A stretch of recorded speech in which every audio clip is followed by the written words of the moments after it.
Okay. So we'll start with, first of all, welcome to the 5th Global Mental Health Summit and the 9th Joint Bioethics Conference. I will call upon Ms. Sunita Sheel from IJME and FMES to give the opening remarks, and then we'll get on with the proceedings of the day. Thank you.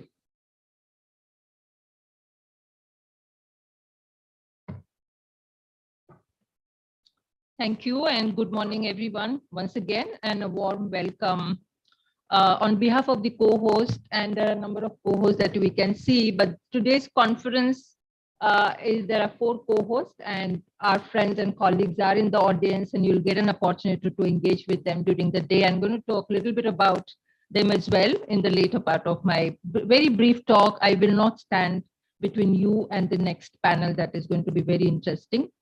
My intention is to really briefly talk about, I know that there is a students audience here, the prospective professionals, practitioners, and so my pitch is really meant for that audience. So, you know, some of us who are really working in health spaces, we are very familiar with the slogans such as nothing about us without us, or leave no one behind, which is being really talked much about during the pandemic times. And these are very powerful slogans and messages, and yet it requires a lot of efforts when it comes to, you know, translating those in real life, making a difference to common citizens and people at large.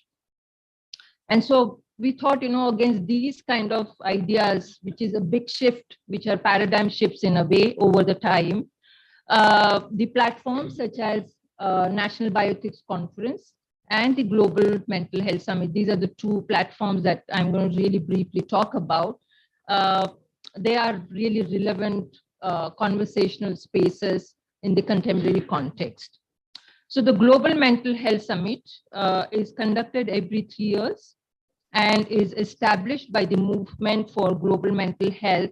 And it is really the bottom up, and number of professionals and persons who with lived experiences have from around the world, but also from within India, have played a key role in establishing this global platform, sort of, you know, dedicated to address the issues in mental health. So generally speaking, this summit aims to bring together constituencies from across the world. As I said, it's a global platform, particularly with persons with lived experiences and practitioners, sort of, you know, working with vulnerable communities in psychological distress. And the motivation for establishing this summit has been to seek and ensure participation from those who can bring to the table or the conversation the ground realities, which really is important for us to develop the strategies when it comes to healthcare provision. Little bit about the NBC platform. As I said, it's a National BIOETHICS Conference platform. It has been established by the Forum for Medical Ethics Society, one of the co-hosts here, and the Indian Journal of Medical Ethics in 2005. So we are almost 18 years, and this is the 9th conference, as all of you are seeing it here. And the platform was really to facilitate substantive conversations on contemporary relevant themes and issues within the health spaces. And we conceive health, all of those who are in this room who work in health spaces, we know that there are kind of, you know, the conception of health has been widened over the last 2 decades or 3 decades, and we really take into account the socio-political, economic determinants of the health. So that's the kind of, you know, the idea and the conception of health, bringing together also academia and civil society. So I think one of the characteristics of the NBC platform, it's not really, you know, restricted to the academic conversation. Sometimes they're not really helpful if we do not know what's happening on the ground and what the civil society practitioners are doing on the ground. And I think we did make some sort of, you know, I consider that also as a paradigm shift, bringing kind of, you know, making those connects there. I've been associated with the platform almost from its inception, 2005, and I think I have witnessed this space kind of, growing, but also experiencing the shifts.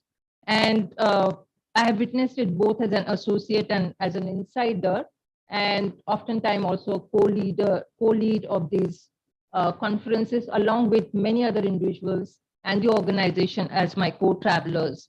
And one of the most important characteristics of this platform has been that it encouraged the diversity in the conversation, which is really important, going really beyond some of the cliches that we really sometimes get stuck and sort of, get trapped into. This is also space for agreeing to disagree. And I think it's very important in today's context that, we appreciate the dissenting voices and respect those dissenting voices. I remember, this is a space people don't really shy away from presenting provocative ideas, counter questioning, and also presenting some of the really out of the box ideas. And I think that probably has been the gain of NBC platform. And I understand that also is the kind of, idea behind the summit platform. As I said, this always has been a collaborative initiative and a platform. To me, I think, it is an expression of solidarity. We do talk about solidarity as one of the very, very foundational principle for, I would say, the collective growth of the human being and looking after kind of, the overall well-being of the within the conception of One Health. And so it really underscores the collective will sort of, that to make changes in the healthcare situation that we're facing in the contemporary context, changing healthcare settings, and also kind of, making health research spaces more inclusive and ethically sound. And that, I think it is important because if you look at the last 20, 30 years that I am in this space, we have witnessed unprecedented pace of advances in healthcare technologies, environment on the one hand, and persistent inequities and increasing conflicts, intolerance, and there's really shrinking spaces for decent and alternative perspectives. And I think this is the significance of having Summit and NBC kind of platform sort of, holds relevance if we are thinking of justice, equity, upholding constitutional rights, and also center staging human rights consideration in our work. And once again, I would like to restate that it is interesting to note that both these platforms are rooted in the conception of bottom-up thinking. Bioethics India in India has been shaped and informed by civil society that has remained engaged in ethics and rights. And so it's very differently shaped. And I make this statement for those of you who are familiar with the global bioethics kind of, spaces where the discipline has been developed in the academic settings, unlike India and some other countries from our region. And so that's really important to note. Maintaining, sustaining, and nourishing these spaces is increasingly challenging for various reasons that all of us are aware of. I'm going to take a few more minutes to talk about the relevance of the theme very briefly, and I'm going to really be expressing my gratitude for the co-host and the amount of work that they have put in to curate this program. So the conference theme really is kind of focusing on advancing knowledge and broadening perspectives on mental health, which are founded on the core ethical principles and equitable care for all. The conference program has been curated to ensure that the neglected perspectives are brought to the table, that collectively we engage in actively and constructively have a dialogue to push the needle forward. I think, I just wanted to sort of note some of the backdrops from the global context, just to give you, once again, taking note of the students in the audience. So the backdrop of this theme, I think we started thinking about this theme in 2020. Then we all know that COVID came in and it really collapsed, and we really switched from in-person conferences to online spaces. And many things really changed in a way that, how we are conversing. We are very happy to be here in person, but we had 2 days of virtual conference, 2 days of this conference online. So there are 2 or 3 backdrops that I wanted to mention. WHO's Comprehensive Global Mental Health Action Plan 2013 to 20, and that was kind of brought in 2013. All of us are familiar with the SDGs, which really kind of highlights mental health. Probably for the first time, mental health has been explicitly mentioned in the kind of, the way health gets defined and the well-being gets defined. Following that, there was also a Lancet Commission report, and I'm really going to take 1 minute to read some of the important points there. So Lancet Commission, some of the colleagues from India and the co-host Sangat and other colleagues were part of this commission, an important commission in that sense. So this acknowledged the inclusion of global mental health in SDGs, the Sustainable Development Goal that I just made mention of. And it also talks about the ever-developing discourse in global mental health and offers an opportunity to reframe global mental health agenda. So I think it's very important to take into account what that reframing is, and I'm going to talk a little bit about that. The other things, once again, one of the colleagues from the co-host and the team, and he's Soumitra Pathare, the other person, that other colleague and friend is Vikram Patel. All belong to the co-host organizations here. So Pathare noticed or kind of worked on and articulated a key paradigm shift from mental health treatment gap to mental health care gap, which reflects increasing acknowledgement of the need to move away from biomedical model of mental health to one which looks into wider social, environmental determinants of one's mental health. I think that's another kind of, I would say milestones in the way mental health is being perceived and conceived in that sense. There's some other landmarks. We have Mental Health Care Act of 2017, which was also a major shift in the sort of, on the canvas of the mental health care and, how the mental health systems could be defined in that sense. And all of these really align closely with the Universal Declaration of Human Rights of 1948 and the UN Convention on Rights of the Person with Disability, which is of 2006. So that's important consideration. I'm going to take another minute to talk about what that reframing was referred to in the Lancet Commission and what that means and what those 4 pillars were, the colleagues were referring to. So in quotes, reframing is enabled in quote by bringing together knowledge from diverse scientific perspectives and real world experiences to offer a fresh, ambitious and unified vision for action. And then they go on defining the 4 pillars on which this reframing and reimagination can be translated into reality. And those 4 pillars are mental health as a global public good, very important notion, and we don't often engage with the public good as a notion in the health spaces. The second is mental health.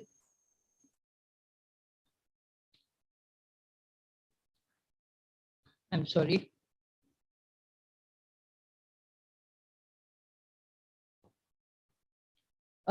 It is also the sort of, okay, I'm sorry, I've just kind of missed something here. Mental health issues exist along the continuum from mild to severely disabling conditions. That's another point or the pillar of this commission's take on how we can reframe and reimagine the thinking around mental health and mental health care. And the third is the mental health of each individual is a unique outcome of social and broader circumstantial or environmental factors along the life course. And the last one is mental health is a fundamental human rights for all people. So these are very important consideration. I'm going to skip things about the way mental health discourse has been shaped over centuries, also in the Indian context. And we talked about the MHA 2017, which was a very important milestone. So just in the closing, I just wanted to say a little bit about the Mental Health Act, which is replaced the Mental Health Act of 1987. And it's a fairly progressive act. Once again, a lot of people in the audience and from the co-host organization have contributed to shaping this legislative framework. Very important, progressive. And this is, it is in line with the, once again, the UN Convention of Rights of the People with Disability, and it does make a difference. I'm going to sort of, just say what we did for shaping this and how we curated this. And before sort of, that's my closing kind of a statement there. So, we've been working on this, curating this program for over last about 6 to 8 months. Getting collaborators always is a sort of, not exactly challenging, but it takes time for each other to get warmed up with each one's perspective, etc. So I would like to really mention that, these deliberative spaces as part of the organizing committee or the group were very important. What made a difference is, all the 3 groups we don't really work in mental health. We are kind of, a bit of an umbrella kind of organization with focus on ethics. We are Forum for Medical Ethics Society and Indian Journal of Medical Ethics, 30 years in this space. But the difference that made was really by the 3 other co-hosts, and we are all co-hosts. One is, of course, the BAM, where we are sitting now. We have Center for Mental Health Law and Policy, CMHLP from Pune, and we have friends from CHLP here, and Sangat from Goa, and we have 2 of our friends and colleagues here, Abhijit and Urvita. And I think all of them are working on the ground. So they're working in the spaces which kind of, bridges the gap between academia and civil society, but also communities sort of, and the issues there. So that really made huge difference the way the program was developed. There's nothing like perfect. So none of us would claim that the way we curated program is perfect. But I think we made an effort to bring the voices of marginalized communities. We sort of, never get to hear people with lived experiences, people from sort of, what is happening in the sort of, spaces such as Dalit communities, tribal communities, and how they are dealing with the issues of mental health, which also is to do with the historical marginalization over centuries and over decades. And I think that really makes a difference and enriches the conversation, provides direction to the policies and programs. So I think that was possible only because of the work that 3 co-hosts have been doing for about more than 2 decades. I think every organization is about 25-year-old or 30-year-old. And so you put those years of experience together, it's almost like 100 years of experience collectively that sort of was put in place or sort of, help to shape the program. One of the critiques that I myself have is in this conference, we did not really allow a lot of space for discussion with the audience. So that's a kind of a downside of what we did, but we brought a lot of speakers from across the sector, and that was across the sector, different disciplines, and a lot of people who are engaged with the community mental health program. So that really, to my mind, was really a good thing about this conference. So I just want to really say thanks to all the co-hosts who really made this program possible. This is our 9th National BIOETHICS Conference. That means we are here for 18, we've been here for 18 years. We never were in position to consider mental health as main theme for the conference. We were able to do that because our friends agreed to be on board, and they really kind of, shoulder the major chunk of curating the program. So with that, I am really grateful for the kind of, contribution they have made. And we are sort of, looking forward to today's proceedings. We do have a kind of presentation by report hearing team just before the valedictory, which would give you a flavor of what happened on day 1 and day 2 in terms of the proceedings. Just like, a glimpse into the conversation that took place on day 1 and day 2. This is also the first time for us to be in hybrid mode. We have our own experiences, but nothing like meeting in person, So that's the takeaway for me, but I'm looking forward to the conversation. I would go around and also make personal connection with many of you. And with that, Pranali, thank you for all the work that BAM team and colleagues have done to put together day 3 and taking care of this logistic and travel. Thank you so much.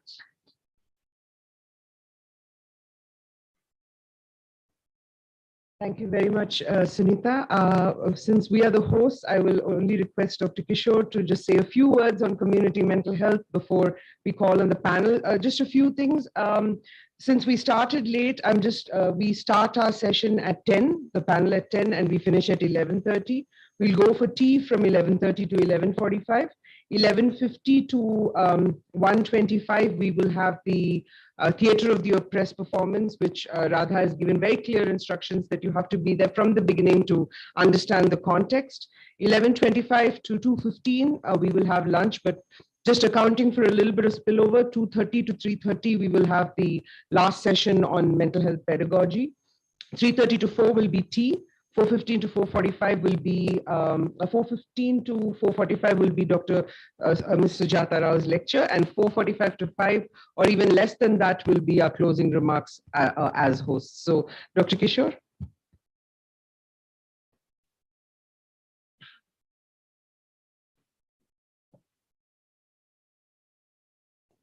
Good morning, everybody. I hope you had restful sleep, and the Banyan and Baum team have been able to do their best to take care of you.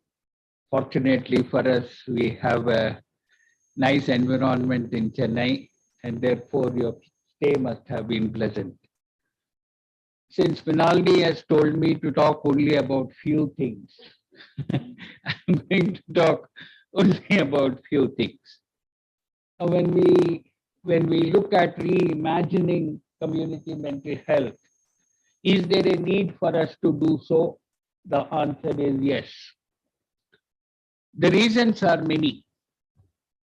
One is the mental health services or mental health concepts looked at predominantly services for people which focused on inpatient care, outpatient care, not much focus on rehabilitation, halfway homes. Of course, education, support for the families became an important thing. While these were going on, the new needs that came up in the context of changing family values, urbanization, reduction in family size in the form of nuclearization, the community's value system changing to self as being more important than anything else, the collective responsibilities for the family diminishing, threw up many new challenges, and the most important of them is disabled people were marginalized and therefore they did not receive much support. As a result, they trickled through the safety networks of the family, and unfortunately, the community safety networks like providing them care, support, hospitalization was also minimal, and therefore they became homeless. So from the point of homelessness, we have been able to rewind the tape to understand how emerging needs are there in the 21st century society and how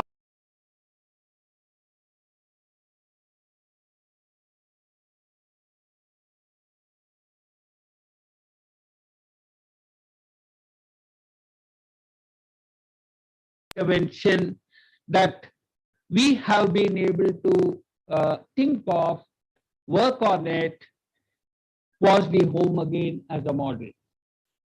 Initially, we thought clustered home will be an answer for people who cannot exit psychiatric institutions. But we found that clustered home also became a small institution which did not give them the opportunity to live like any one of us. And therefore, those approaches was a limitation. We did not see much progress there. And then came the concept of home again. Sometimes innovations come in a very casual play manner. Like children play, they find new things. We also played with this concept when we spoke about home again. Many people thought we were not thinking properly, that we are too immature to talk about all of these things.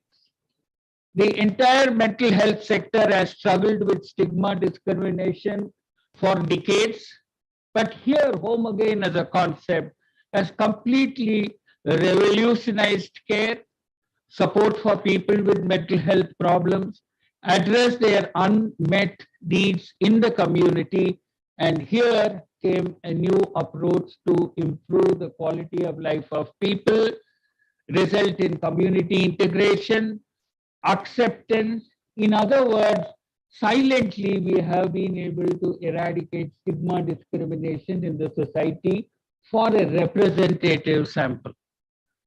If we are able to extrapolate this model and think of mental health services as one of these in the form of home again, in addition to inpatient care, outpatient care, home care, crisis intervention, rehabilitation, inclusive home again approach is going to emerge as a very, very important need in the coming years, coming decades, so much so that a significant amount of mental health care is going to occur in the community in the form of home again.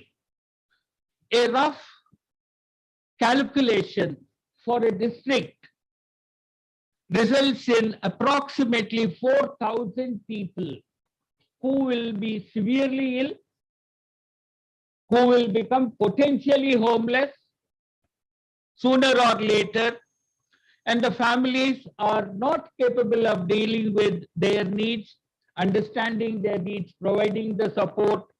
Then you can imagine this is the potential population with which we will be working, and the conventional mental health system is not able to address that at all. They think it is beyond them to respond to this kind of need. As a result, many people become homeless. If somebody becomes homeless with mental health problems, it does not make economic sense at all, because the society ends up spending more money to manage them, though it is at different cross sections in an ad hoc manner. But we hardly realize that a small part of it can provide them safety, security, continuity in care, most importantly, good quality of life. And the entire thing is done by non-professional mental health resource.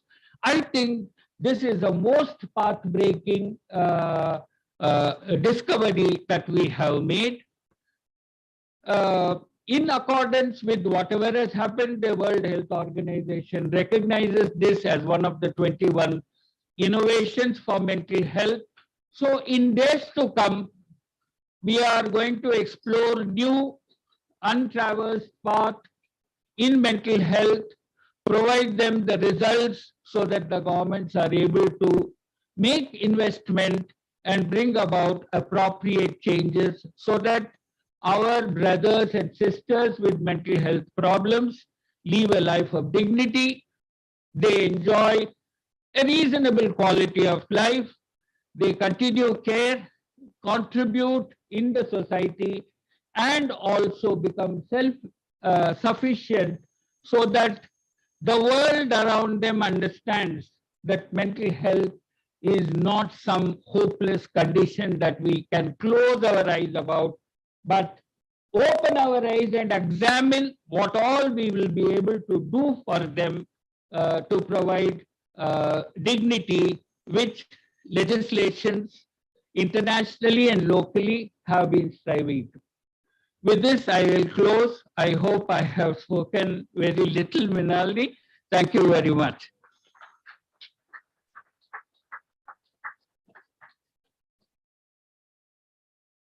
Thank you, Dr. Kishore.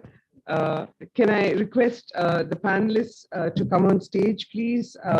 Godfrey, Dr. Sridhar Vaideshwaran, Dr. Chitra Venkateshwaran, Ufra, Preeti, Satya, and Dr. Alok Saran. Thank you.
Hi, good morning.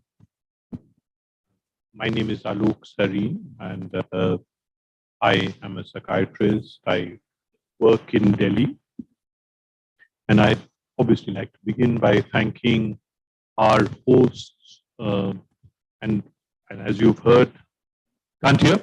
Okay, I'll be a little louder. I'd like to thank all our hosts, and as you can see, we have a dizzying array of hosts here. It's after a long time that we are meeting, and we are meeting in person, and it's a real pleasure to be in person in a conference after a really long time. And there are some things which are different, and there are some things which are very similar, some things that we are doing very well, and something about the conferences, about all conferences, is that they run late, they overshoot time, but this time we're doing it even better because even before we begin, we're already late. So anyway, thank you, Sunita, for setting the tone of and setting. And what we're looking at is conversations about inclusive development. And the question to really ask is that, when we speak of conversations, and this is for the audience, all the students who are here, this is in continuation to the discussions that have happened yesterday, and all the discussions that are going to happen. If there are people here who are confused about what the then it's not.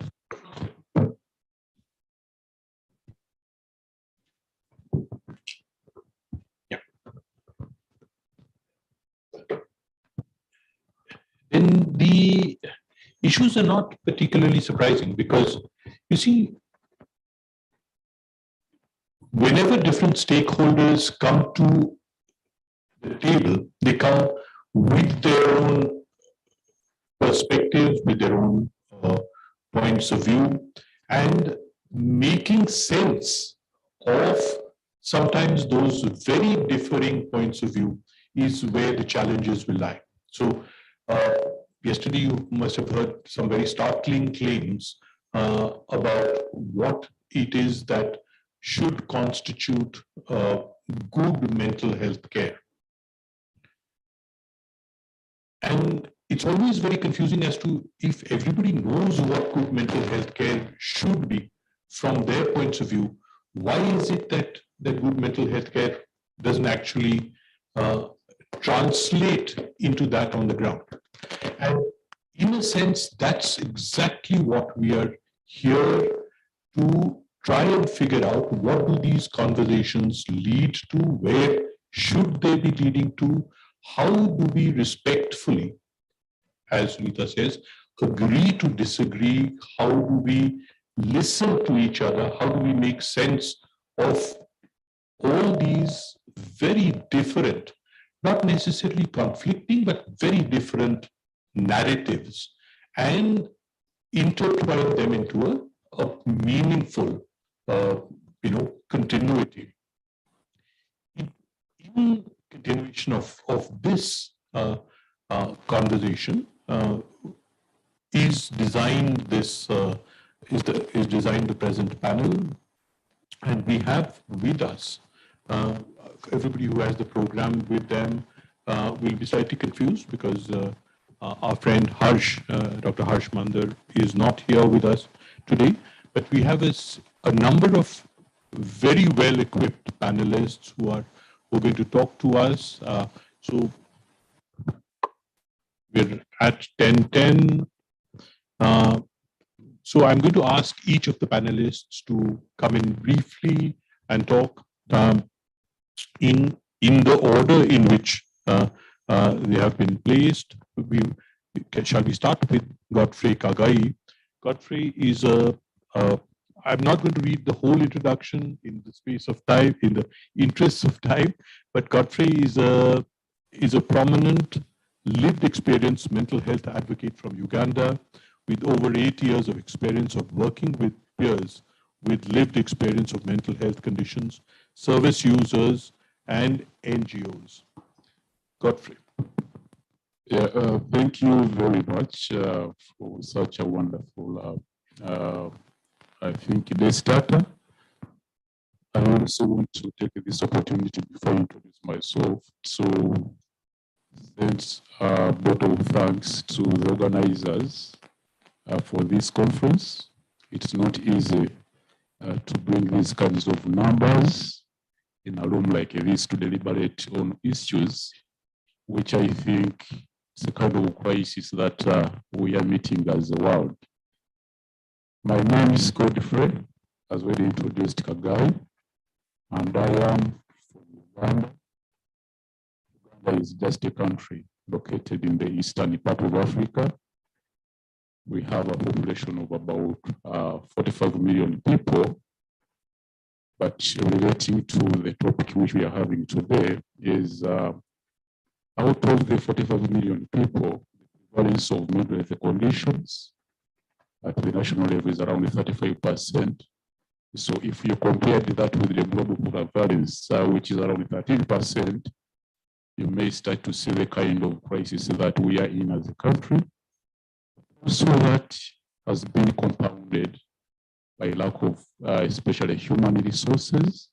You find that the ratio of psychiatrists to the population is 1 psychiatrist to 1 million people, which is really a huge deficit. But also in terms of budget allocation, you find like the part of the health budget which is allocated to mental health services is around not even 1%, it is 0.7%.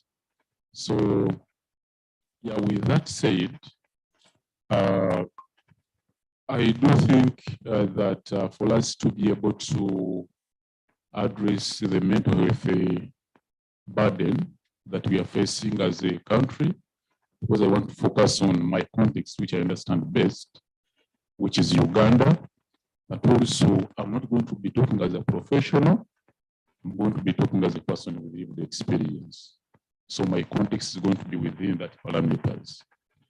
So the year I was at the medical school, that's when I first diagnosed with severe depression, something that even stopped me to change of programs. But while on that journey, I did realize that there are quite a number of young people, just like myself, who are struggling with challenges because of the stigma that is around the topic of mental health within our own cultures, within the institutions that are supposed to be providing mental health services, within even the healthcare providers. Many of us, many of the young people, not only young people, but any person, they seem to be hesitant to seeking these kinds of services. Now, after realizing that, I always did say that for us to be able to address this burden, which is eating up our population, we need to be honestly talking about these issues. We need to create platforms. We need to empower persons who have been able to, who experience these challenges, to talk about these challenges. To empower these people like us who have gone through these challenges to start leading the kind of conversations that are required. In that moment, I thought of creating an organization that focused really on youth that as service users. So what we do, we are creating a network of young people in Uganda who are service users to be at the center of transformation for mental health services in communities. So in summary, that's our focus, that we are empowering a generation of young people with experience to be at the center of system change, to be at the center of transforming the kind of services that we do need in our own communities. I thank you very much. Thank you. Thank you very much, Dr. Yeah, thank you. And, you know, in a sense, this actually exemplifies what we are talking about, is of bringing together those very different threads from each point of view. Thank you very much for this. May we move to Dr. Sridhar Vaidishwaran. Sridhar is an assistant director and consultant psychiatrist in dementia care with the Schizophrenia Research Foundation, SCARF. That very brief introduction, Sridhar, may I invite you?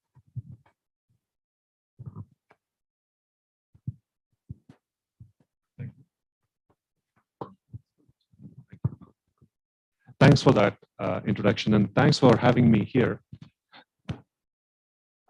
I know mental health, we've talked, I'm sure you've talked a lot about mental health and the importance of mental illnesses and the need for services and everything. Now, we all agree, looking at the budget allocation of 1%, I don't think it's vastly different in India in any way from Uganda, which is very unfortunate, I should say. Now, I'm going to say, if you consider mental health as a Cinderella specialty or kind of subsection of health, elderly mental health is a Cinderella of Cinderellas. Okay, and my interest has been in elderly mental health, and I'm going to focus. My work has largely been on developing services for elderly mental health and dementia in particular. And I'm just going to talk a little bit about that and the need for community mental health and how we should look at it. I have a presentation, but I don't think I'm going to do that because I don't think this particular arrangement will help with that. I'm going to talk about a couple of cases. I mean, those two case scenarios. I mean, I'm a clinician and I kind of believe how personal stories and how they actually carry a lot of weight and how it can help us look at things differently. Now, where we started a project called Rural Interventions for Dementia, which was actually funded by the Indian Council for Medical Research 3 years ago. And that looked at looking at community services for elderly and particularly dementia, which are non-existent as we already knew, but we just wanted to explore what kind of support is there for elderly with dementia in the community, in a rural community. And that actually opened a lot of thoughts and opportunities to explore. And many of the things that we talked about, I mean, Dr. Kishore eloquently talked about the reason for homelessness and what happens in the community. And elderly are at the receiving end of every aspect of change in the community and change in how our society is going forward. as you will all know, our society is aging, and we reached 8 billion people last month, and we are going to be 10 billion in the near future.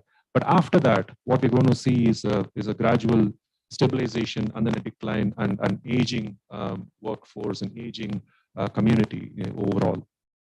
And eventually, we will have a huge burden of elderly, even though it's not big at this time, it's going to be a huge issue, and each one of us is going to face that at some point in our lives. So that's very important. There's a selfish motive. If at all something should motivate you, the selfishness should come and kick in right now and talk about how I would like to be looked after when I need services when I'm getting older. We are all going to get older, okay? So keep that in mind. So the two case scenarios. So one was a couple, an elderly couple, quite poor, living in a leaky hut in a village about 50 kilometers south from here. And they both worked as farm laborers. Now they are not working. The lady has dementia. She had a stroke and subsequently developed vascular dementia. The husband is partially blind and is a main caregiver for the person, for the lady with dementia. And he also has diabetes. Now this lady with dementia is immobile because of the stroke. She needs to be lifted. She's incontinent. The husband has to clean it and do everything. And on top of that, she also is forgetful and repeatedly asks the same questions. So what happened to my mother? Where is my sister? And she keeps kind of questioning again and again and again. And this gentleman is at the end of the tether and he just wants to, he snaps, he's irritable. There are times when he hits the wife because there's no other way of managing it. And their children all live as manual workers in the city and they hardly visit the family. They're all quite poor. So this was one story, and talk about how best we can help this gentleman. And the other case is about a lady who's a widow living with her son and daughter-in-law. The son works and the daughter-in-law is the main caregiver, and she also has a toddler to look after. Now this lady again has dementia and Alzheimer's disease, and she forgets that she is older and she still thinks she's young. And then she goes out in search of her son to pick him up from school.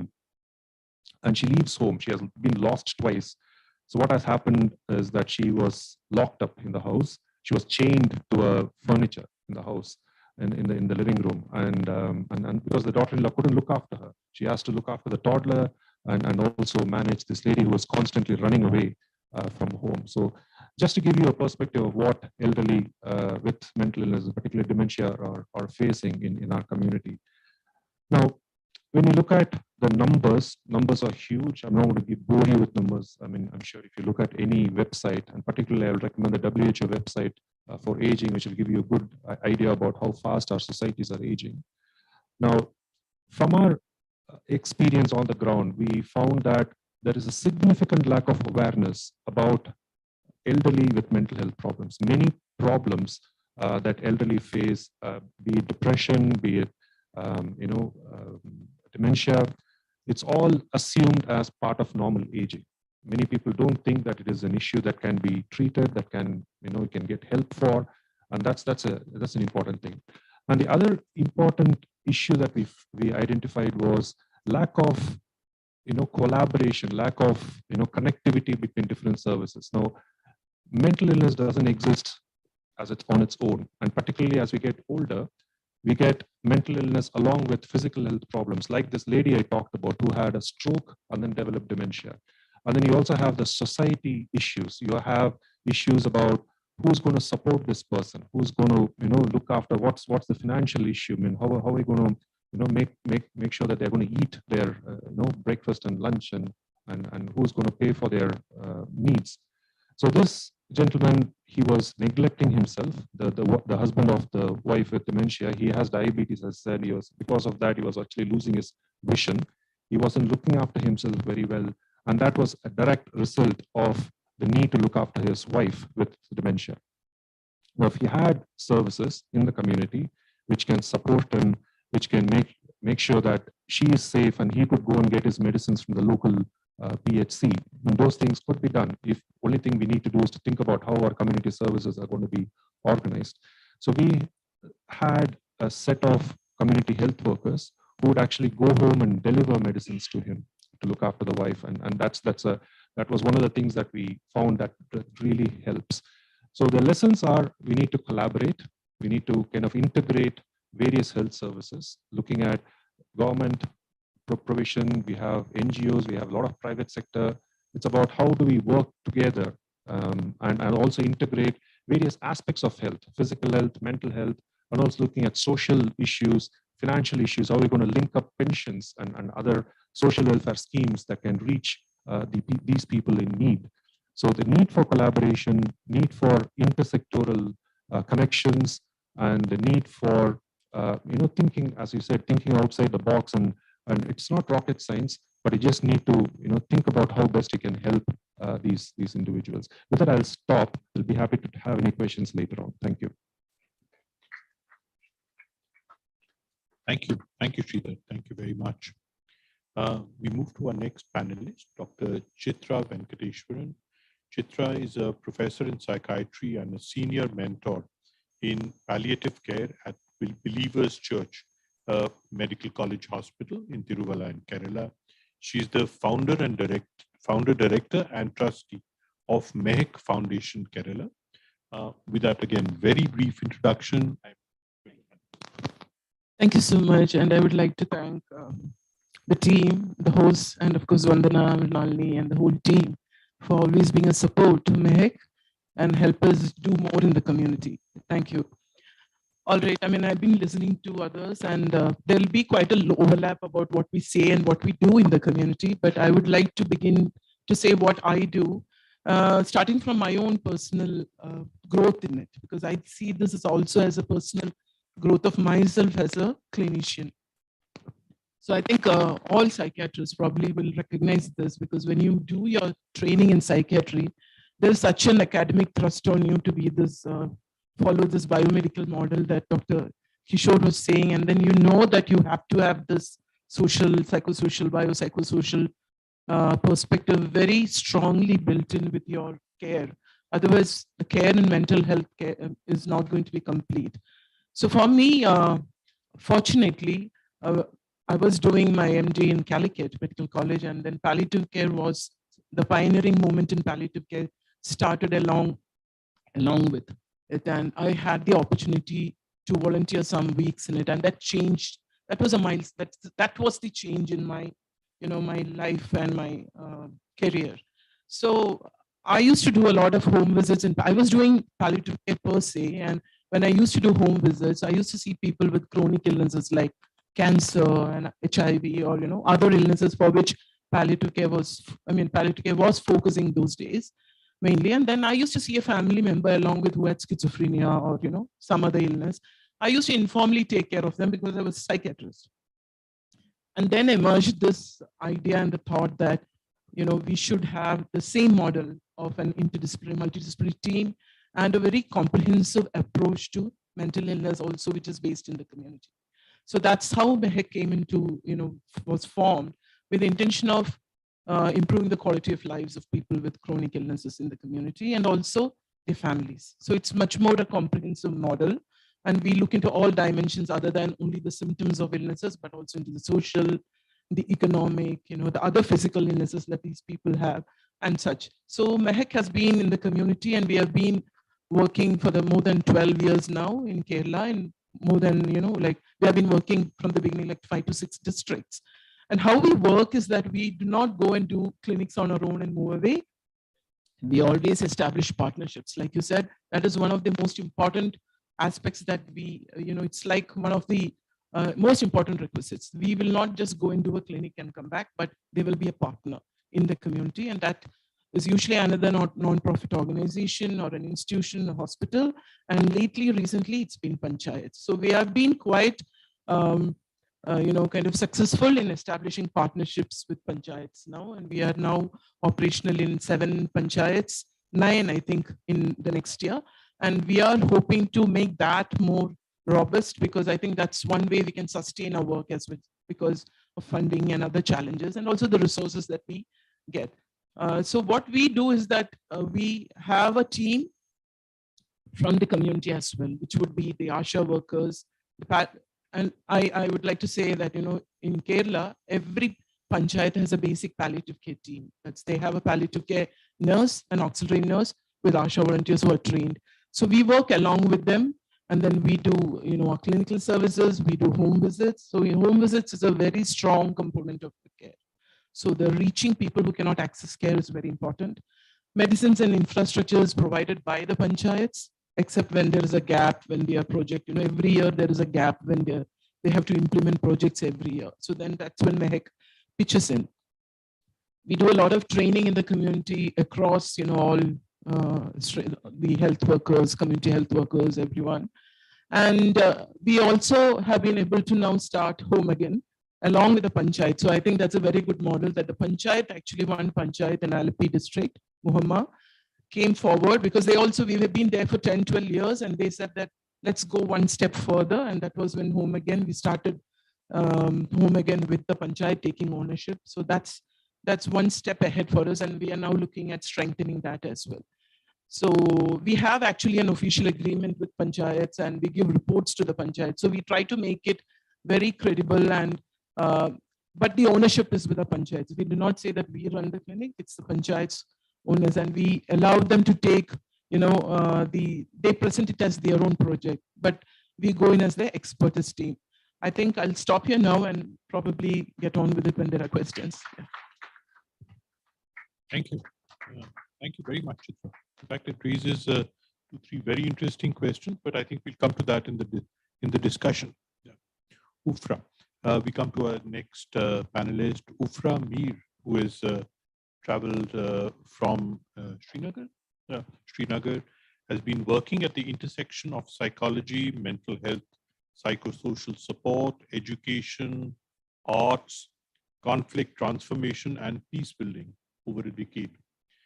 She works multi-sectorally, advising, strategizing, designing, facilitating, and implementing interventions. So what is it that you don't do? So as you can see, inclusive development, if there is one person who can talk to us about inclusive development, it will be Ufra. So we'll all wait to hear from Ufra. Good morning. I hope I'm audible. Thanks for having me and for introduction. So I come from Kashmir, which is a conflict zone. And when I was little, all my childhood experiences kind of revolved around the experiences that you go through when you live in an ongoing conflict setting. At the age of 16, when I was in high school, yesterday we were talking about transdisciplinary research. I started thinking about transdisciplinary practice and approaches because I felt like the world was very complex and humans are very complex, and we cannot have just unidimensional ways of looking at people. So I wanted to create something that could be multidimensional, localized, contextualized, because the context is so important. Something that may work in the US, for instance, may not work in Kashmir. Something that may work in Kashmir may not work in Chennai. So I wanted something that would be holistic, eclectic, and bridge the gap between different things. I started studying psychology, and with that also started getting trained in peace building and different techniques that come in conflict transformation and peace building. So that is where my whole idea of peace psychology came in. I'm a peace psychologist by passion and profession for a reason, because I felt like there was a gap. People were not being seen in their own context. And I wanted to explore an approach where humans can be seen as humans with basic need for safety, protection, and expression, and dignity, and justice and human rights. Because for me, peace is very incomplete without justice. So I started exploring this, and I went abroad and got academic education and training and all of that. But my main approach was how to, in ongoing conflict settings, there's lack of resources, there's lack of infrastructure. There are very few people who work on these things on the ground. And obviously there's still a lot of stigma as we speak.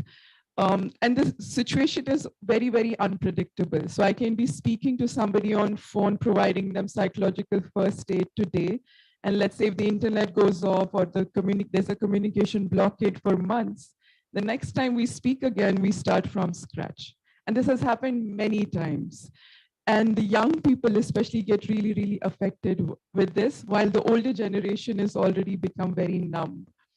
So it's a multi-layered problem that I don't claim to have found a perfect answer for. But whatever I've been doing at the ground level has been, I've taken inspirations from the culture around, the spirituality practices that we have, the traditional practices, the architecture, and blended them into something that's need-based. So for instance, in Kashmir, there are not a lot of places to express really very openly, which in itself then leads to a lot of mental health issues that people can face, because to be heard and to be understood is one of the basic needs. So some of my interventions, which I think I'll just speak about a bit later, have been developed after analyzing all of these years, what can work for some of these people, what can help them. But I also do want to mention that, as somebody just said, mental health does not exist in a silo. It's a systemic problem. And for me, I think mental is as political as anything else out there. And without talking about it from that lens, we're really missing out on a lot of things. When we talk about homelessness, for instance, the work Banyan does is incredible. But for instance, a place like Kashmir or Myanmar or Afghanistan, where I worked, people feel homeless in their own homes because there's this constant anxiety and fear of being killed or being thrown away from their own homeland. So there's a different sense of homelessness than as we speak about that. And even having a mental health conversation sometimes feels like a big privilege because the daily focus is on survival. I think I'll just pause there. I'll come back later to talk about a couple more interventions. Thank you. Thank you. Thank you very much.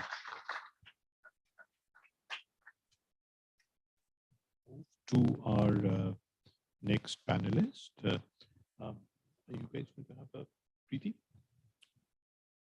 Preeti is a social work professional from the Baroda School of Social Work. She has worked with the Rainbow Homes program since the year 2010. In the early part of her career, she has worked in the area of enhancing learning levels for rural primary schools in Gujarat. And along with the development of thematic manuals on comprehensive care, she has contributed to creating visual aids and training materials for several themes in the Rainbow Model. Tell us something about the Rainbow Model and your interventions, please. Thanks a lot. I hope I'm audible. Yeah. Sorry, I was so compelled to share the PPT. I am sure you are not comfortable sitting there, but I think as I speak, a lot of things you can relate to. So today I have a responsibility to speak on behalf of the caring movement that we represent. And there's a lot of collected experience and understanding, and I will do an attempt to share from my side, and my colleague Satya will surely add on. And it's been a great journey with Rainbow Homes, and I'm sure that this theme that we are discussing on community mental health and reimagining, and that is one thing that we want to see, that we can show you a different perspective from where we come from. Next slide, please. Yeah. So from a value framework, from where we draw our inspiration, and in fact, our mentor Harsh is not here today, but a lot of the the work that we started worked around these values that embed everything that we do, the way we work, the way we approach it, the way we evaluate it. So it was very important to see it from this lens. So we will speak from all these four value frameworks from which we come from. I'll go to the next slide now. So inspecting the truth a little more closely, that what is a reality? I represent an organization that works for children in street situations. Earlier, the common term that we see is street children. But over the years, we have understood that the term street should not be a stigma for these children, and it is a situation that can change for them. So we call them children in street situations. So let's see what the truth says. We can go to the next. I started with a small story. This is a story of Lily, and actually she is very widely known through her publications, through our work, and she's very open about how and what she's gone through. So I've chosen to use her story, and she's been there with us from the beginning.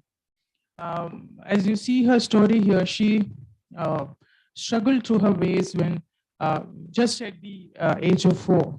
Uh, the struggle started with her family, and her brother was on the wrong side of law, and how she was left alone in the streets of Delhi. And she could not even think what is ahead for her. And I would not represent her story here, but I would say later in the next slide, what is that the children go through.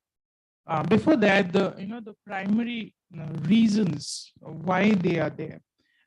We all know a number of situations that can force them, into this situation, and we've listed up the more primary ones, which is generations of homeless families, or if you are landless, suddenly your family gets displaced. There are farmer suicides, extreme poverty and unemployment. But what kind of children end up finding on the street? What situations they have been through. So we listed out some of them here, and each set of children come with their own difficulties, issues, and challenges. Each has a story that can go on and on, like the kind of difficulties that they face. What we have done is in our work, we've seen that there are 3 sets of children which I've highlighted here, which is that children who have been abandoned by their families, and the children who have chosen to lose connect with their families because there were some traumatic experiences, and some of them who are still with their homeless families and continue to be connected. So all kind of children you will find in these situations. We'll go to the next slide. So what is the impact? I have highlighted the emotional impact here, which is the lack of self-worth, no sense of belongingness. That where do I go? Where do I stay? Where am I? Today I'm here, tomorrow I'm somewhere else. I don't belong anywhere. And that exclusion follows me everywhere. And who is the one who cares for me? There are unmet needs. There are issues and challenges on a very basic level. Some things that we in our families take for granted, that it will be there, and something that they keep on negotiating while they are homeless. The lack of permanence, as I said, and unsafe situations. Now, what does this take them to? Let's see the next slide. And that invisibilizes them. And this invisibility is there in every aspect of their lives. That first of all, if you are not noticed, you're not counted, and that's why you are not accounted in policy, you're not accounted in programs. Kind of you're invisible from the eyes of the authorities, and that's why no program would be centered around your needs. And that's what happens to homeless people, and particularly children who require a lot of help and support to go through a process where the adults need to care for them. And that is where the problem lies. That even if the estimates, these are only estimates, that about 18 million children are there in India who are homeless. Only about 1.8 lakh children are there in these childcare institutions. So you can imagine that a wide range of them are actually not even inside any institution. And you can also have a rough idea that within that, not all children are from the homeless profile. So even within the institution, not all children are reached out to a homeless. So we are seeing a big gap. Truth really shows us the bitter aspect that it is a big and wide gap that we are looking at. So there are several questions for our country and several questions for us as people who are engaging at this level, that where is mental health for these children? Where is the community for these children? So I'll take you to the next slide, which shows our take on how we have evolved and what is the answer that we have given. The next slide, please. So our take is the next one. We'll move to the, here we're looking at from a human point of view, that how did we respond to this situation? Let's go to the next one. So what we did is that you will see, you can just go forward, you'll get 2 pictures here. Yeah. So this is how we get the buildings from the government. And the idea is that we partner with government to get these empty spaces, which are either running schools or which are empty buildings. And these spaces are then converted into homes for these children who were earlier in street situations. Now, what they get is a safe space. They get care and nurturing, and they get to relive their childhood. Now, as we move forward, we've seen that currently the realities are that most of the NGOs, including us, are finding it difficult to retain the spaces because organizations are challenged to send back children to the community and keep as many less children in these spaces. So that is something that we are still working with, and I'll share that how we have tried to negotiate this situation. So we'll go to the next slide. Now within this, we believe that only 10% would require the kind of attention which is from professional mental health professionals, but the others largely require a healing space. And that is what we have seen in our experience, that when children are together in a loving and caring environment, a lot of the trauma and the suffering that they have seen on the streets, they move forward from that. And there is a sense of resilience in them that we've seen, that as we continue to provide them their needs and that love and care and attention, a lot of children are able to move forward. But having said that, we do have a special set of children who will require more attention. It may be substance abuse, it may be special needs, it may be other traumatic experiences, but largely our children mostly heal with the caring environment. We'll go to the next one. So this is just, we can do one more click and the picture will also come here. So we just looking at our model as a collective responsibility. I have another slide that will complete this idea. But the way we approach is that care is not just our responsibility. We look at it in partnership with government, with NGOs, with individuals, with organizations. And I'll show you how we have reached out a large network of people to make this possible. And it is also done by a diverse and a secular team, which is something that we take care that the kind of people we bring in are from a diverse background and come with multiple experiences, and we encourage all kinds of people to associate with us. In fact, even our take on secularism is that all religions are promoted in the home. It's not like any particular religion, or like everybody gets a chance to understand all religions, and the child also gets to choose to not follow any religion as well. So there is no such compulsion. So that's one example. I'm saying that we do not have any such kind of a take or imposition on how they approach their faith. It's done through a very transparent process. I'll go to the next slide. So what is the ecosystem of care that we have shown to them? There are participatory forums, there are caring Sneh-Sathis, and there is a continuous involvement of families. And here the basic premise at which we work is we are only there for a certain time. And if they have a family, they have the right to continue associating with them if it is in their best interest. And we need to provide opportunities for them to be connected. And of course, consistent communication. We'll come to that in the later part. Let's move to the next slide. Yeah. So this just sums up the kind of care that we do. And this photograph is the same home that we shared before, like how it transforms into a child-friendly space where children feel secure and loved and cared for. And the long-term care is something that is very important. The children come as young as 6-year-old and they stay within this facility for 18 years. And after that, we continue beyond 18 years as young adults with them to almost 24 years of age. So it's a full life cycle approach where we don't stop at 1 or 2 years of association. And that kind of work puts a challenge at what kind of caregivers you have. What kind of people are there who can associate with you for a very long time.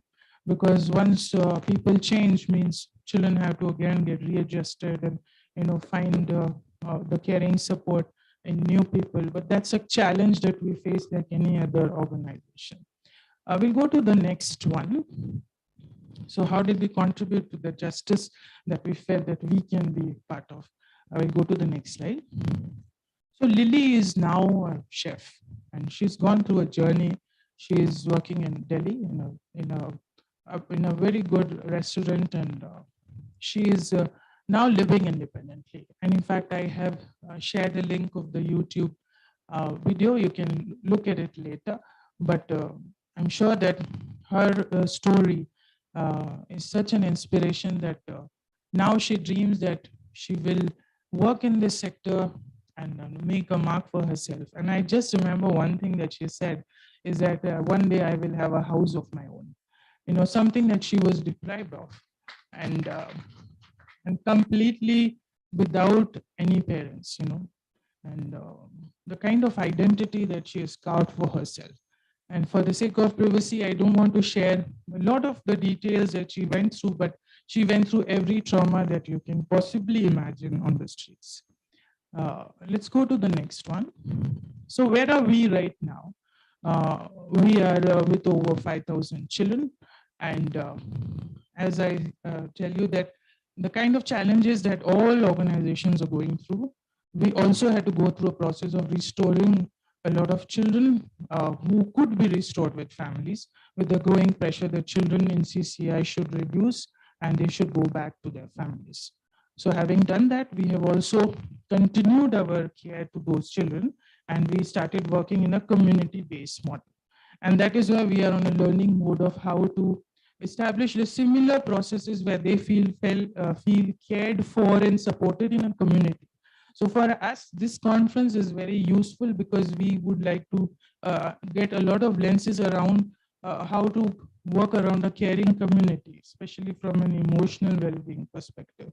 So we look forward to a lot of ideas here, and we do have a lot of anxiety that when children were in those caring, child-friendly spaces, now they're back in their families, some of them, and in largely uncontrolled spaces, how protected they feel. So we need to do a lot of unlearning, and that's something that we are also grappling with as an organization, that how do we now change our lens.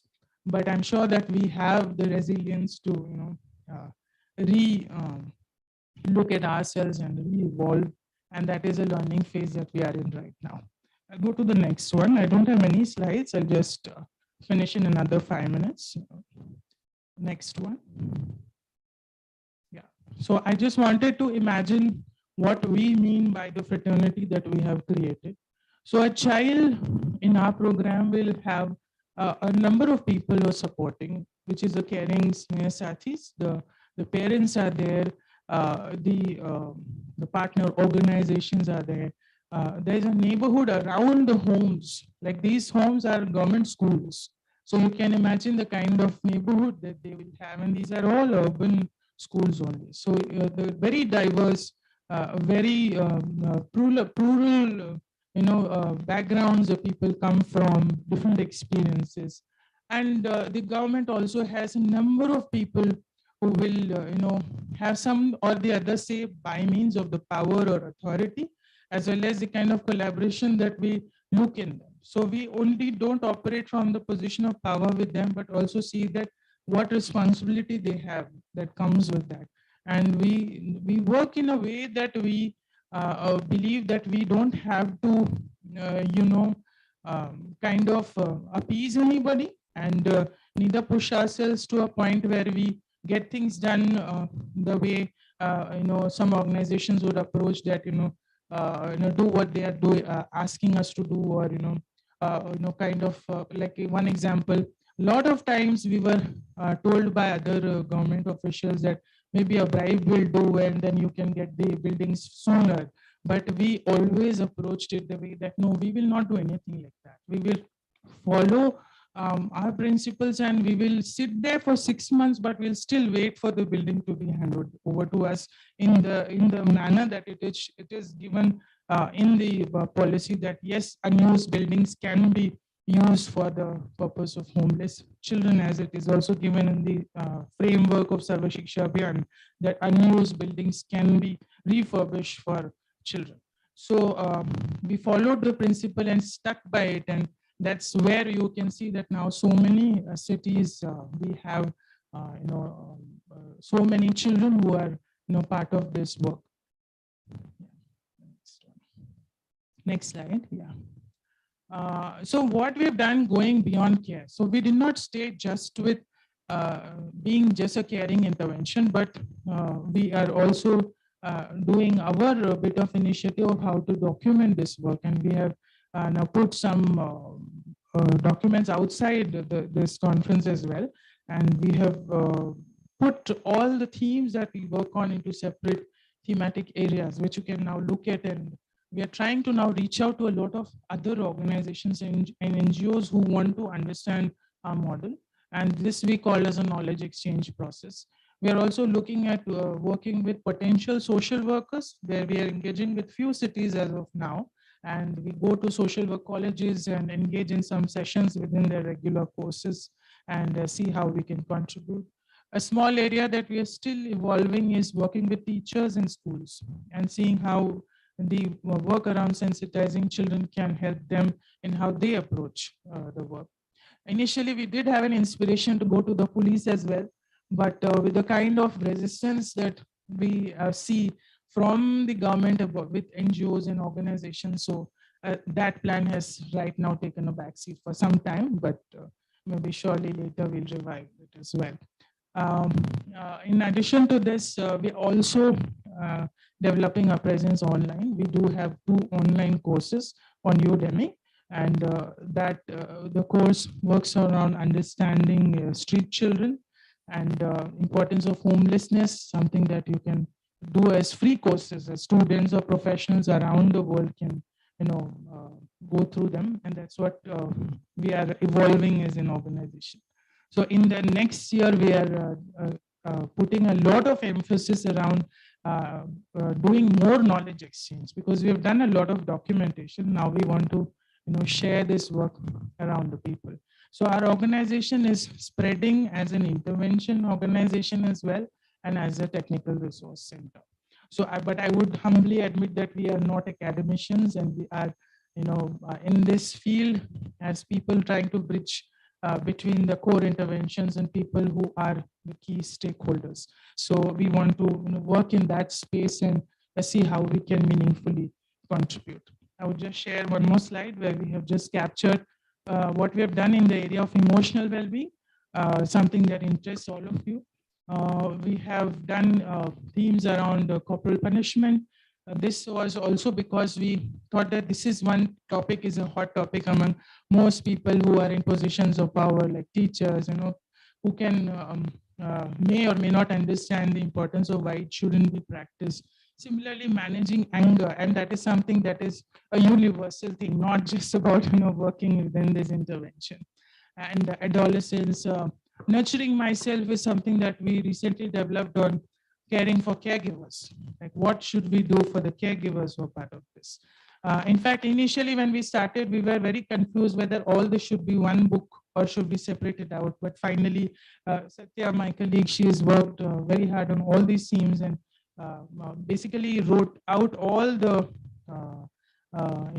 books with a lot of research and a lot of seeing around within our interventions as well, and suggesting something that could be relevant for our intervention and similar interventions outside.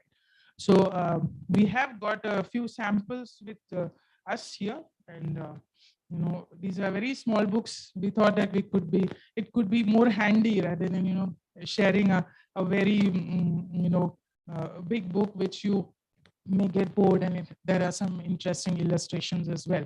So this is an area of knowledge dissemination that we are truly interested in developing as a more focus for our organization as we grow.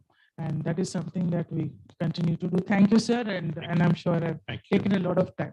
Thank you. Thank you. PTG, thank you very much. Very inspiring indeed.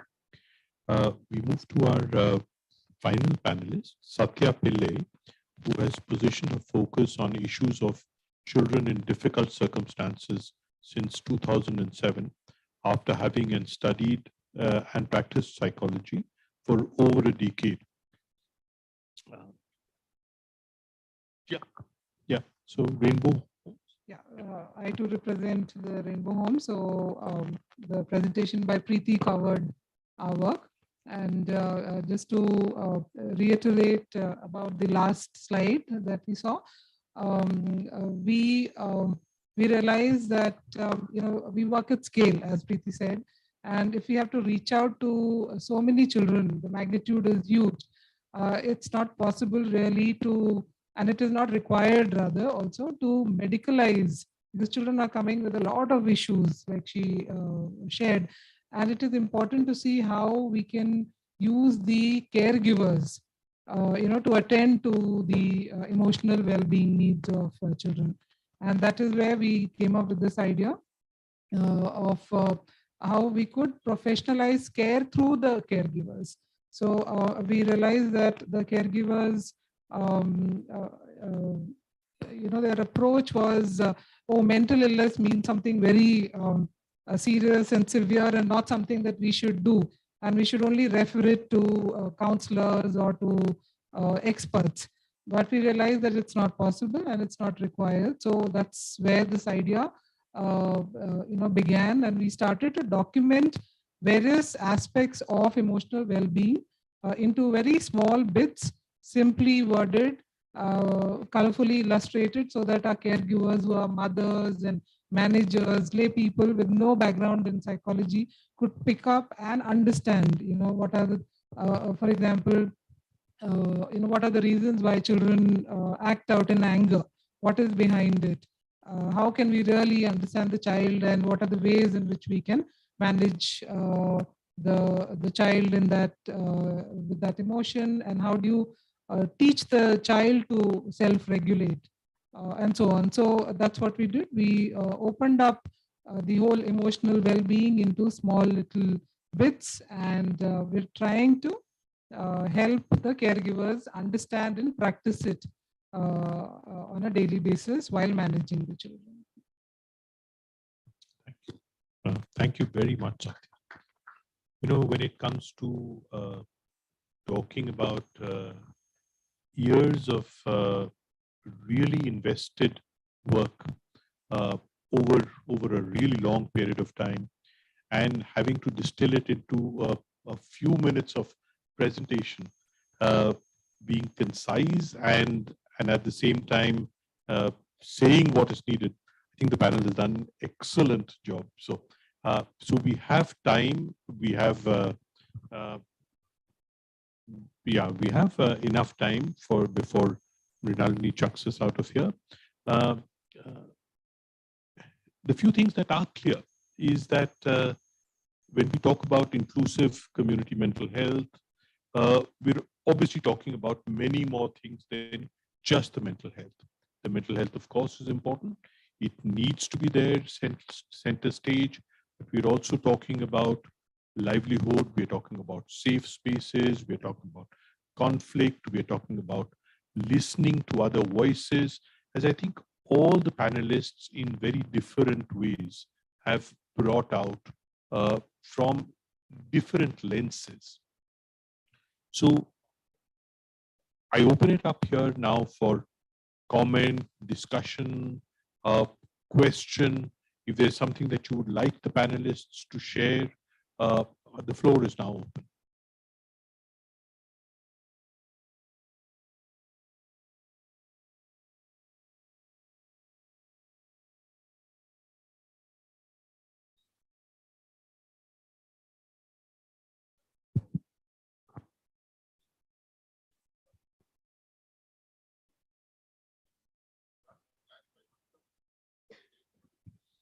what is the age for old age? That's $1 million question.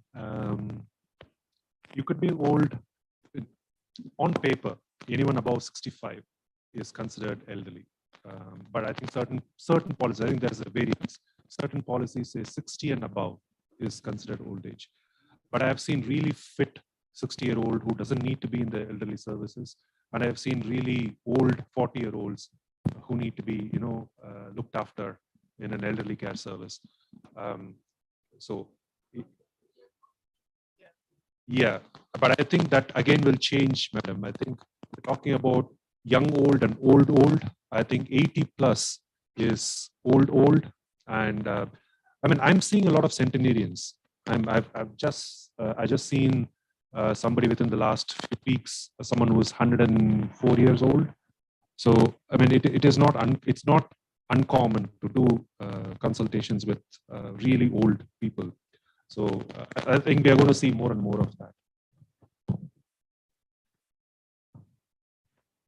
I had a question for Dr. Utta to explain more, contextualize what peace psychology is, and just to give us some light on what you're doing to the specific context of being in a conflict. Hello? Firstly, not a doctor, but thank you.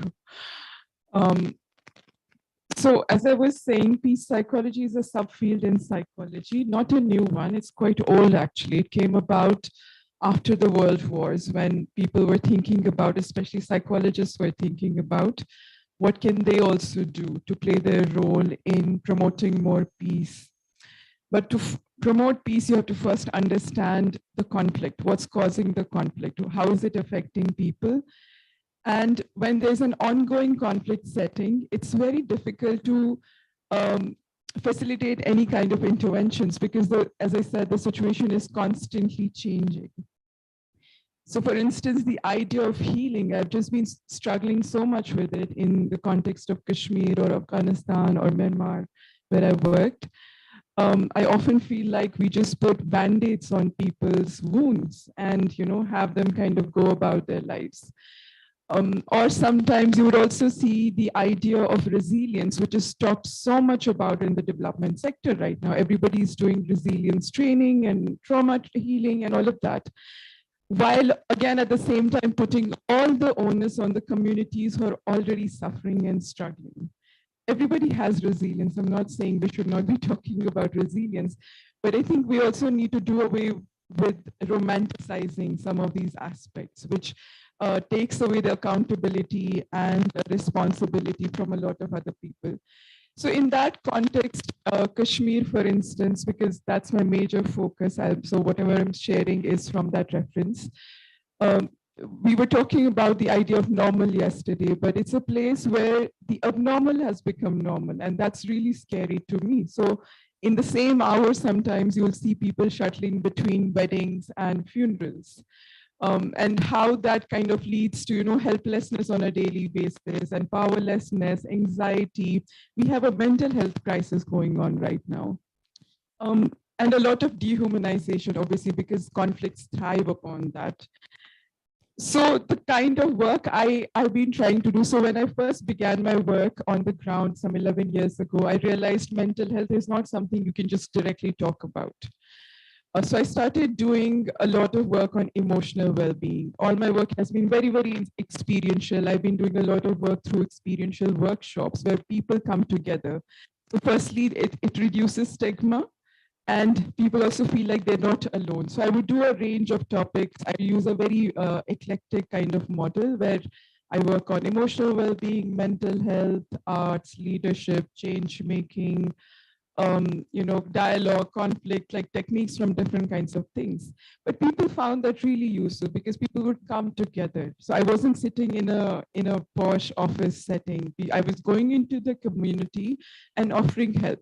So one of the initiatives that now I've designed at my Center for Peace Psychology is called Zoon Dub. So Zoon in Kashmiri language means moon, and Dub means a room. So the idea is that in old Kashmiri homes, we used to have this balcony kind of space from where you could just stargaze or moon gaze. But now with modern architecture. It's not that common. So the name in itself creates a sense of belongingness, connectivity, and creates this idea of safe space. So Zundab at Center is a safe space for community building where people come. As I said, there's not a lot of places for expression. So they come and they share what, for instance, the conflict is doing to them psychologically. They share their stories of abuse. They share their stories of hopes also, what they're, thinking of doing. And this is often the only and first space for a lot of young women who feel like they can actually come and share anything. So this is also to promote narrative building, because again, it's a place where, nothing is in your control. There's high surveillance, there's scrutiny of all sorts, zero freedom of expression. The other initiative that we had started after 2019, which was again personally kind of impactful, is called Pakan. Pakan in Kashmiri language is a slang term. When somebody asks you, how are you doing? You say Pakan, which basically means, literally it means I'm walking. I'm walking on the path of life. And metaphorically, it just means that, life is going on. So the idea is it's a psychological storytelling initiative where people again share what keeps them going despite all the chaos and the conflict and everything that they see around. So we encourage people to share stories in online formats as well. They share their art pieces and other things. It doesn't have to be a write-up. So I've been looking at both a hybrid model, like how do we do things both online and offline. During COVID, I had to do a lot of work online, especially with young people. So I created these listening corners, even on Instagram. So I make a use of like everything that is possible out there. A few years ago, I met this person. Sorry, I'm taking a bit of a time, but there's a story that really, really impacted me. This young guy I met in his early 20s, he was diagnosed with bipolar and other things and had gone to a lot of psychiatrists and other people in the state and outside the state. And somebody said I should maybe talk to him, maybe it will help him. Though I'm not a therapist, I'm not a clinical psychologist, but I do offer basic emotional support and psychological support. So the first thing he told me when I met him was, is there a pill for peace? Can you give me a pill for peace? And it broke my heart because I couldn't, of course, it wasn't anything new. This is a very similar story that you hear every day, but it talks about the complexities of mental health issues that people go through. And this is somebody who had a lot of access, he could travel outside. There's so many women, for instance, half widows is a group of women who don't know whether or not their husbands are alive or dead. Mostly they're dead, but they don't know. So that's why they're called half widows, and they live miserable lives.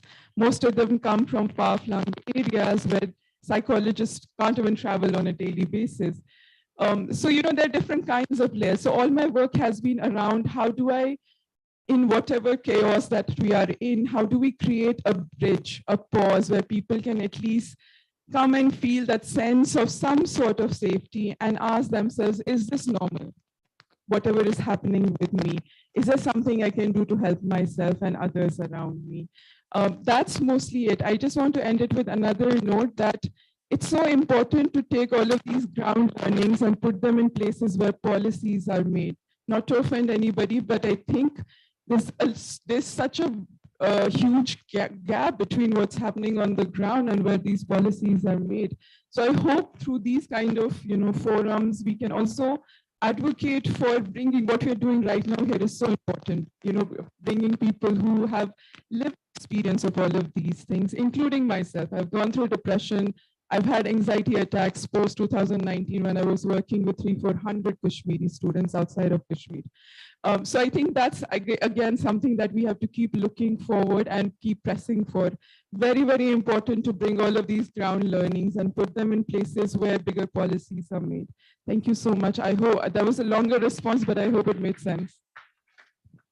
Thank you.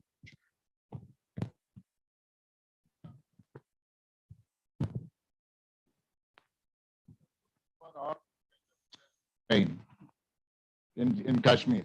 You are what?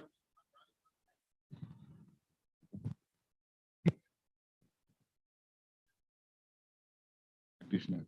So Just most of the time you have used the word I. I thought that you are working alone. I'm mostly working as an individual because peace psychology is very new in the field. I'm the first one to be doing it from South Asia, but I also have now center where we have volunteers. To answer your question, the root cause, mental health is an aspect of everybody's life. So mental health, I don't want to call it issues or problems, it just makes it sound so bad, but whatever it is, exists everywhere. It's just that in a conflict zone, there's another layer added to it. So for instance, pandemic wasn't new to us because we were already used to having lockdowns and curfews, but it was also new in a different way because this was somebody called it an invisible enemy when I was talking to them. So the root cause can be, a lot of other things. There are young people who have relationship issues and hence they go through mental health issues because of that, or they have career issues. So issues that you will also see in other places, but a lot of issues is because there's a bigger framework that affects everybody's life on a daily basis. When people go out of their homes, including myself, I do not know if I'll come back alive. So your brain is always on that hyper arousal, thinking about your safety and protection and all of those things on a daily basis. I still do not differentiate. I can't distinguish between the sound of a firecracker and somebody, a bullet being fired. And that gives me instant anxiety, even if I'm abroad. So those are this is a very long discussion, but it's a multi-layered problem. Said mental is political. Now, I have a couple of questions. One is for you only from Kashmir, Ufra. I have been doing some work in 1980s about the torture victims, and as a part of human rights work that I was involved in. And I come from Madison, and I went around abroad, Paris and Copenhagen and all, to learn about how to treat and rehabilitate torture victims. Most of the victims there were, refugees or the migrants who had suffered, and then their rehabilitation and treatment was, whatever models that were created there. When I came to Bombay, where I live, I found it was impossible to implement because the people who did it, they are there in front of you all the time, and there is no justice for the victim. So how do you have peace without justice? And if that is not there, that is, you say that what you are doing is a palliative, just trying to make people feel nice, but without finding a solution for it. My second question is from a colleague from Uganda. I keep hearing, and there is a lot of groups of the people who are suffering from mental health and come together, and they do take up the issues. But what is your experience with the medical profession there, this profession of psychiatry? How open they are to your viewpoint and to your interaction with them? There may be exception, but what is the mainstream? And are they ready to listen? Are they ready to change? Are they ready to integrate that in their practice?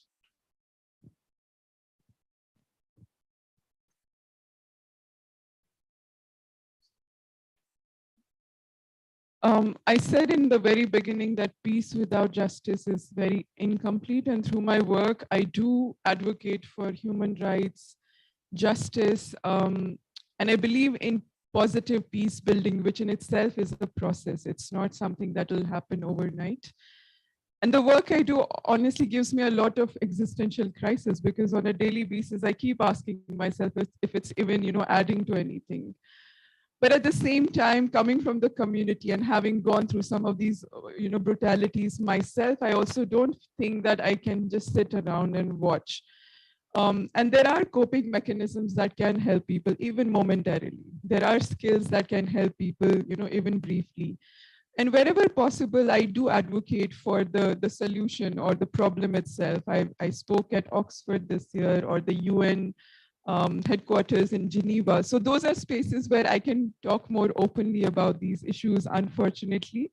But I hope all the people who are sitting here are here because they want to listen. They want to, because people are talking, even in their silences, but are you really listening as a community that's, there's a community right next to you and they're going through something. So it's really about asking ourselves, Are we empathetically listening, and are we willing to do something about it? So yeah, that's the answer I can give. Peace is a process for me. And as I said, I don't claim to have found the perfect peaceful kind of solution on the ground, but I do think it's my responsibility with all the privileges that I have acquired through my exposure and knowledge or education to give back to the community in whatever little ways I can. And with that, I do all my work in Kashmir for free. I've been working voluntarily in Kashmir for over 10 years now. And whatever work I do, I also see glimpses of transformation. I think that's what keeps me going, to be honest. I take inspiration from women, I take inspiration from children who have such difficult lives, and yet they're out there claiming spaces and rights and doing something for their survival. They're my heroes. I take inspiration from them. Thank you. Thank you. And I think that, Amar, that this question of justice is actually quite important. And in many ways, the work that UFRA does, or the work that Satya and Chitra do with Rainbow Homes, or the work with the palliative care or the dementia care, is actually about justice in so many different ways. It is about the dealing with inequity, and there are things that we can do, and I hardly need to tell you this, but this is as much for the student. Then there are things that we can do, and there are things that we may not be able to do today. The talking with the authorities that we heard is not that it is not going to happen. It is not happening today. It may happen tomorrow. The difficulty with injustice or inequity is that it pushes you, like anxiety, into places of hopelessness, and this is in a sense what I guess we are trying to counter, and in that push back against the anxiety or the hopelessness, I think all of us are equally. It depends equally upon all of us in that sense. So thank you very much to all the panelists. Godfrey, I'm sorry to interrupt.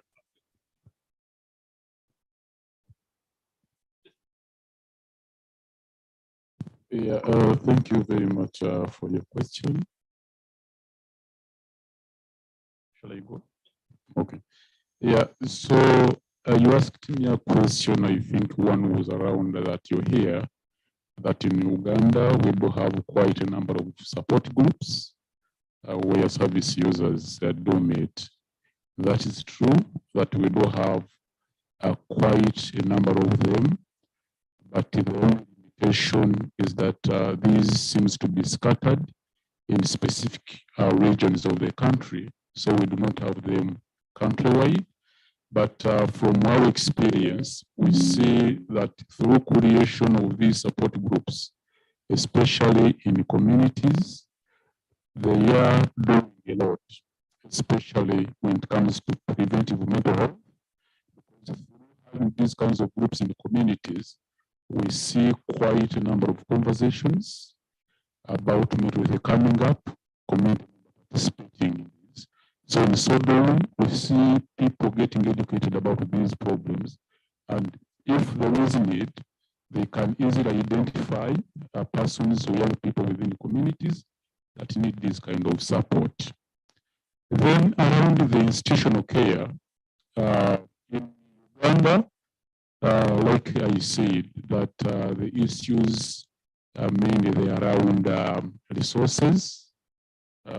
Like I said, that the allocation of the budget is even not 1%. It is around 0.7%, and with a population of 4 to 5 million people. So we only have one psychiatric hospital. I'm aware you might know about it. So we have one institution that caters to the population of 45 million people.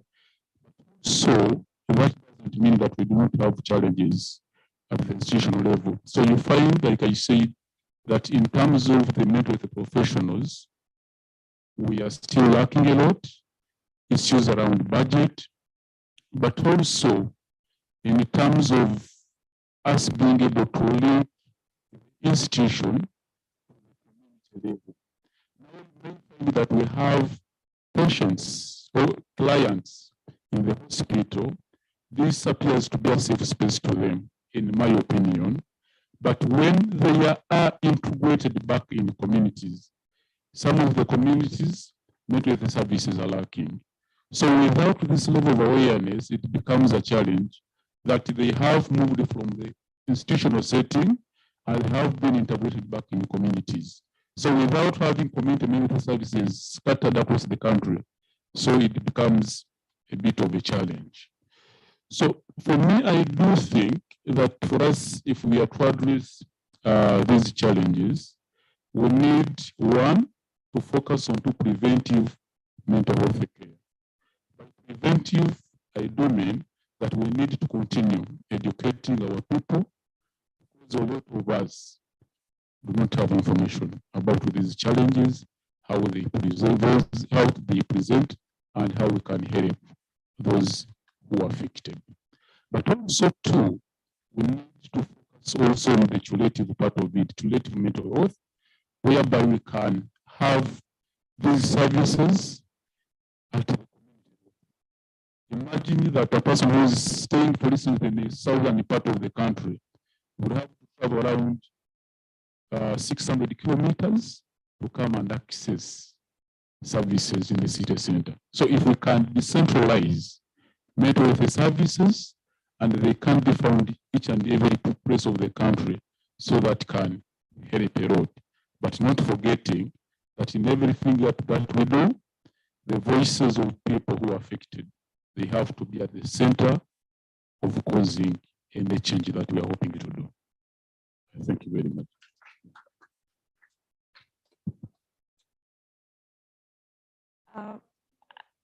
I have a question for Godfrey again.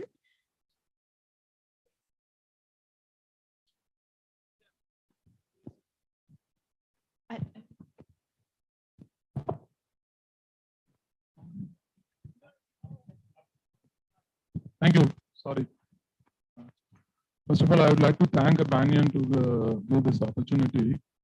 My name, Rainbow Homes. Since I was associated as the District Child Protection Officer in the Rural District, the Social Defense Department. In Tamil Nadu, we have a lot of children homes. Comparatively, other states, we are the pioneering states having higher number of homes, also children homes. Plus, implementing the schemes also, we are the pioneering state. We and Kerala pioneering states, as you are aware about that. But still, we are struggling to tackle the mental health issues of the children, those who are living in the children homes. We couldn't able to do the rehabilitation measures properly for them. Okay. My question is, since you are working in various states, do you feel the government policies and government departments, what they are doing is enough to tackle these issues at present stage? Or otherwise, do you think that civil society organizations only focusing to tackle this kind of mental health issues rather than the government departments? Still, I felt that there is a lacuna in the government side itself for implementing the schemes properly, because they are the pioneering role, their responsibility. But we feel that since even though we are associated with government departments, we felt like that only. So from your perspectives, whether you are getting proper support system from other states comparatively Tamil Nadu, or even Tamil Nadu also, you mentioned that 232 children something to our program. I think there are more, a lot of children are there. Please, can you? Thank you. Thank you. speaking, I'll add a bit and then Satya will have more to share. See, first of all, when we started as an intervention, the first assumption that we work on is that we have to work with government. That is, if we want to scale it. So it's another thing that our intervention at every city has a certain number of children, because we believe that we can create a model, but we cannot scale it up as only as an NGO intervention. But to the question to your answer is, government has a power to do a lot if it wants to do. And the idea is to keep on working with them. Like, as you know, any other state, any state, even including Tamil Nadu, there are transfers, there are people who keep changing. But that doesn't mean that we stop working with them. We have to again open the entire file again and tell them our background and introduce ourselves, reintroduce ourselves. But we never give up on that. What we've seen is, first of all, you need to have continuous faith in the people in power. That if you are doing work that is ethical and you can stand for it, you can explain it whoever comes in front of you. That's how we have tackled all the various counters on this model. So the first is continue operating in faith. The other thing, yes, there are a lot of systemic steps that need to be done. Like, we can be happy with the kind of work that we are doing in our homes and say that we have created some good models that people can get inspiration. But the other thing is to work with them to inspire them to spread this idea to other NGOs. So one example I'll give you is that now we want to actively seek DCPOs of different districts and see that we can do knowledge exchange workshops with their NGOs. And can we have a trainers group that can then transact in their own language? So, and we should not undermine our effort of, we are just trying to do a knowledge exchange. Maybe something, we look at it as a small initiative, but what it can come out later is something that can come out very big. In fact, I'll just end with one example and Satya will add on. Our story didn't begin simply as a, one day that we started working. Our inspiration comes from Sister Cyril in Calcutta. And she was a principal of Loreto School. And she is the one who witnessed a very horrible incident outside her school, that one child was raped just outside the school. She was a homeless child. And that's when she decided to do something about it. And what she did is that she brought that girl and many other girls inside the convent school. She could have just, looked away. But she decided to bring them inside and give them food and, give them place of rest, even to the extent that she replenished the, reconstruct a small roof on top of the terrace and make the children to stay there. And that is what she called the rainbow homes. Of course, there was a lot of resistance from the so-called high-class parents, the management, that what are you doing? But she convinced another 5 convents to also do the same.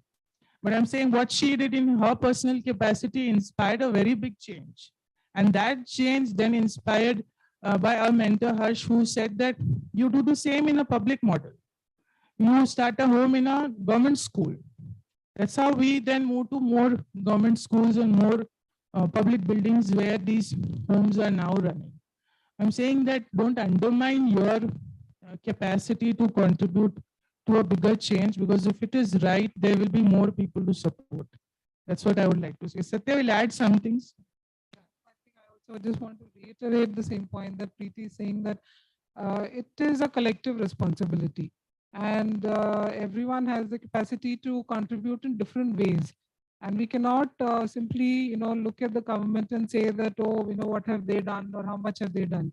Yes, there are steps that, for example, in our case, with children, the important step is to meet the children and identify it. That is a huge gap in our case. There are so many children out there who need care, but we need to have a system wherein field workers, sensitized field workers can meet these children and talk to them and convince them to avail of the services that are running.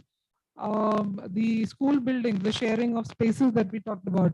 We need the government to open up many more schools to lodge these children where the care can be provided. So, I mean, these are the requirements, and there is a gap there, but we can turn around and say that, oh, this is not happening, so it's pointless. So, you know, what's really the purpose of just contributing in a small way to the whole big magnitude of issues? But that really won't help anybody. We will not get anywhere with that kind of approach.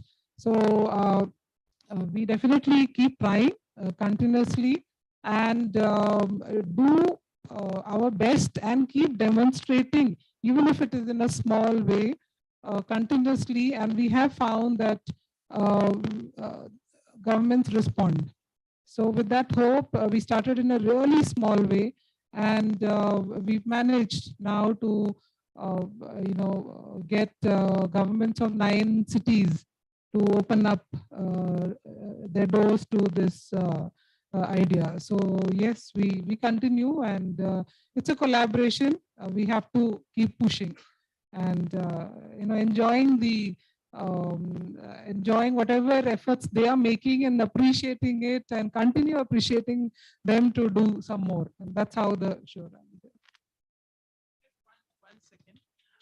Just answering to what she said is my own personal, when I heard about Rainbow Homes and I joined them, one thing that I always, would say that why not every school in every kilometer open to all homeless children where they can come in and, take shelter and also study. But that kind of approach will take a lot of time. But till then, we don't need to wait. We need to continue in building this vision.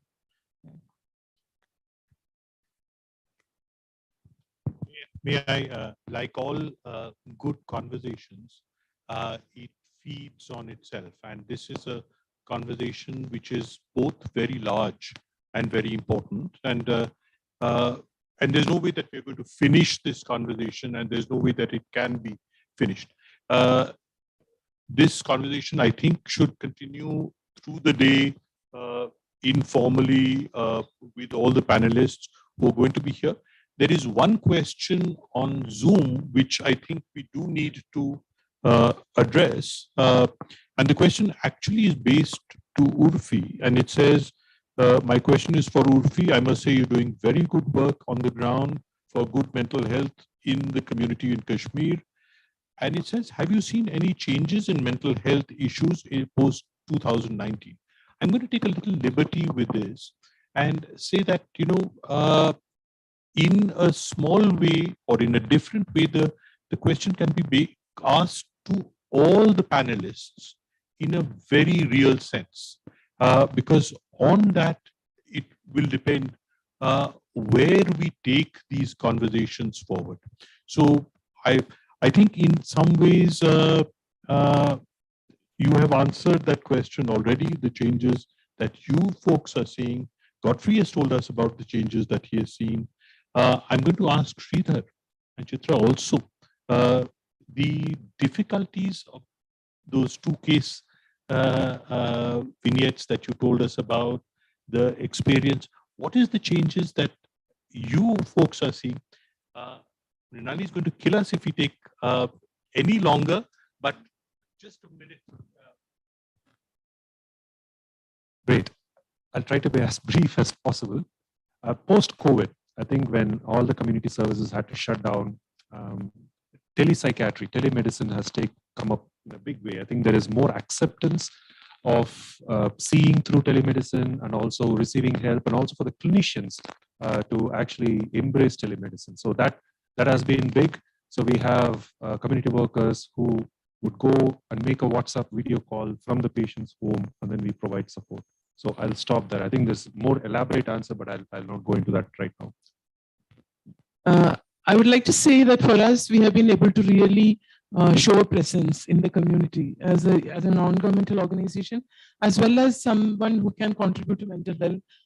Our presence in the community has been has been appreciated by every stakeholder. And that has led to further partnerships, both with governmental agencies as well as with non-governmental agencies. So we have been able to work with NHM more with panchayats, able to really facilitate funding from panchayat and NHM. We are actually planning to give a proposal to the state government of Kerala saying how an NGO that answers a question like which us, how we can actually complement the work or supplement. The government is doing excellent work, especially in Kerala. DMHP is doing very good work, but still at the grassroots level, how an NGO can actually fill a certain amount of the gap which is visible, still visible. How we can actually collect data for the e-health portal and actually strengthen their data also. So how as a small organization we can actually help build up the program. So that's what we are trying to do. And also we have actually started an ICMR project. So we are actually looking into determining the role of community engagement in building up models with the local governance thing. So we are also looking into research. So there has been growth. There has been growth in diverse, in very different directions, which we didn't plan at all. It has evolved. And I'm really optimistic about this because I know there are a lot of challenges with bureaucracy, with funding, with resources for NGOs, but there has always been a positive, optimistic growth also. And people can ask later personally. Not only are you not going to get any tea, but Mrinalini's expression tells you that you're not going to get any lunch also. So 1 minute, has it made a difference in Kashmir? The mental health crisis is only getting worse in summary. There's a growing sense of fear, anxiety, your homes being snatched from you, your identities being taken away from you. It's not getting better. And that's why the infrastructure is really bad. We have one psychiatric hospital, which also unfortunately uses very archaic ways of dealing with people. There's a lot of dehumanization. If it was up to me, I would instantly create something like Home Again and have people, be there as a part of the community. So yeah, to respond to the question in summary, things are not great. Things are getting worse only. Thank you.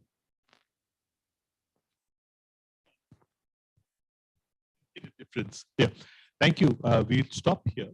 The essence, I think, is how conversations can lead to actually listening to others. How conversations coming from very different places, very different points of view, can bring about change.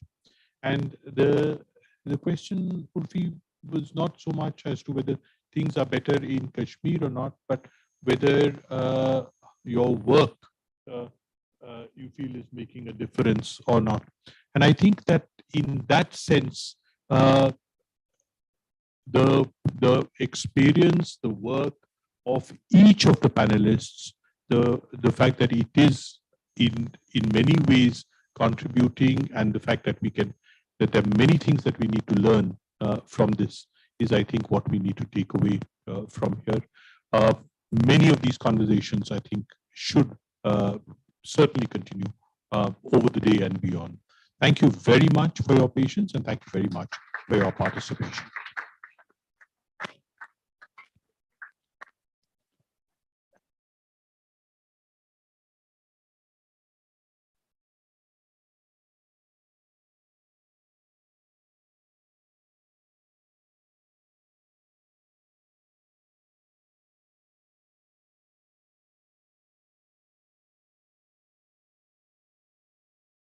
Much. Radha, I think you wanted to make an announcement. Yeah, so I think if you can just take your tea and just, kick it back and come back here by 11:55, 12 sharp, because without the full context, you're really going to miss out on the big picture, and they've been practicing for days. So I'd request you to please shotgun your teas. Thank you very much.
Hello, mic testing.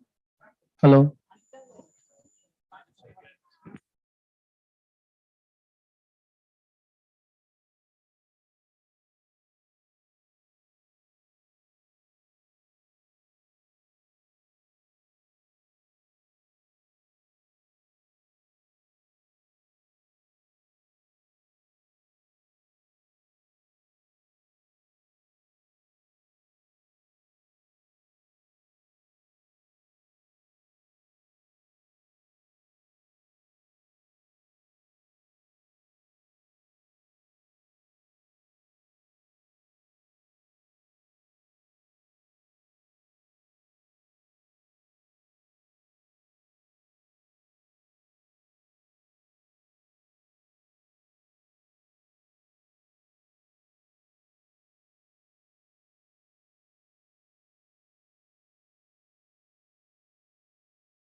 we worked together in a space where we did not know each other. And the methodology that I worked with helped a great deal in creating a space where we played a lot of games, we laughed together, and we also ultimately felt emboldened to share many of our stories. And it is one of those stories that we are going to present to you.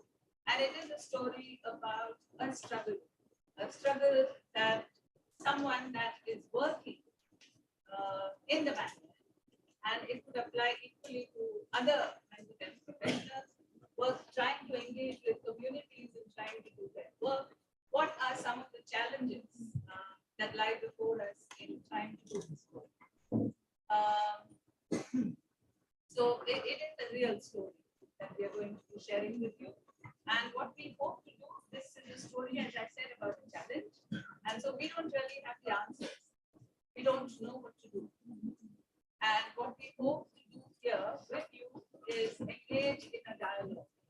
Engage in a dialogue about what are the possibilities, what are some of the challenges, but maybe also what are some opportunities for building through dialogue. One of the challenges of doing this work with language. In India, definitely, we work a lot with English, but English also confers and promotes power, privilege, and therefore creates, as comes with its own challenges and problems. We are working with a group where some of us have English and some of us don't. And it's probably true of many of us assembled here as well. But the conference is happening in English, and we are not going to let language come in the way of our desire to have a conversation. And so we are going to find some innovative ways of working around language. As I've said, you know what roughly the play is about, and hopefully the play will speak for itself. But once the play is over, that's when your work is going to start. As audiences, you're not going to be able to sit back and simply say you either liked it or didn't like it. But as I said, you will be invited to dialogue with us. Now, dialogue, as you know, happens when the two people trying to dialogue are at the same level. Paulo Freire, the visionary educationist on whose ideas the work that I do is founded, Augusto Boal, who created this press methodology, they believe that it's important to sort of be aware of this aspect of dialogue. So that's really what we've been trying to do the last 3 days, create a space where we were dialoguing among ourselves and ultimately were able to come up with a story that we would like to share with you. And before we begin, I would like you to actually meet the actors, because they are actors now.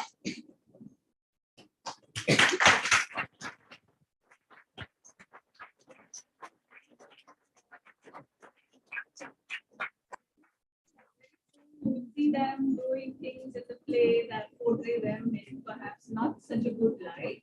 And so see them as the really beautiful, wonderful people that they are, doing the kind of work that they do.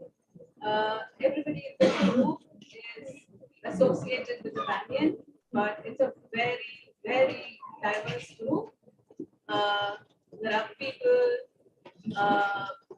that are doing very, very community-based work, and there are people who are researchers. There are people with lived experience. There are people continuing to struggle with experiences and also managing their illnesses and managing other work as well, including leading projects, etc. And I would like you to just get to know them very briefly. Hi, I'm Nidhi. I'm in the Kerala chapter, and I'm working there as a content writer and a research associate.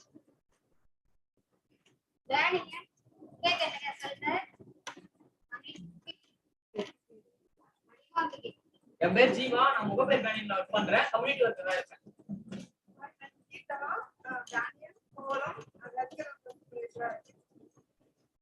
I'm Monica. I'm working as a co-lead in Kovalam ECRC. I'm planning for 18 years of life. Bob Kalava, Moreover, negative claims government side support for rights. Myself, Kanisha, works as social worker at Kerala Vanisha. In that Sanjay Gandhi, now Gandhi taken a set of Nasa Upper. In a Kavita, and Sank of the community worker. If a correct Selvi, and Sank of the community worker.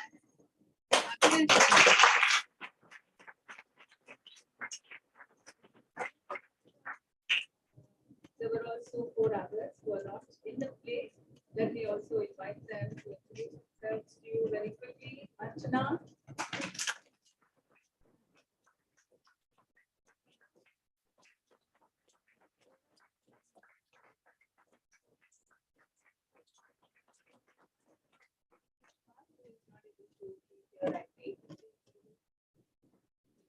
Thank you very much for helping us create that space where we were able to share our lived experiences, share our stories, and also come as actors on the stage.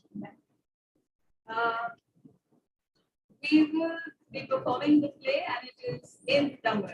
But I would like the audience to be just patient. I've given you the very broad context of the play. And after that, let's just see how much of it needs to be translated, and we will definitely do that. Now, I know that translation slows things down, but like I said, I don't want to let language come in the way of true dialogue. So, and it's also about trying to see how this methodology can work to address some of the issues that this whole conference has been about. Especially a couple of things that I heard in the morning with the opening remarks by Sumita Sheel. One of it was about the cliches that we hear a lot about person-centered, community-based, mental health care, etc.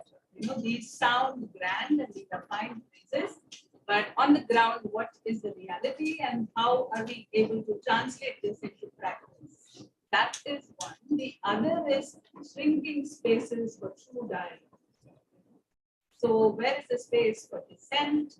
And how can we actually create these spaces? And anyone working in the area of mental health knows that to create spaces for dialogues around mental health is probably the first and most important thing that needs to be done. So this is really something that we're going to address today. And let's just remember that language is only language. It becomes more than that when we allow it to become more than that. So we'll try our best. So the play is called Enga Area Ulla Varadu. Okay. I think what it means is my area, don't come in.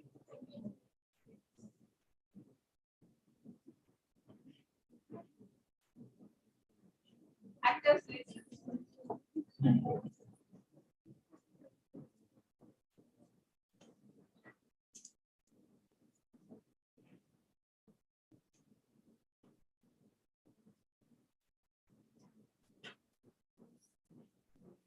Three, two, one, action. Stop பண்ணேன் கீர்த்தி அங்க பாரு 2 வருஷத்துக்கு முன்னாடி பார்த்த Joyce பெரியம்மா சொன்னாங்க இப்போ அவங்க பார்த்துட்டு போலாமா ஏன் ஜாய்ஸ் பெரியம்மா புரியல உட்காராம நாங்க ஜாய்ஸ் பெரியம்மா தெரியுதா தம்பி என்ன பண்றீங்க எங்க இருந்து வாங்க தம்பி எங்க ஏரியா உள்ள இந்த மாதிரி இந்த டைம்ல ஓடாது மணி 11 மணி ஆகுது நீங்க வந்து என்ன பண்றீங்க சார் ஒரு நிமிஷம் சார் கொஞ்சம் பொறுமையா என்ன பண்றீங்க என்ன சொல்றாங்க கொஞ்சம் கேளுங்க சார் அதல கேளுங்க ஒரு நிமிஷம் சார் எல்லாம் இருக்கு இந்த டைம்ல நீங்க ஃபர்ஸ்ட் எங்க ஏரியா உள்ள போங்க சார் கொஞ்ச நேரம் ஒரு நிமிஷம் பொறுமையா கேளுங்க சார் நீங்க போங்க முதல்ல நீங்க ஃபர்ஸ்ட் தம்பி கொஞ்ச நேரம் அவங்க ஏதோ சொல்ல வராங்க நீங்க யார் எங்க இருந்து வரீங்க நாங்க பேனியன்ல இருந்து வரோம் பேனியனே தெரியாது ஃபர்ஸ்ட் நீங்க யாருங்க நாங்க மனநல பாதிக்கப்பட்டவங்களுக்காக வேலை பார்த்துட்டு இருக்கோம் இவங்களுக்கு மனநல பாதிப்பா அத ஒண்ணு இல்ல இவங்க சும்மா சொல்றாங்க ஃபர்ஸ்ட் கிளம்பி போங்க இங்க இருந்து இல்ல சார் சொல்லுங்க பொறுமையா கேளுங்க அதனால என்னால ஒண்ணும் கேட்க முடியாது நீங்க முதல்ல கிளம்பி போங்க நாங்க மனநல பாதிக்கப்பட்டவங்களுக்காக வேலை பார்த்துட்டு உங்களுக்கு ஊர்லயே பார்த்தாவே புதுசா இருக்கு ஆனா இந்த ஊருக்கு வந்ததா நான் பேனியன்ல தான் வேலை பார்க்கறேன் அவங்க கிட்ட நாங்க ஏதாச்சும் உதவி தேவையான்னு சொல்லிட்டு பேசலாமா அவங்க உதவி எதுவும் வேணா நாங்க தேவையானது நாங்க செஞ்சுட்டு இருக்கோம் அவங்க இங்க இருக்கறனால யாருக்கு எந்த பிரச்சனையும் இல்ல நீங்க கிளம்புங்க நீங்க அவங்களுக்கு உதவி செய்றீங்க நாங்க இல்லன்னு சொல்லல நீங்க சாப்பாடு துணி எல்லாம் கொடுத்து நீங்க அவங்களுக்கு உதவி பண்றீங்க ஆனா அதை தவிர அவங்களோட வாழ்க்கையில வேற எந்த முன்னேற்றமுமே வேண்டாமா இவங்களுக்கான முன்னேற்றம். போங்க போய் ஃபர்ஸ்ட் உங்க வேலையை பாருங்க, கிளம்பி போங்க இங்கிருந்து. அப்ப இவங்களை இங்க இருந்து நீங்க கூட்டிட்டு போக போறீங்களா? இல்லம்மா, நம்ம கூட்டிட்டு போக வரல, அவங்க கிட்ட பேசுறதுக்காக தான் இப்போ வந்திருக்கோம். ஒரு நிமிஷம். அவங்கள நம்புற மாதிரி தெரியல, நீங்க முதல்ல கிளம்பி போங்க. இதே போல பேசிட்டு இருந்தா அப்படியே போலீஸை கூப்பிடுங்க. முதல்ல கிளம்பி போங்க. போலீஸை கூப்பிடுறேன் போங்க. மோனிகா மோனிகா, நம்ம இங்க பேசணும்னு நினைச்ச இந்த பிரச்சனைனால அந்த அம்மாவே எழுந்து போயிட்டாங்க மோனிகா. மணி 11:30 மணி, 2 பொம்பளை பிள்ளைங்க ஒரு ஆம்பளை எப்படி எதிர்த்து பேசுதுங்க பத்தியா? பாருக்கா, இது யாருக்கு சண்டை போடுதோ அது ஏழுங்க போயிட்டு தேவையா இந்த பொண்ணு? அப்படிதாம்மா பேசுவாங்க, நீங்க அதெல்லாம் கண்டுக்காதீங்க. நல்லதான் பண்றீங்க, அவங்களுக்கு தெரியல. அடுத்த தடவை வாரத்துல நீங்க மீட் பண்ணி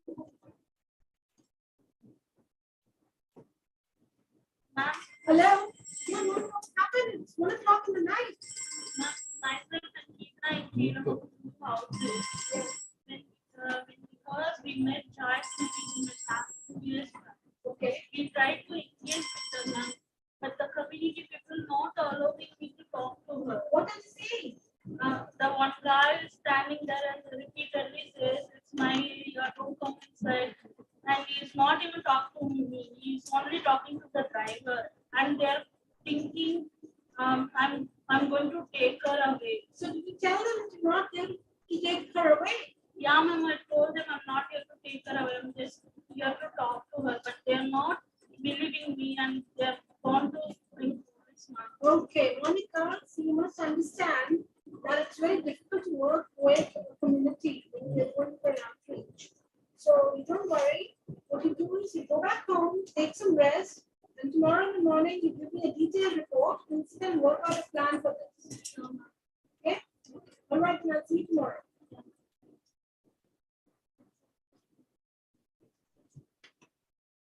Okay, that's the end of today.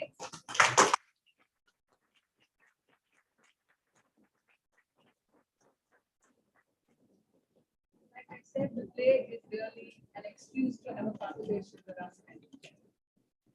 So let me just see how much of the play communicated to the non-Tamil speaking kids. How many here do not understand Tamil at all? That's not very good. Yeah. So, do you understand the struggle in the audience, in the play? You understand the struggle in the play? No. No? Not at all. Okay. Yes. Yes. Okay. Yes. Different context, but okay.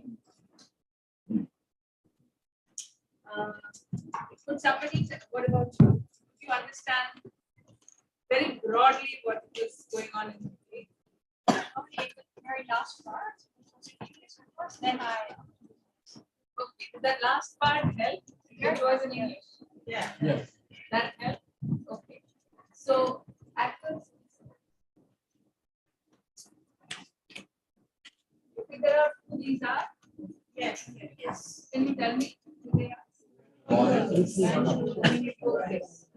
They're from the banner. Yes. Okay, they're from the banner. And could you figure out who the people here are? Fine. Okay. And could you also see this person? Yes. Okay. So do you understand what they are here to do? Could somebody tell me who is not Tamil speaking? Just to engage. Okay, somebody else said rescue. Yeah. So can we just clarify that? Is it to rescue that they are here or is it just to engage? Engage. How many of you got that? That they are not here to rescue her, which means to take her away from here. But they are here just to talk to her. How many got that? Okay, that's important. That's important. They are here just to talk to her. Okay, did that happen? It didn't happen because the community wouldn't let them do that. Okay, how many of you got the reasons why the community wouldn't let them engage? Yeah. Okay, she's saying trust. The community did not feel that they could trust the people from the banner. Yeah, how many of you got that? That there is suspicion and there is suspicion. Yeah. Okay. Who among these people do you think expressed suspicion?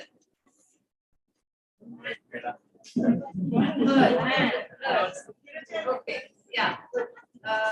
Yeah. Okay. Tiruchelvi was very, very suspicious. Okay. I'm going to ask the Tamil-speaking people if they can remember what she said. Okay. We have not seen you here at all. You're outsiders. Where have you come from? We have not seen you here at all. She said that. Where have you come from? What else did she say?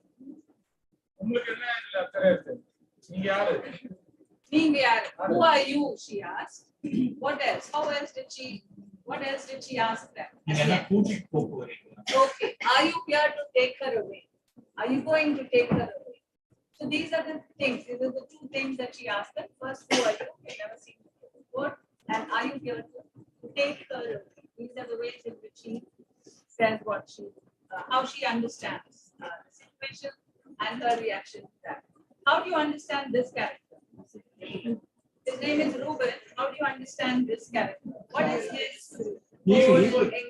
He was the wall. He is the wall. Why is he the wall? Why? He's the caretaker. He's a caretaker. Yeah. This is my area. This is my area. So who are you to barge in here? What are you doing in my area? Okay. This is at what time? At this time of the night. Okay, what are you doing in my area? So there's a sense of, I decide what happens here and what cannot happen. Okay? There is probably a sense of protection. Yeah, but also, like Jenny is saying, I thought you were very aggressive and sounded like, typical masculinity comes in and well, stay away, I'm here. How many agree with that? Very aggressive, typical masculine expression. He's very responsible. Dominance.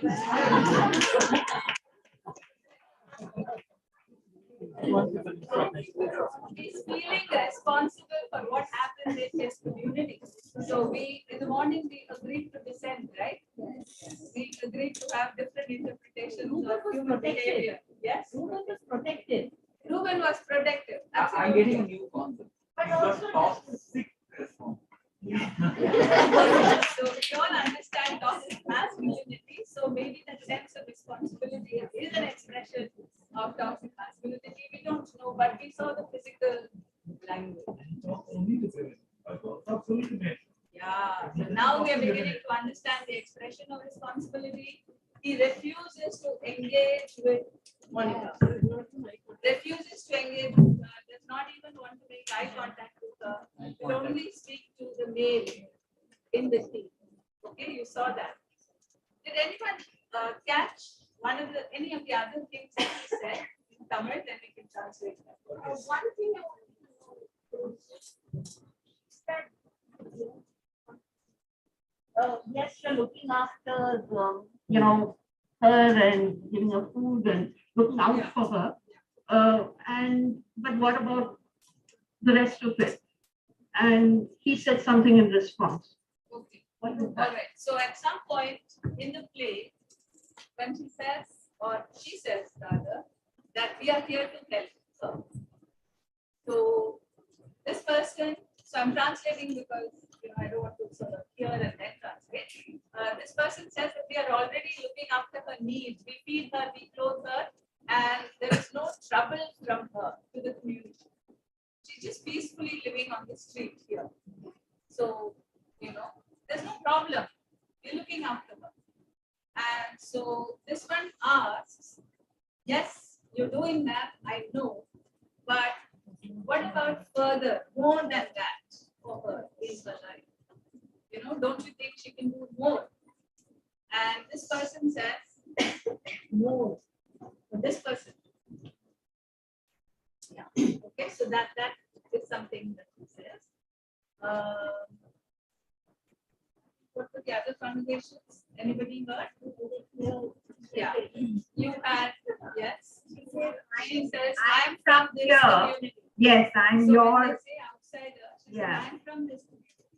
So she was not able to build that trust. Is it because of gender? Okay. Yeah. Possibility. Yeah. So that's an interesting thing to explore also, although she is an insider.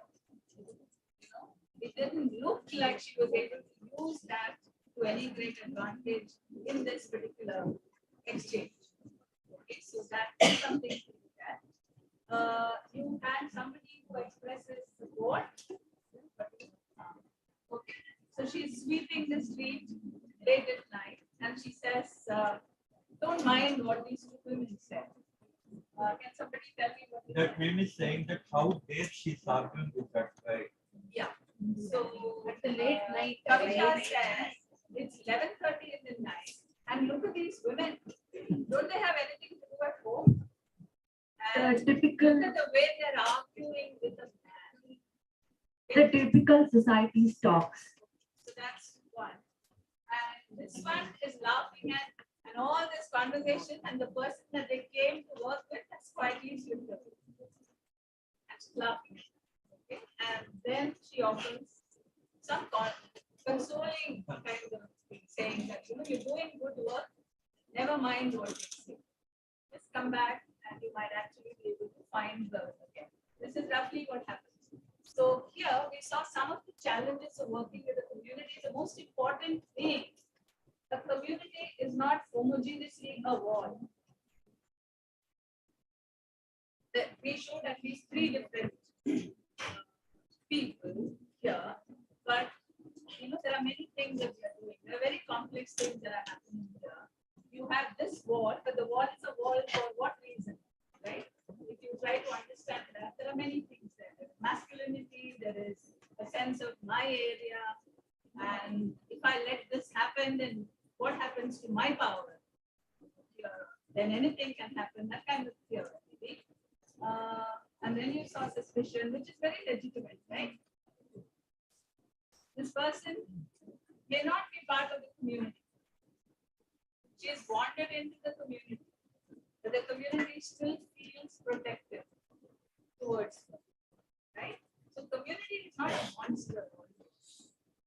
It's not. It's just that it's difficult. It's challenging to work with the many, many voices within the community and with the many identities within the community. There is a power dynamic within the community. You need to engage with that, right? So you saw some of the challenges within the community. How many of you understand these challenges? Even if you don't work in the area of mental health, how many of you understand fear, suspicion, sense of responsibility, wanting to protect, suspicion of anyone who looks like an outsider, behaves like an outsider, talks like an outsider? You saw the difference in the language. They both spoke Tamil. They both spoke Tamil, but they sounded so good. Those who are Tamil speakers here will understand what I'm saying. This was, I come from the Banyan, I come from this organization. So there is a kind of an academic or educated language around mental health, which sounds really alien in this context. Okay, so that's another gap that is difficult to bridge. So how does one work with these challenges? How many of you understand these challenges? Maybe not in the area of mental health, but in other areas in your life, in your personal life, in your professional life. How many of you understand fear, suspicion, us and them, wanting to protect also, and that protection, that need to protect, becoming a hurdle or an obstacle for somebody who maybe you think they're trying to do good, but you still feel very, very reluctant. So let something start over which you may then have a right? How many of you understand this? And how many of us in real life find it very difficult to engage with this? For the reason, as I said, that it's not one thing, it's many things. And we cannot, as in a conference, separate them into neat topics and engage with them one by one. In life, they all come at you together, right? It happens together. And you need to engage with all at the same time.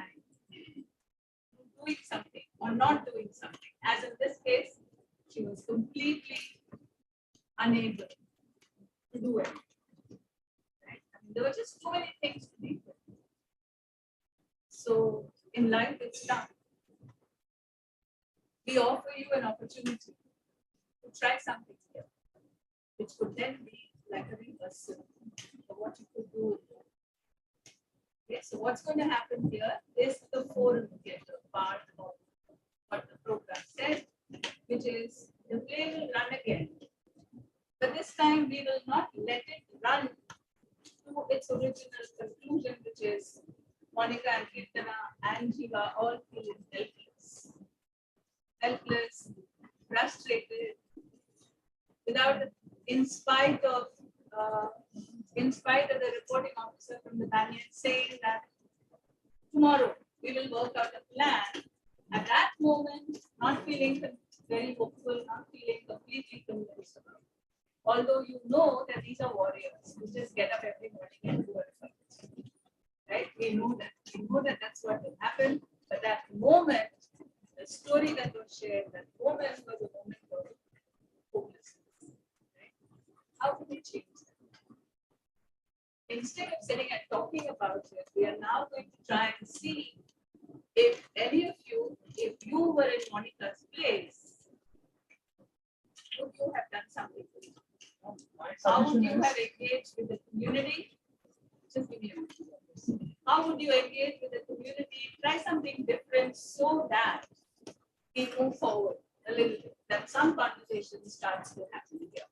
So we're going to sort of, I will just quickly explain the rules of what we are going to do. They will play the scene once again. It's a very short scene that you saw. And at any point where you feel you will do something different, since we've talked about it a little bit now, I'm thinking that you will understand what is going on in the play. And at any point where you feel that you would be able to take this conversation forward in a different way, I just want you to yell stop. Okay? I just want you to raise your hand and say stop very loudly. Can we practice that once?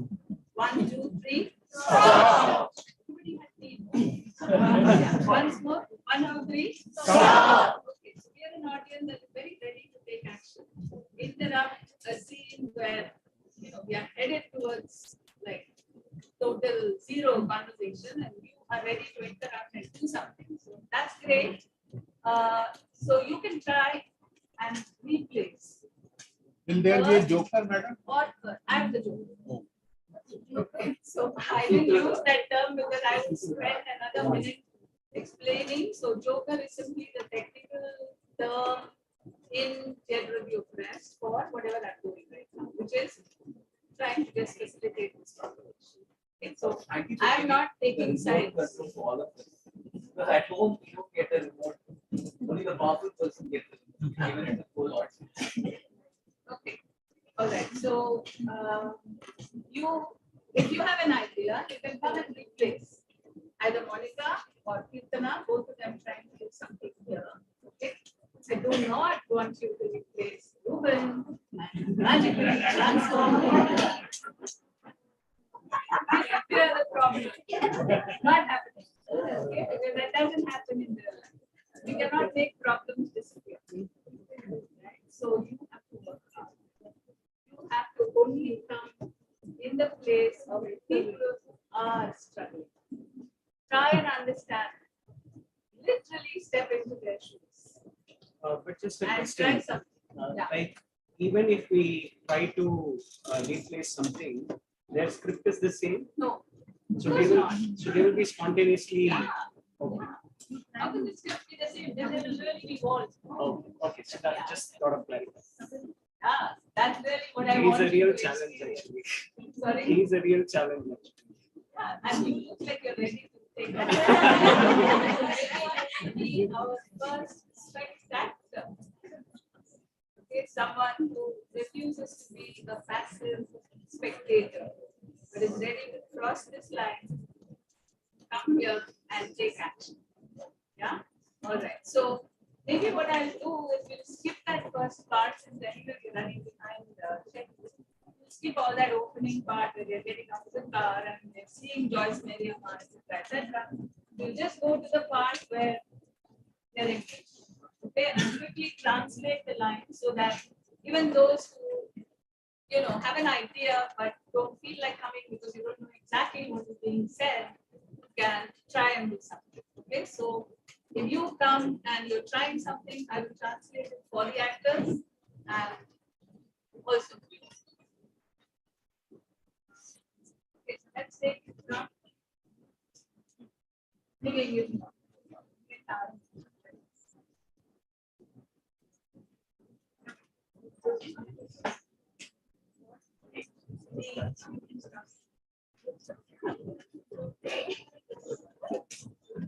Sorry. Yeah. So you've been sitting here all morning, listening to a lot of talking, right? Some of you have bags and books and papers and everything. Just to sort of warm you up for participation, can I ask you to please get up, stand up?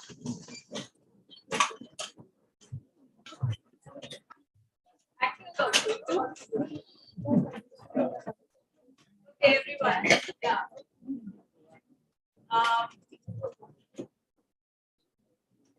Your right forefinger. Try and draw the most beautiful circle that you can draw. It doesn't have to be huge, but it's a perfect circle. As perfect as you can. Try and draw a circle. Okay?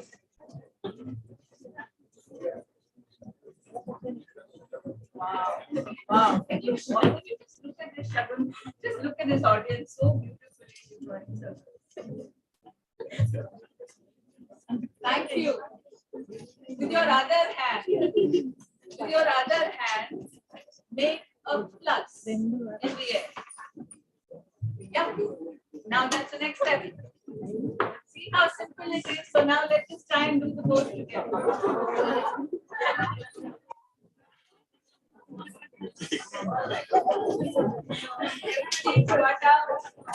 Everybody's feeling a little silly. You're all ready. You're all ready to push yourself to do more. Please sit down. Thank you.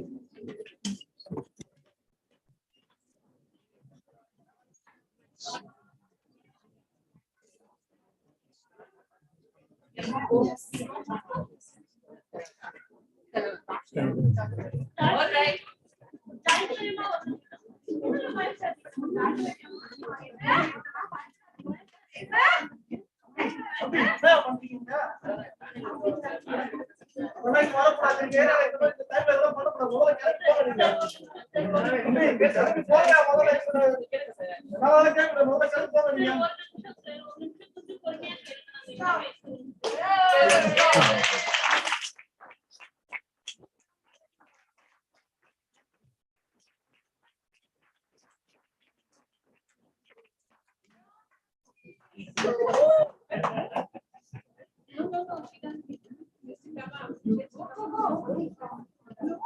Stop, man. How can you not say that?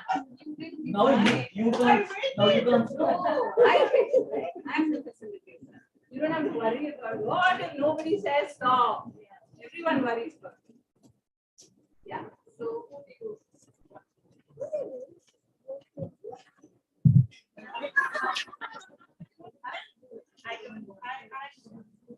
I don't actually. Can I speak this? No. You're all good at speaking, right? Okay. I want to take time. I will try. Okay, so one of the things that I would really, the reason I asked you whether you understand this struggle, whether you faced it, is because that's the space that you're coming to.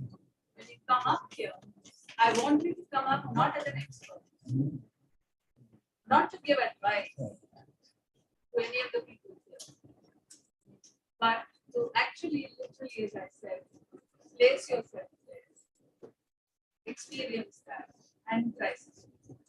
Okay, so it's not easy. We understand that. So just do what you felt here.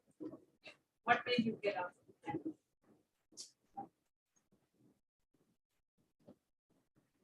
Hola,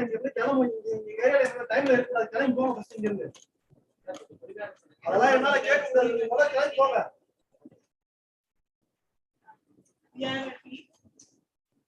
முதல்ல கூட்டிட்டு போய் இங்க இருந்து.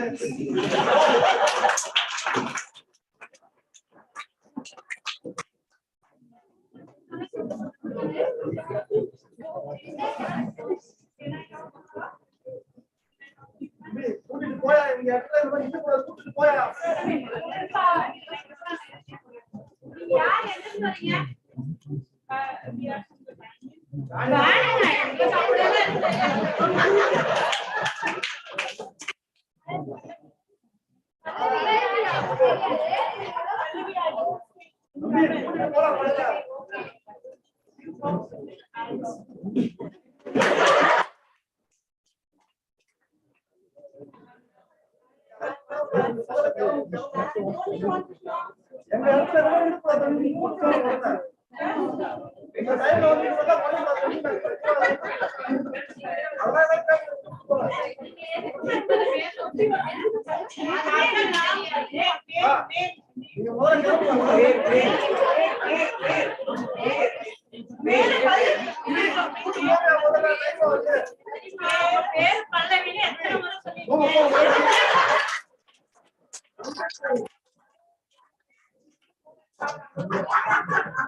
This is a stop that's happening. Can I? Yeah. So this is a stop. This is an intervention, right? That we just saw. So let's try and understand what worked or what didn't work in this intervention. There was a lot of laughter, which is okay. But when it happens in real life, and this does happen, how many of you know that this kind of thing can also happen? When it happens, it's not fun. It's not fun. It's not a nice experience at all to be in this. What's going on here? What was going on here? Can you try and understand that?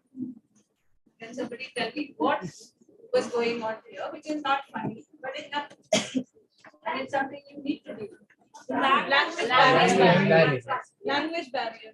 There is a language barrier. Okay. But tell me what she was going through. Or let me ask her. How do you feel now?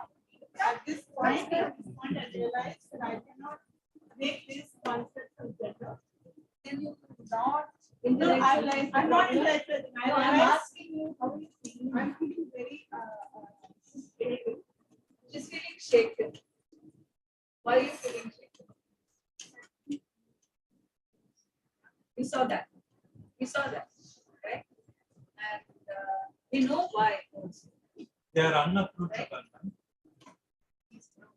They are unapproachable. Anyone want to respond to that? Say something. I think he is bullying her. He is bullying her. Was she engaging with him? No. Was she engaging with him? What was her tactic actually? What was her tactic? Go for mingle. Team. She tried to get the men to talk to each other, and she thought the women would be easier to handle. Were they easier to handle? They were not easier. But I still have confidence I will bring that confidence. Okay. So is this a kind of idea that many of us work with? That it might be easier if I were a woman for me to work with another woman rather than if I encountered a male that was aggressive. Do some of us try to do that? Yeah, use that actually as maybe a possible river. But it didn't work. Because what was she encountering? Not just gender. Our banyan Still is the barrier. But what else was she encountering? organization பேரு சொன்னாலே That hasn't gone away. organization பேரு சொன்னாலே I think they are revolting. What is banyan? So firstly, they should be aware what is banyan. So she says the minute you say organization, that word itself puts people off. Okay. I just think, sorry. It's something that maybe we all need to look at, right? I mean, it's a word that so many people in this auditorium, probably everyone in this auditorium, with no hesitation, with no awareness of where that word comes from. Is it part of anybody's everyday life? For how many people is it a part of their everyday language? So that organization, just organization. I'm from an organization called the Banyan. A lot of people just don't get it, right? So that itself created a barrier. Now, can I have? So I want to just move on, but it was really, really important that we actually saw this. Okay? It was important. So Pallavi, I really want to thank you.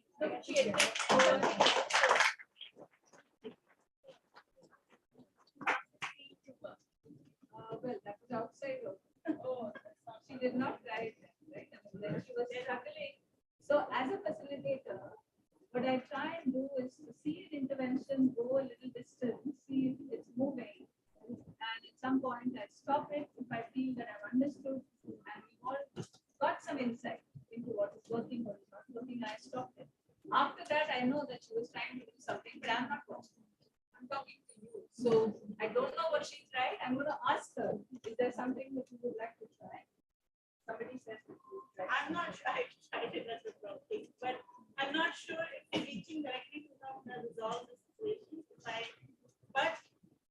Okay, let me just ask her. Even the director, right, come, try. Go directly and talk to her. Oh, that was very traumatic. So we are encountering walls of different kinds, and they are not walls, as I said, of insensitivity. They are walls coming from different reasons, right? I mean, this is in the area also. There is that, right? There is a sense of protection. So, community is done. But Pallavi, all this conversation happened because you died. So I want to thank you.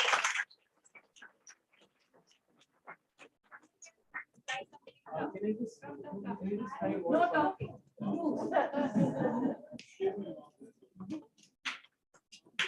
I don't want to discuss it. Just one thing. Why can't the same thing happen in broad daylight or something? Oh yeah. So outreach happens throughout the day. It's a 24-hour thing. So there are two teams. One team works through the day and one team works. Yeah. So this is just part of outreach. It's not unusual for them to be looking out for people to talk to at this time. Yeah, good question. I have one more question. Can you keep it brief? Yes, we have a lot of supportive mechanisms. Why don't they go alone without support of the police or local police? See, really, you can approach the local police. Definitely, they will help us to rescue that kind of people. No? Can you please sit down? Are you talking about that? Yeah. Are you talking about that? They can go to the police. Yes. All right. You want to come here? Right? Yeah. But there was something else. Oh yeah, sorry. Just try.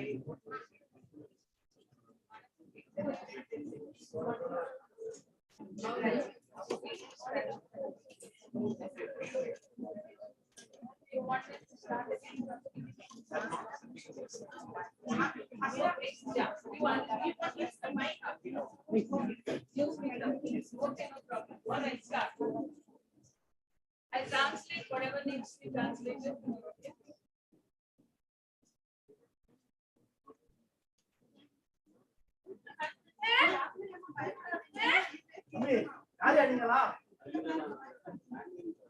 எந்த இடமா தான் எங்க இடத்துல வந்து நீங்க முதல்ல கிளம்புங்க எதுவுமே பேசுறீங்க எங்க ஏரியா வந்து நீங்களே பேசுங்க முதல்ல கிளம்புங்க பேசுறதுக்கே டைம் இல்லை நீங்க கிளம்பி 11 மணிக்கு கிளம்பி போங்க எங்க பேசுறது கடையிலங்க நீங்க கிளம்பி போங்க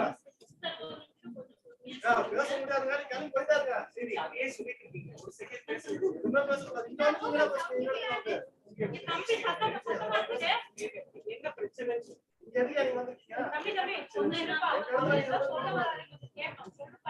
யாரு எங்க சொல்லுப்பா யாரு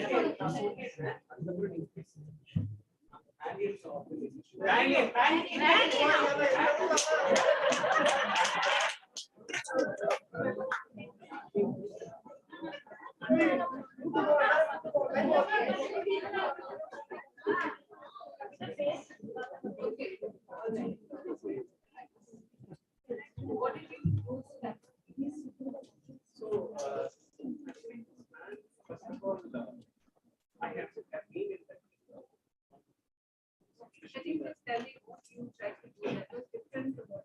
So I just try to understand what is this problem. Okay, so your strategy was to calm it down. And then to say, can you please tell me what your problem is? And also, that's what we tried. Yeah, also Yeah, if you I'm get just trying to stop the speechifying and get to the point of what you were showing. Okay? So what you were doing was to say, tell me what your problem is. You were trying to have a conversation with me. Did it work? No. Okay. Does somebody have any idea to explain why it didn't work? The moment you ask about what is your problem, Yeah, who said that? Yeah. the moment he asks about what is your problem, he will feel that நான் என்ன problem create பண்றேன் மாதிரி You are the people who brought நீ the தான் இங்க problem வந்த to நீ தான் my problem attention. create பண்றேன் Right? So this what is your problem was not the right thing to ask me. அவங்க உங்களுக்கு என்ன பிரச்சனை கேட்டது?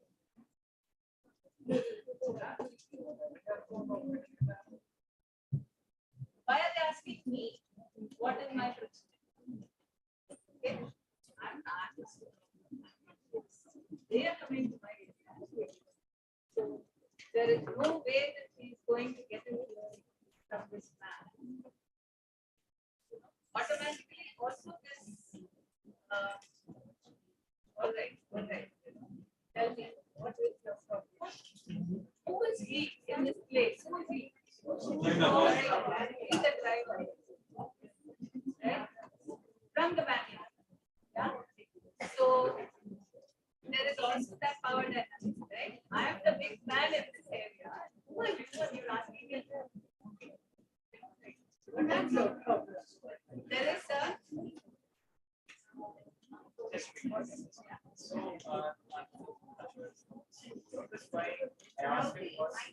the purpose why I asked is the practitioner was to make sure that the moment he explains what is his apprehension, I know what is his fear. the intention is brilliant.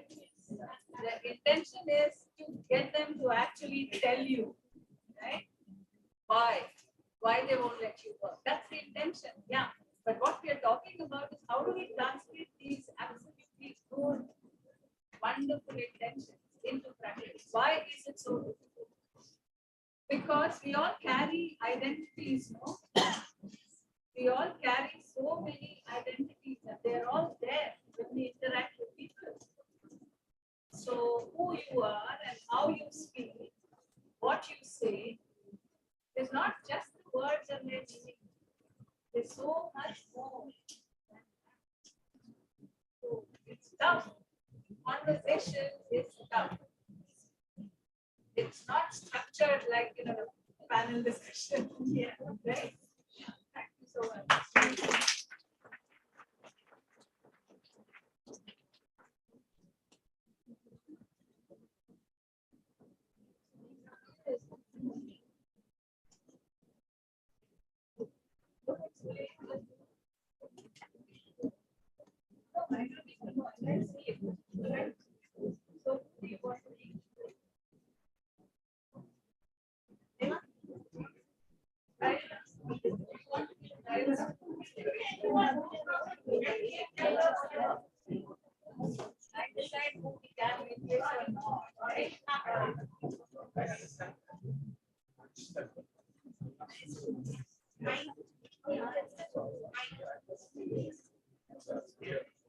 They have not come like that. That is not in the original story.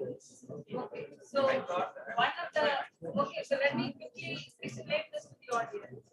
He says that these people have come with the police, but I don't think that is a good idea because you do that only when you're trying to rescue someone. You put a lot of other things in place, and then you you would try to take that person away. But these people have not come for that. Okay, then, They have not come then to I take want to it. replace Rupert.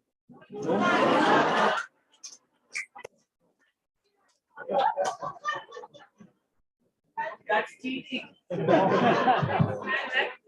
will try to act as a driver. Okay. Before that, I just want to share only one thing. My personal experience. Excuse No, later. At the end, I will give a chance for your personal experience. Here you act. Come in. Yeah, after you finish it. There's one queue. Actually, there's also wait. Yeah, please go ahead.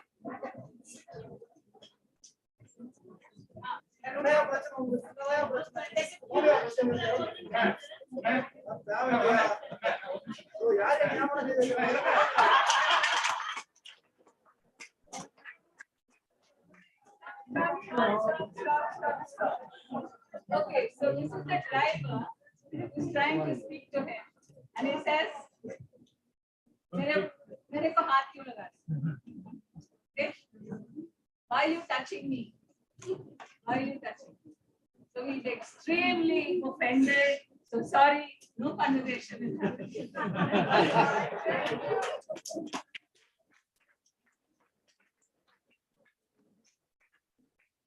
So there's a queue of spectators.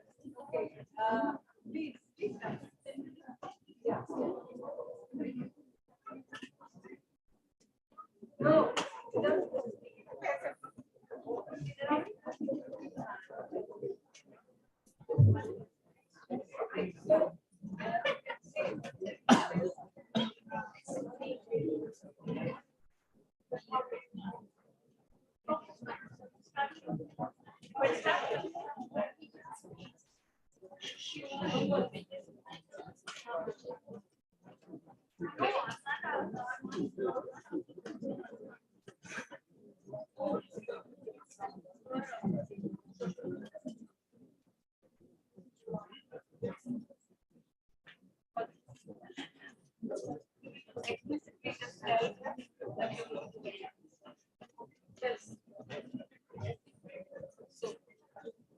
कभी-कभी कारण मिलते हैं।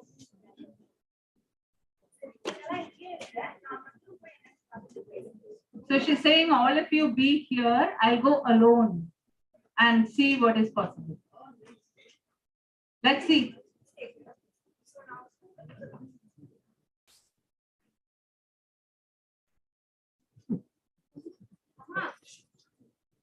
Nah.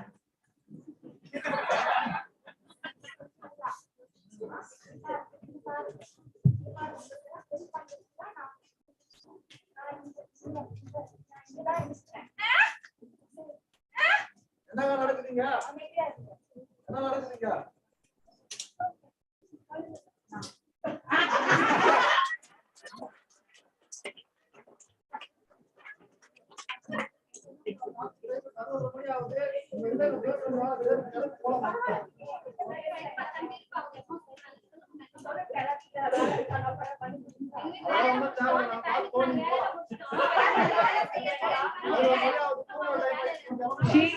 She's actually saying, can I help you?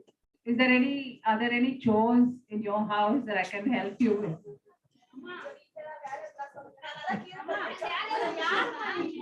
And they're saying we finished all the housework. Be patient.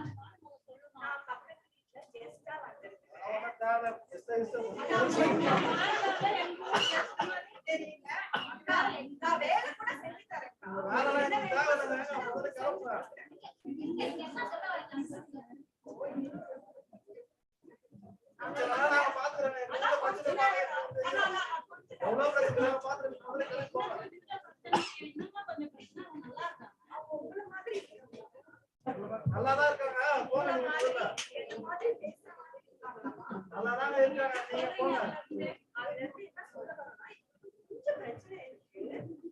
பிரச்சனையை பார்க்க நீங்க யாருங்க? பிரச்சனையை பார்க்க நீங்க யாரு? எங்க ஊருக்காரங்க நான் பார்த்துக்கிறேன். நீங்க போங்க. நான் நினைக்கிறேன் எங்க தங்கச்சி நினைச்சிருக்காங்க. நீங்க போங்க. சொல்றதா நீங்க தெளிவா சொல்லணும். கொஞ்சம்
யாரு stop சொன்னாங்க? அவங்க எப்படி stop சொல்லலாம்? நான் தானே stop சொல்லுவேன். ஸ்டேஜ்ல நடக்கிறது யாருன்னே தெரியாது, எங்க இருந்து வந்திருக்காங்கன்னு தெரியாது. அவங்களுக்கு போயிட்டு நீங்க எப்படி கவர்மெண்ட்ல ஐடி கார்டு வாங்குவீங்க, ஆதார கடையா நீங்க சொல்றது.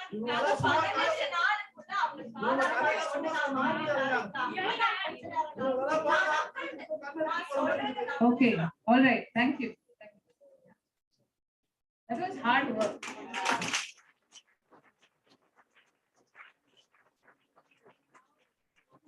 Quickly sort of summarize what she was trying to do.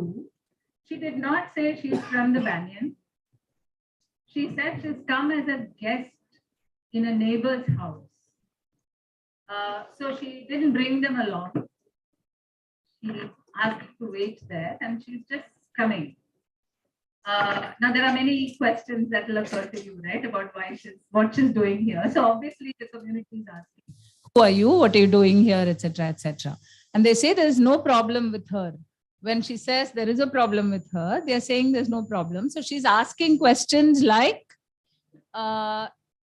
do you feel that she's like you? Can she talk? Can she, do the kind of things that you do? There is a problem with her and I'm just here to see how I can help her. And they're asking, they're challenging her about, who are you?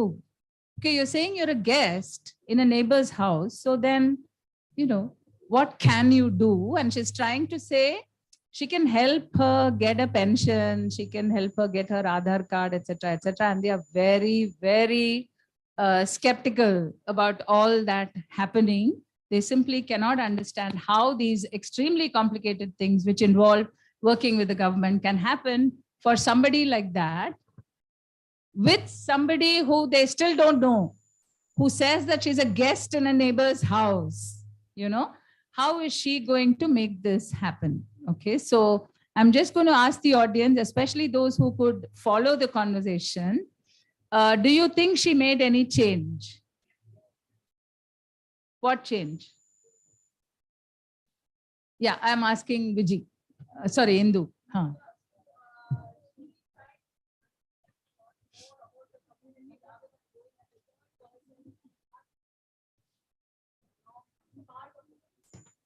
She wanted to be, yes, yes. Okay, okay. She was trying to establish that she is not an outsider, but that she's come as a guest in a neighbor's house was an attempt to show that I'm not very different from you. Okay. One second. Yeah.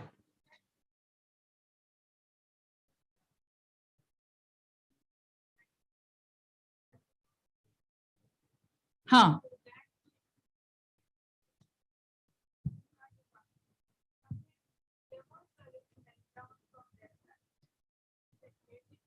Okay, so நான் என்ன கேட்டேன்னா, இவங்க பண்ணினது வந்து வித்தியாசமா இருந்ததா, இவங்க பண்ணினதுனால ஏதாவது சேஞ்ச் வந்ததா கேட்டேன். அதுக்கு இவங்க சொல்றாங்க ஒரு சேஞ்ச் வந்தது.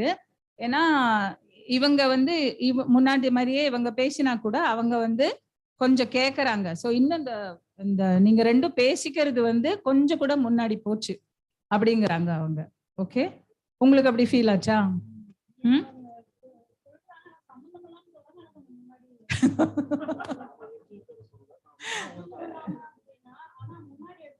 என்னது சம்பந்தம் இல்லாம சொன்னாங்க? ஒரு நிமிஷம், ரெண்டு பேரும் சொல்லலாம்.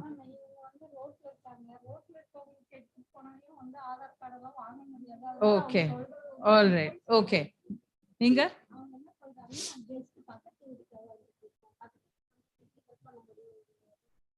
Okay. So avanga solra, they are saying that it was very difficult to believe her. Although we did speak more with her, it was not possible to believe her. How can you get an Aadhaar card for this person, for a homeless person? Not possible to believe her. How can somebody who's a guest, which means that she's here and gone tomorrow, right? How can that person actually do all these things? So they just found it really very, very difficult to believe. You're in the play. Yeah. Okay. So we have somebody else waiting here to do an intervention. Yeah. So thank you. Thank you very much. Thank you very much. It was interesting to see this going alone. That going alone is still something that we can all think about, right? I mean, when you go from an organization wearing these ID cards, etc., which is already a kind of distance creating thing, maybe a single person is less threatening than a whole team, etc. So maybe that is something to think about. Thank you. Huh. Okay, sure. So in the Karasi, okay, she's replacing Vadivu. Yeah. So Vadivu ninga okay. So end the இடத்துல சண்டை நடக்கும்போதா this Akash should come and talk to me first. Oh. Ah. Okay. But நீங்க சொல்லணும், நீங்களே தான் action எடுக்கணும். ஏன்னா அவங்க எடுக்க மாட்டாங்க, அவங்க பாட்டுல போயிட்டு இருப்பாங்க, நீங்க தான் தடுக்கணும். You take that broom. Okay, she's going to try something different. Okay, the play starts at the very beginning.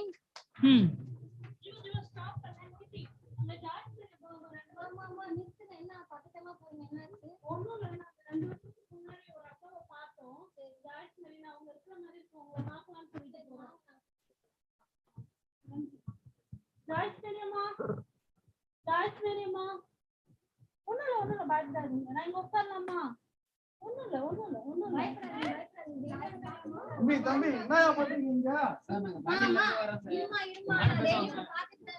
தம்பி இங்க பாரு. என்ன பாருங்க, தம்பி கூட்டு போய் எல்லாரும் கூட்டு போய்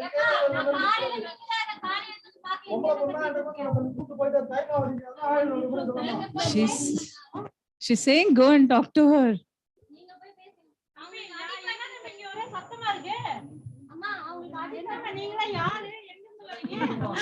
Okay, all right, okay. We saw something extremely interesting, right? Yeah.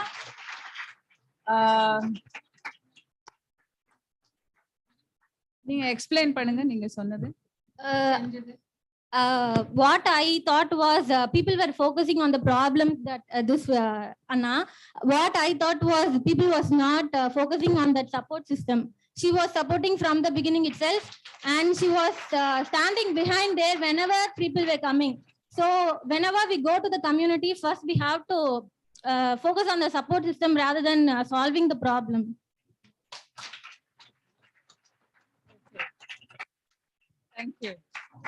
Thank you so much. Did you also notice the possibilities that she opened up, which probably were not utilized, right? Here, but what were the points that opened up actually for them? Did you notice? Yeah. Okay. So before that, did you notice something? Yeah, I mean, she is a very active participant in this community, and it's strange that someone who is there can be so invisible, right? She was invisible till now, but she chose to enter. She took on a role, a very active role, right? And she went with them, and she actually went to her. Now, there was a possibility here, right? What possibility do you think? Perhaps she knows her, right? She's a familiar figure. So there could have been some shift. Possible. I'm not saying that she would have recognized or she would have been friendly. She may not have been. I don't know. But it was a possibility. Okay, so she opened up that. The other possibility was she was actually distracting him. Right? She was very clearly saying, go and talk to her, go and talk to her. But that did not happen. That did not happen. And the women also actually came in the meantime. But I think the really important point that she, where are you? Yeah, the really important point that she raised for all of us here is we tend to see the obstacles first, right? I mean, so there's something that we need to change within ourselves, maybe. The problems are not always out there, right? Yeah. Thank you so much for that. So anybody else wanting to do something different? Okay, there's a line of people here with interventions. We'll just have to make them really quick. Yeah. Her. She's from the community. Okay, so he's going to replace somebody who's from the community. எந்த இடத்துல இருந்து? அந்த சண்டை. Okay. அந்த எந்த point ஏதா ஒரு point சொல்றீங்களா? நீங்க எந்த பாயிண்ட் எடுத்து நான் இந்த கம்யூனிட்டில இருந்து அப்படி? ஓகே, சரி.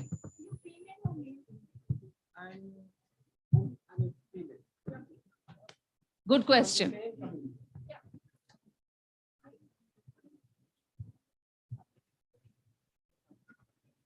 முதல்ல கூட்டிட்டு போன ஒரு நிமிஷம் யாருமே தெரியாது. இங்க பாருங்க, பொம்பளை பசங்க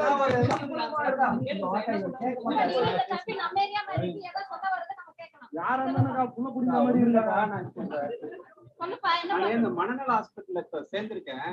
புதுசா சேர்ந்திருக்கேன். சும்மா ஏமாத்துறதுக்காக மனநலத்துக்காக இல்லக்கா. அந்த அக்காக்கு ஏதோ பிரச்சனை மாதிரி தெரியும். பிரச்சனைலாம் ஒண்ணும் இல்ல, நல்லா இருக்கிறான். அவங்களுக்கு பிரச்சனை மாதிரி நார்மலா இல்ல இல்லையா? இல்ல பேசாமலே இங்க இருந்து பார்த்து அந்த அக்கா பரவாயில்ல வாங்க கூட்டு போ. அக்கா ஒரு நிமிஷம் இங்க வாங்க. அம்பி கூட்டு போயாதான் எங்களுக்கு சொன்னாங்க. அவங்க நோட்டீஸ் பண்ணிருக்காங்க, அவங்களுக்கு ஏதோ பிரச்சனை இருக்கு. சரி, அவங்க யாரு கூட்டு போயா அப்படின்னு சொல்லிருக்காங்க. இல்ல நாங்களே சொல்ல முடியாது, அது டாக்டர் தான் சொல்லணும். அப்ப நீங்க வந்து முதல்ல கூட்டிட்டு போயலாம். சொல்றீங்க அவங்களுக்கு மனநோய் இருக்குன்னு சொல்றீங்க, அதுக்கு தகுந்த ட்ரீட்மெண்ட் தரேன்னு சொல்றீங்க. எதை வச்சு அவங்க கூட நாங்க அனுப்ப முடியும்? நீங்க கூட்டிட்டு போறதா பண்ணிடுவாங்க. காலையில தான் சொல்றேன், எதை வச்சு அனுப்ப முடியும்? பொம்பளை அவங்க எப்படி அவங்க கூட நாங்க தனியா அனுப்ப முடியும்? நம்பிக்கை இல்லைன்னா நீங்க கூட வாங்க. அதனால வர முடியாது, நீங்க வராம கூட்டி வா. நாங்க கூட வரோம். அவங்களுக்கு இதை விட அங்க பெட்டரா கிடைச்சிச்சுன்னா நாங்க விட்டுட்டு வரோம். கண்டிப்பாங்க. இல்லாட்டி நாங்க அழைச்சிட்டு வந்துருவோம். Okay, thank you. Thank you. Thank you. All right. Did you see a change? Did you see a change happen? Yeah, what happened? Could you just describe very quickly for those who may not have followed the conversation? What happened? Yeah, any of you? Yeah.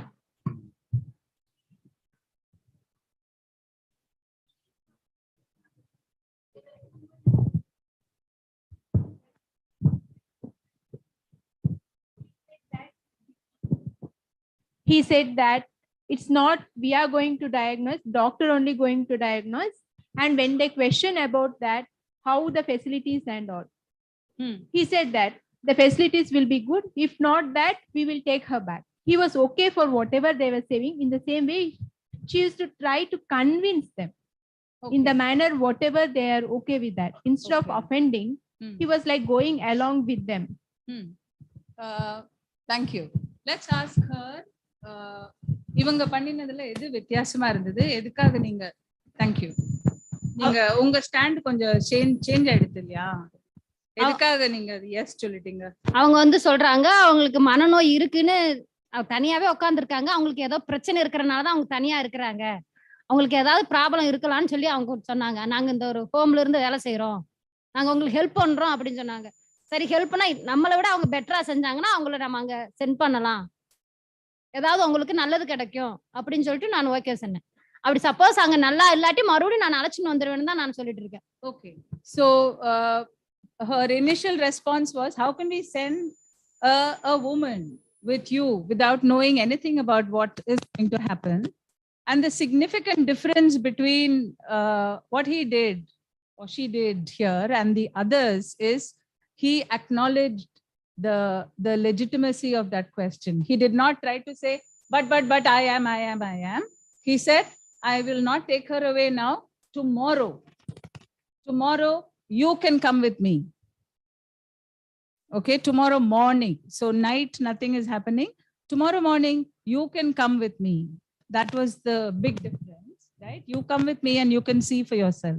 And like she said, she demanded that she have a right to examine what is available, what is being offered to her. And if she is not convinced, we will take her back. And he immediately agreed.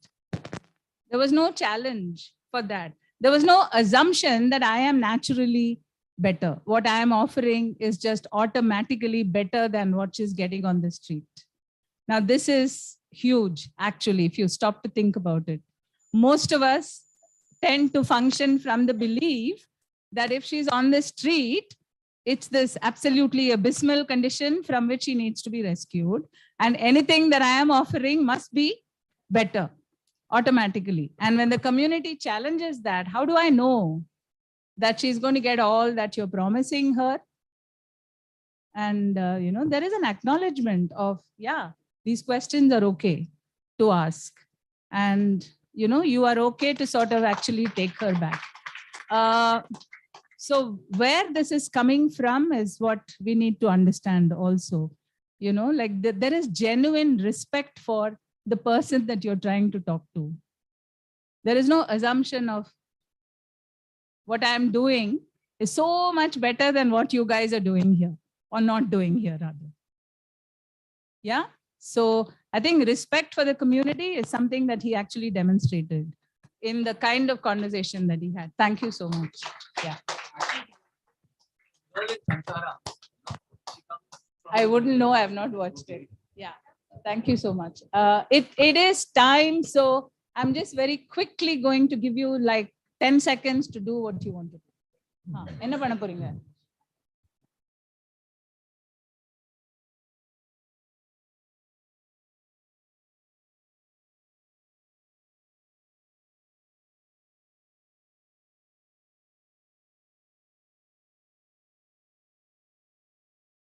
Yes.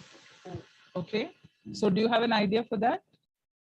Explain what you were going to do. Yeah.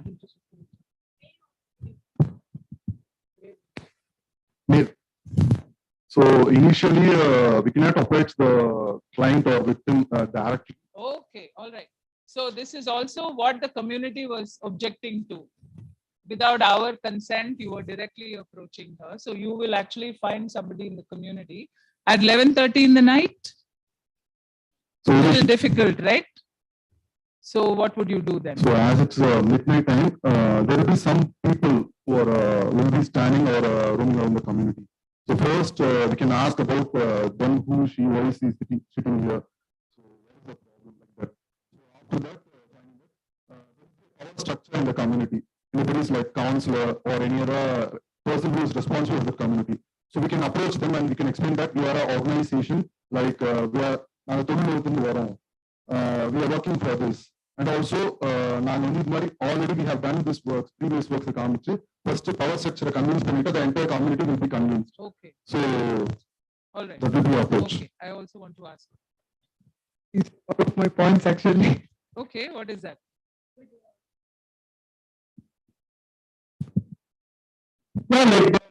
Yeah, like the approach it will be like people know in what state she is actually. So first, every we encounter her, who might know, she might get triggered also. We have to understand that also. And timing we have to see. And midnight, but situations happen like that, and we'll be ended so much to help. Yeah. Yeah. So first of all, what I say is like go with the power. Okay. All right. Okay.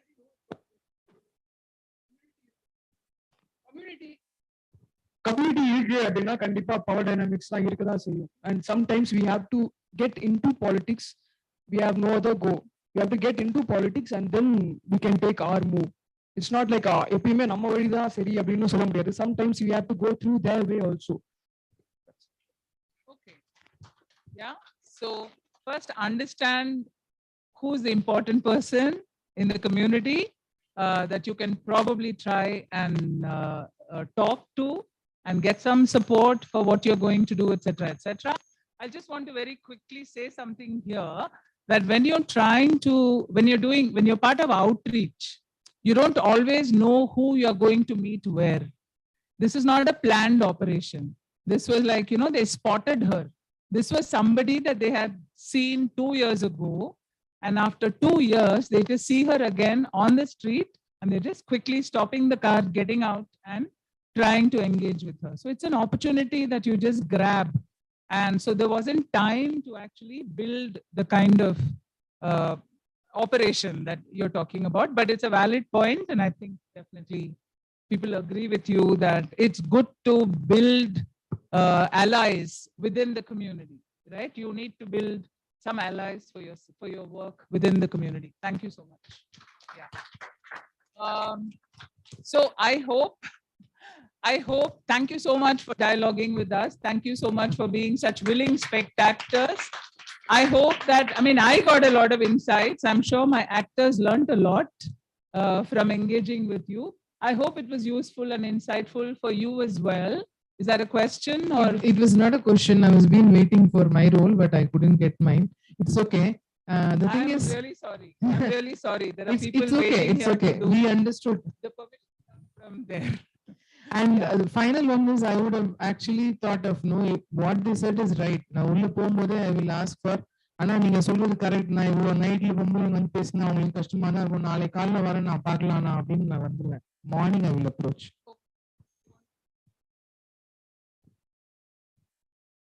ஆக்சுவலா வந்து 2 years before உங்களை யாருன்னு அவங்களுக்கு தெரியுது.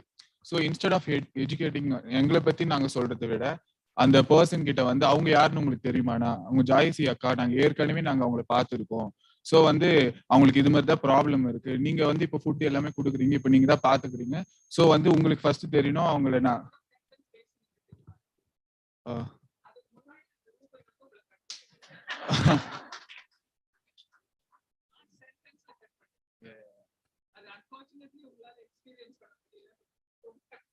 yeah.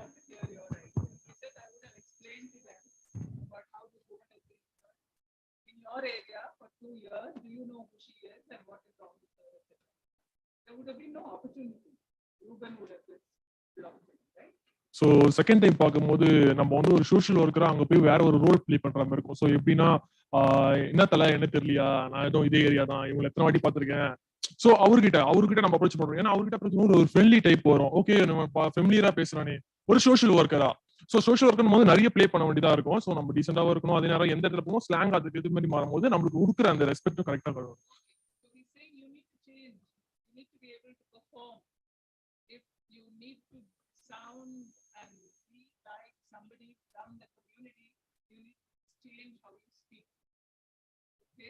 That's a challenge. So you can't just say that this is the work that I do and this is how I talk about my work. Sometimes you need to talk about your work very differently. Sometimes you don't talk about your work at all. You talk about his work. Right? So that's really important. That's really. Yeah. Thank you so much. Did you want to say something? Thank you. Ma'am, first நான் என்ன நினைக்கிறேன்னா, driver மேல்னால தான் அவர் வந்து driver கிட்ட பேசினாரு. So அதுக்கு பதிலாக அந்த மேல் கேரக்டர் எடுத்துட்டு நான் அங்கே பண்ணிருக்கலாம். ரோல் கிடைக்கல, இருந்தாலும் சொல்றேன். நெக்ஸ்ட் வந்து ஸ்வீப்பிங் உமன், அவங்கள வந்து முன்னாடி விட்டுட்டு அவங்க கிட்ட வந்து நேரம் அவங்க 3 பேர்கிட்டயுமே அப்ரோச் பண்ணிருக்கலாம். இவங்க வந்து சொல்லலாம், நான் வந்து இந்த இடத்துல இருந்து வரோம், இவங்களுக்கு என்ன ஆகுதுன்னு கேட்டிருக்கலாம். நாங்க இந்த மாதிரி அவங்களுக்கு என்ன ப்ராப்ளம் இருக்குன்னு அவங்க கிட்ட இருந்தே கேட்டு அவங்க கிட்ட வந்து என்ன சொல்யூஷன் பண்ணலாம். நீங்க வந்து எத்தனை வாட்டிதான் வந்து சாப்பாடு உங்களால ஃபுட் வந்து அவங்களால ப்ரொவைட் பண்ண முடியும், எவ்வளவு நாள் தான் உங்களால ஹெல்ப் பண்ண முடியும், அவங்களுக்கு என்னென்ன ப்ராப்ளம் இருக்குன்றத உங்களாலேயும் வந்து சொல்ல முடியாது. ஸோ வந்து ஒரு ஆர்கனைசேஷன் இருக்கு அப்படின்ட்டு அவங்களுக்கு அவேர்னஸ் கொடுத்து அந்த அவேர்னஸ் மூலியமா அவங்களுக்கு வந்து ஹெல்ப் பண்ண பார்க்கணும்.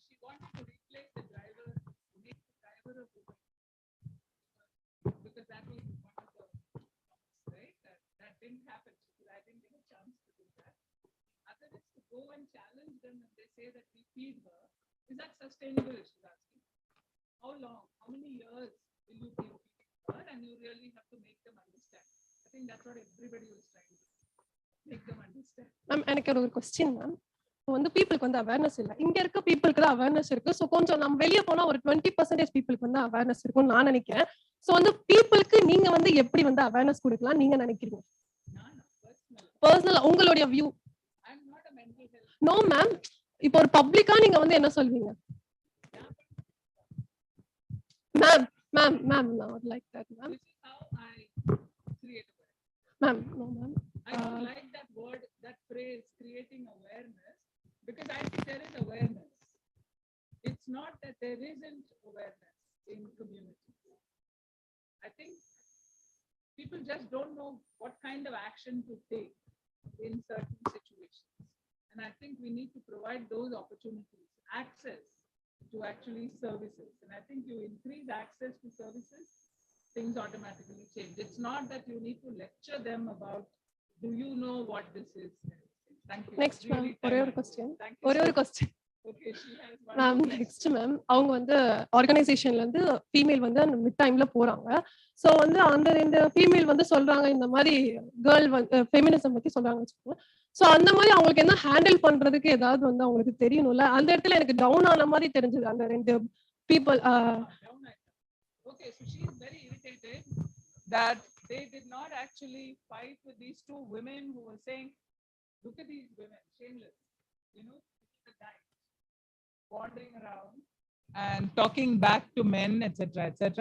She says they were already defeated. They didn't really engage with that. So she would have engaged with that. So anyway, what you saw was actually just a glimpse into the possibilities of foreign theatre. We have not, as in the morning, saying, there is no way to exhaust this conversation. There is no way to find a solution to this problem. Okay, because one, the problem itself is complicated and there are many solutions, and solutions have to be really community specific and individual specific. And you saw what one person found very easy to do, somebody else really struggling with. And the reason I work with this methodology is, one, it's completely experiential and it's participatory, and knowledge grows in this room. What we are doing is actually working with the wisdom that is present in you. So you saw somebody coming and doing something and you got a different idea.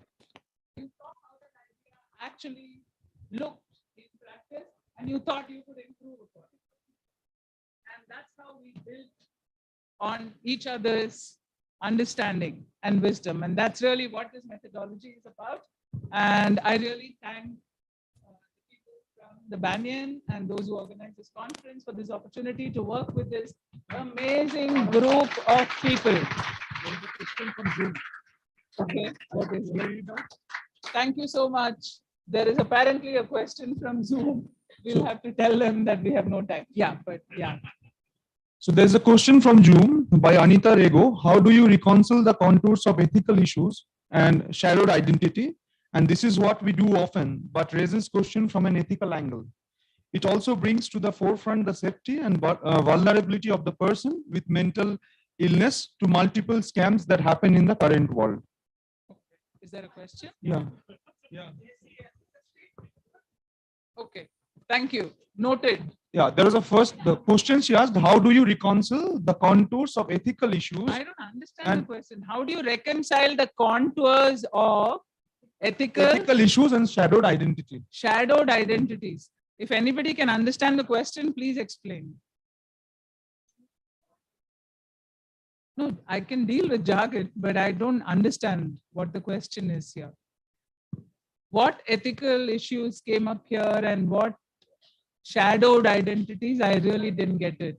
We know that there are ethical issues. Definitely, you approach a person that's on the street, you are aware, you are dreading what kind of effect your body and your approaching her is going to have on her. You're very aware of that. The people who are going towards her are very aware of that. They're working with that sensitivity. Okay, so I honestly don't understand that question. My apologies. You wanted to say something quickly? Or?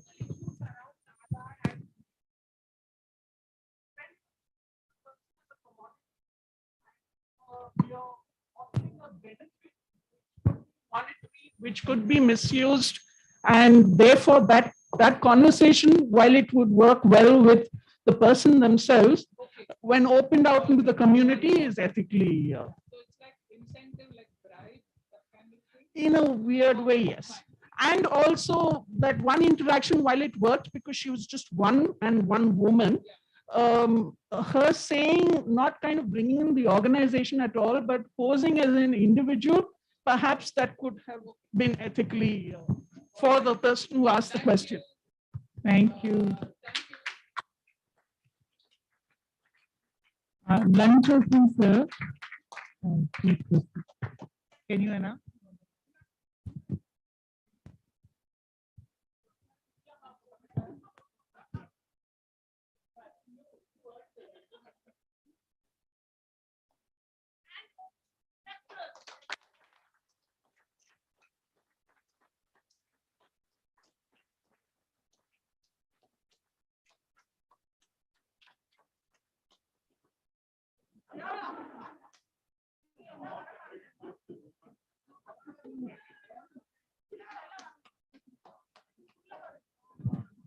We'll break for lunch now, and I request everyone to come back by 2:15.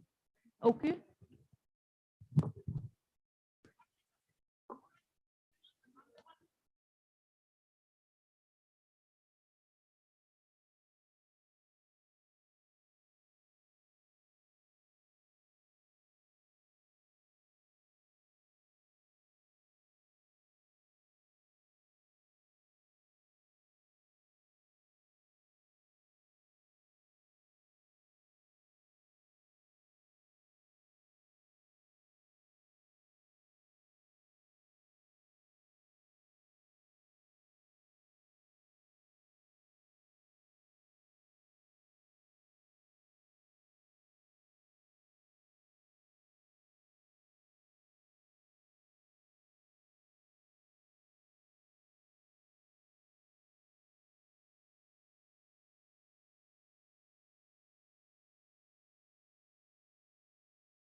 Hello,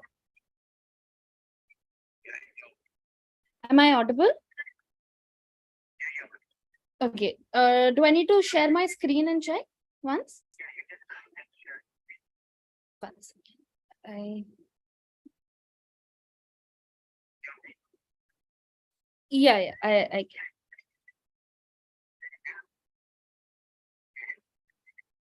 Just give me one moment. Apparently, some.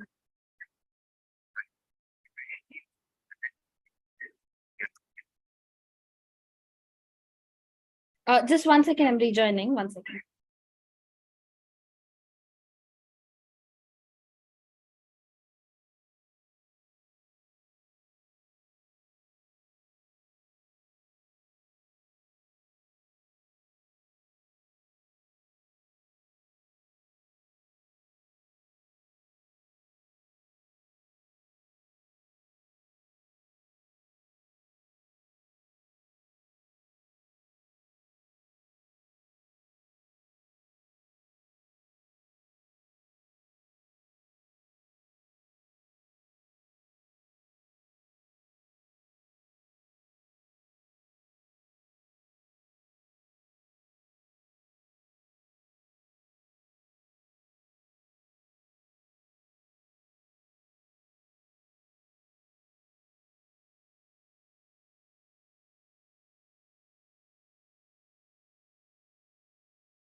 Hello.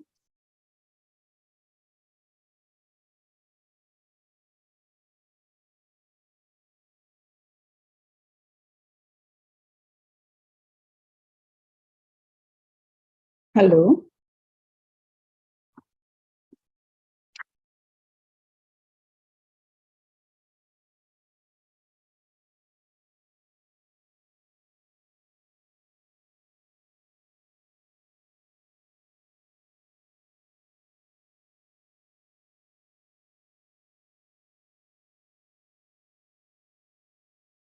Yes, Shri.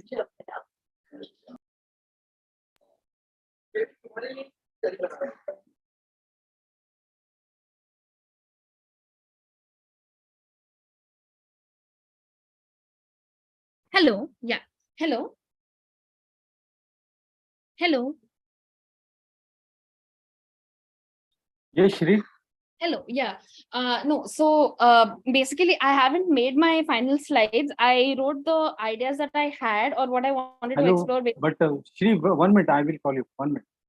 Yes, sir.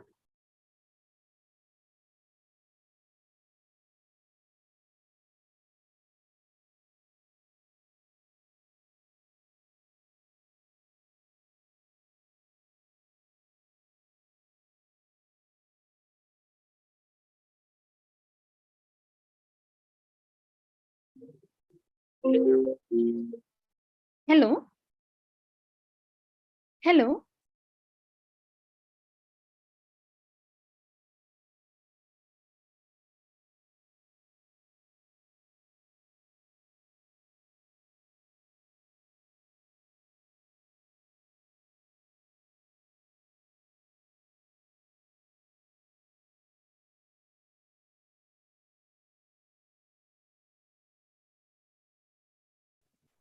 Hello.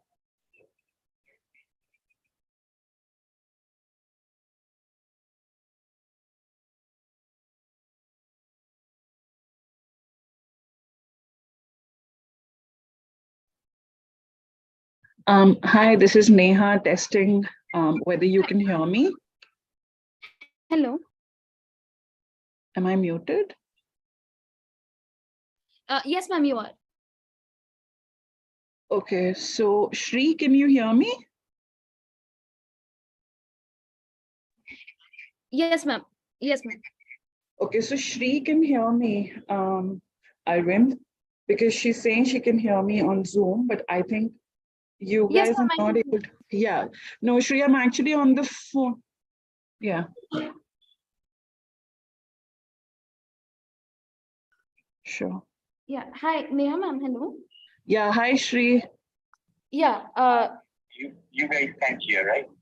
Yeah, so Shri and I can hear each other. Arvind, do you want to check your audio as well? Yeah, I'm just connecting from the system here. Okay. So I think there is some net issues here. Okay. So we will join in a minute. Sure. We are all on the call. So, yeah, please tell Sri, both of you, we get prepared. Yeah. We're both here. So, Okay. Yes, so once we join the meeting, I will give you a call. Sure. Okay. So Shri, I think there are some internet issues over there in Chennai. Arvind is just going to rejoin and then, give me a call just to let us know, because I think he was trying to say something, but we're unable to hear him or something. So he's just going to rejoin. Take it.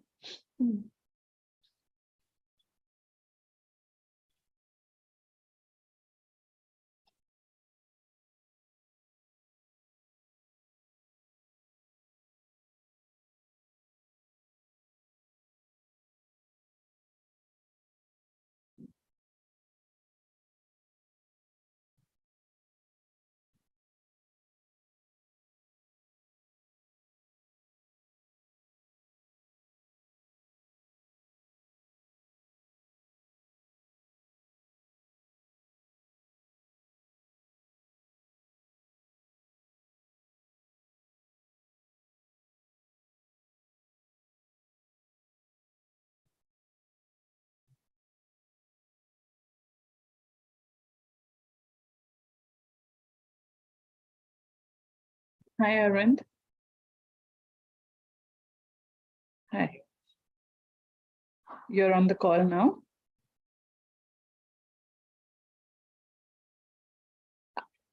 Yeah, I can hear you. Are you on the call now? Okay, perfect.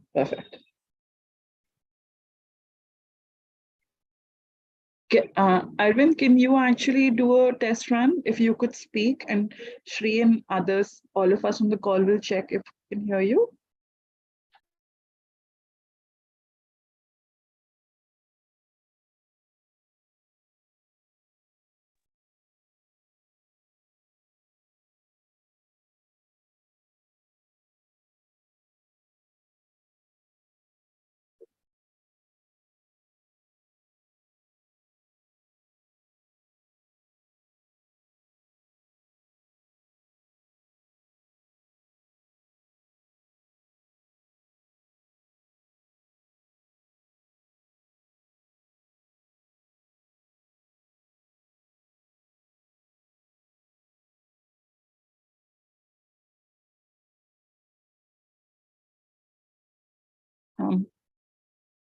Arvind, can you do a voice run or test run, please?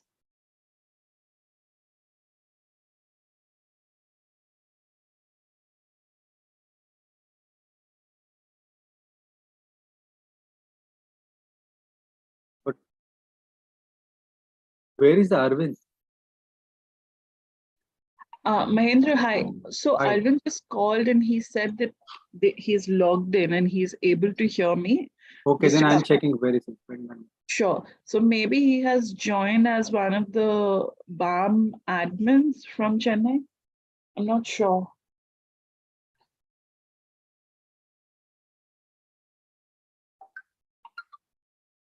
Hi, Arvind. Where are you actually?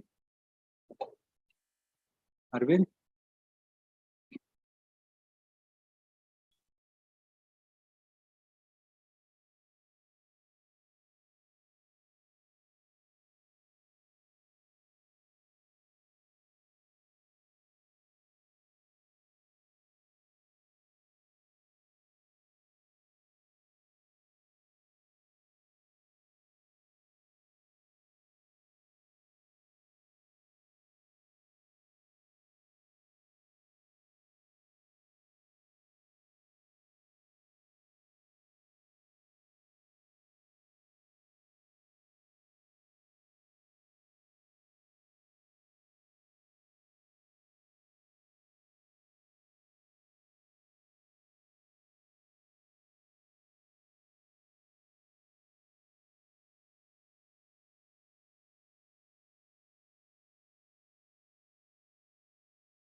Hello. Hello. What's going on? Hello. Arvind also joined me, no? Sorry. Arvind also joining here. That's Yes, what he told me, and that's why I was on chat checking. he's saying I'm here only.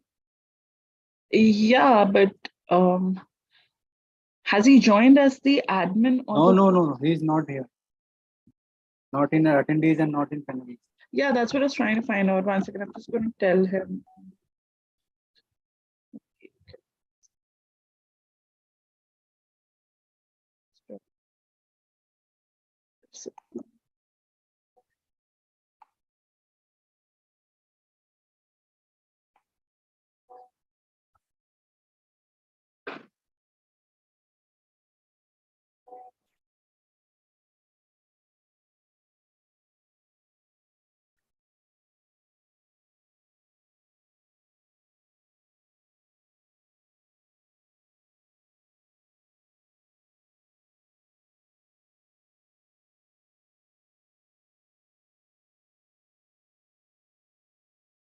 So Shri, just to let you know, we're waiting for Arvind to do a test.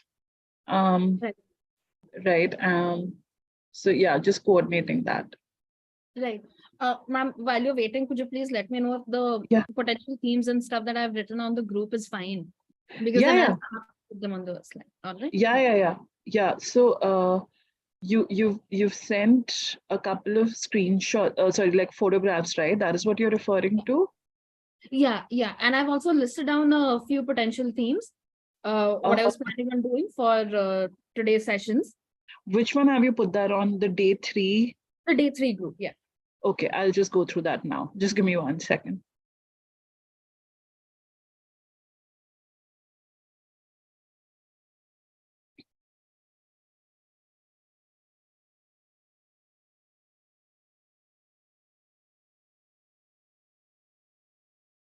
So, Shri, just from the panel session and also borrowing from what Sunita was speaking about, and also the BAM director, right? If you just, so basically there was a lot of discussion on how there has to be a very collaborative approach to mental health care, right?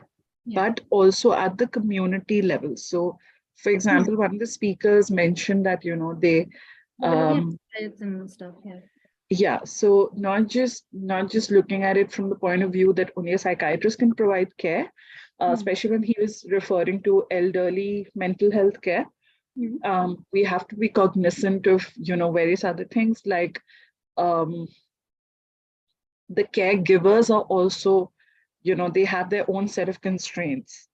So even if at the community level, you know, there is some collaborative effort, does not totally have to be just about giving them the health care they need. It could also be just helping out with certain logistics, like, you know, bringing medicines to them to their house. That goes a very long way. You know, that's like a long-term sort of this thing. So maybe you can just speak to one of those points in your slides. You don't have to write all of this, but basically focus. I've added that in. So the third session theme that I had put, which is on collaborative approaches to mental health care, I will add all of these things because both you and Arvind sort of mentioned it in the notes as well. Sure. And just also, from what Urfi was speaking about, there was a lot of, so, you know, the approach to mental health care for people in war zones or conflict zones, maybe just focus on that as well. It cannot be a unified approach. Again, borrowing from what I'm saying in my slide, that, you know, one size does not fit all. You can maybe repeat it because in a war zone or a conflict zone, you know, things are complicated at a different level. And so the whole conversation about justice and peace and human rights come into play, and they're very strong when it comes to mental health. So maybe just also borrow from what she said. Yeah, and if I do come, so my notes are not great from today just because the audio quality wasn't really good. And I wanted to send you something because, you know, there's no point going through the recording and then making more notes. But am I audible? Hi, Arvind. Yes, finally you're audible. Yes. Can you hear us? Yes, I can hear you. Just checking whether it's working. So now you can hear me, right? Yes, we can hear you loud and clear.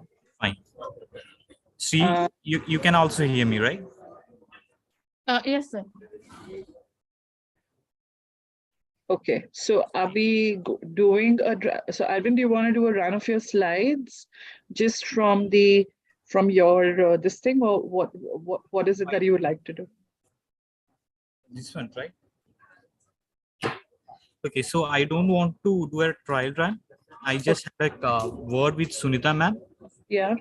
So she said that's not needed, but if anything is there, we can have a meeting. Okay, okay. So we've established we can hear each other, and just keep this thing, because I think it's important that Shri and I both you know, where this thing. So do you know, is the conference running a little later than schedule, or is it on time, Arvind? Okay, but I think late by 30 minutes. By 30 minutes or so. Yeah. Okay, no worries. Okay. So just what about the final slides? Sri, have you uploaded that anywhere? I mean, till what you have done, right? Not yet, right? So that's what. So right before you joined, sir, Neha ma'am and I were discussing the final 3 slides, which is the 3 themes for today. What are the topics I need to touch upon? So I'll finish those. And the session on pedagogy, which needs to be included, it'll only happen like at the post-lunch session, right? So like that will like in the break that is scheduled after that session, that is when I'll finalize an upload. Fine. Just share that in the WhatsApp also. Yeah. In case I'm not able to open. Yes. Thank you then. Thank you. Bye. Thanks. Bye. Thanks, Shri. Thank you, Mahendra.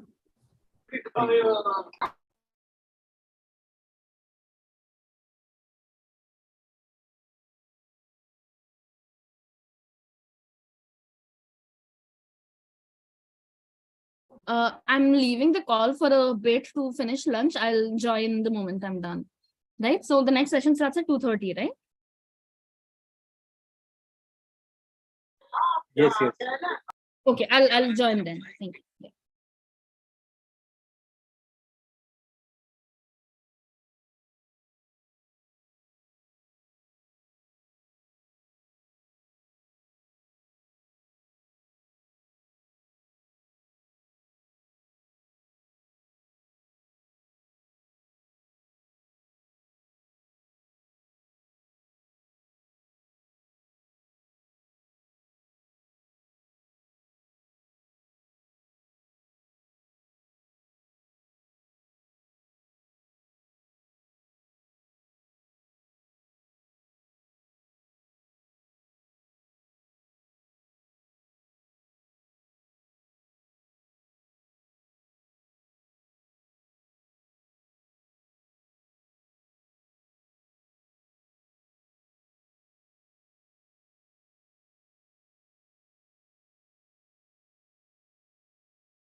Sanjeev Jain, Dr. Tabassum Amina, Dr. Barbara, Dr. Ashik, and Rubina, and Dr. Purna Chandrika to please join us on stage along with Dr. Amar Jesani. Thank you very much.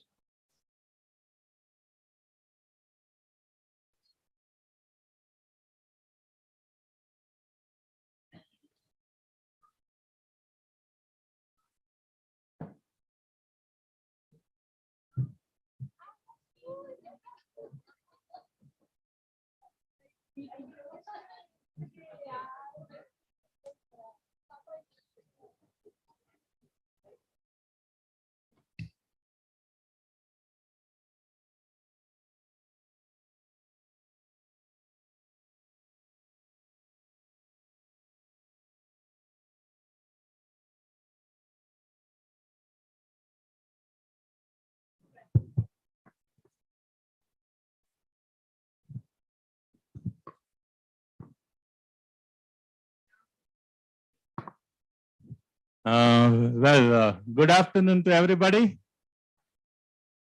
I hope with a lot of good food in your tummy, you will be able to keep awake, and then hopefully this panel will really debate issues which will make you to participate and throw some more light on the issues here. This is the session which is about mental health education and pedagogy. I am not a mental health person. Never did.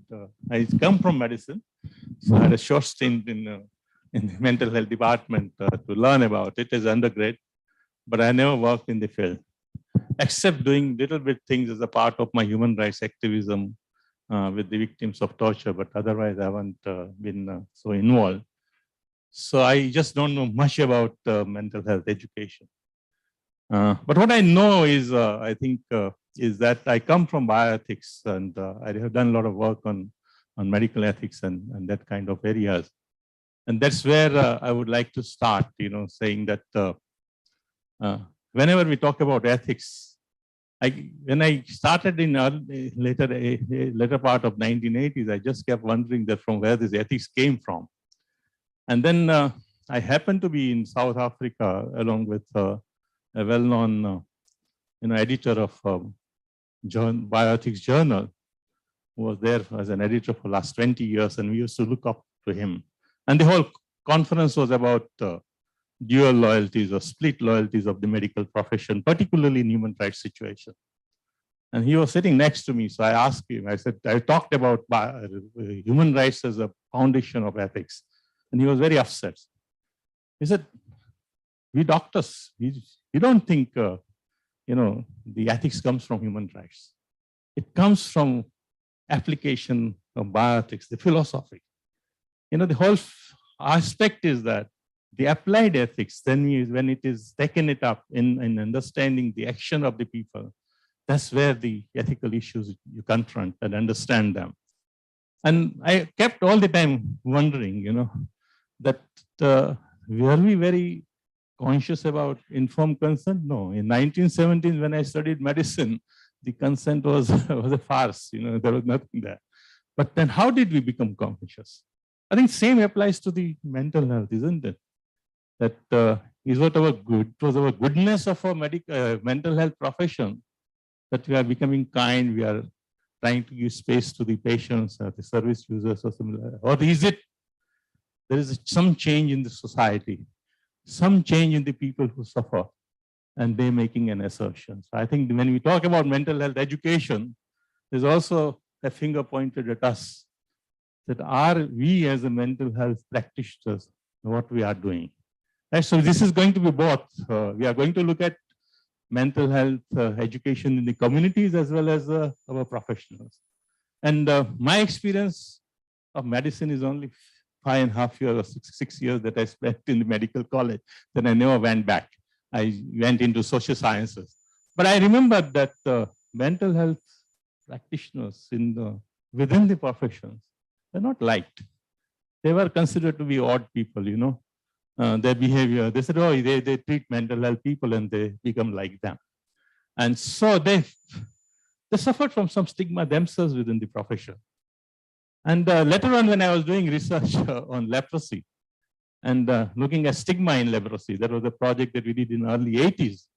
And when I was interviewing leprosy NGOs who have done dedicated work, the doctors there, when you sit with them for a dinner with a drink in the night, they start coming out. And you learn that how these doctors hate those, those leprosy patients. So stigma is suffered and it's also internalized.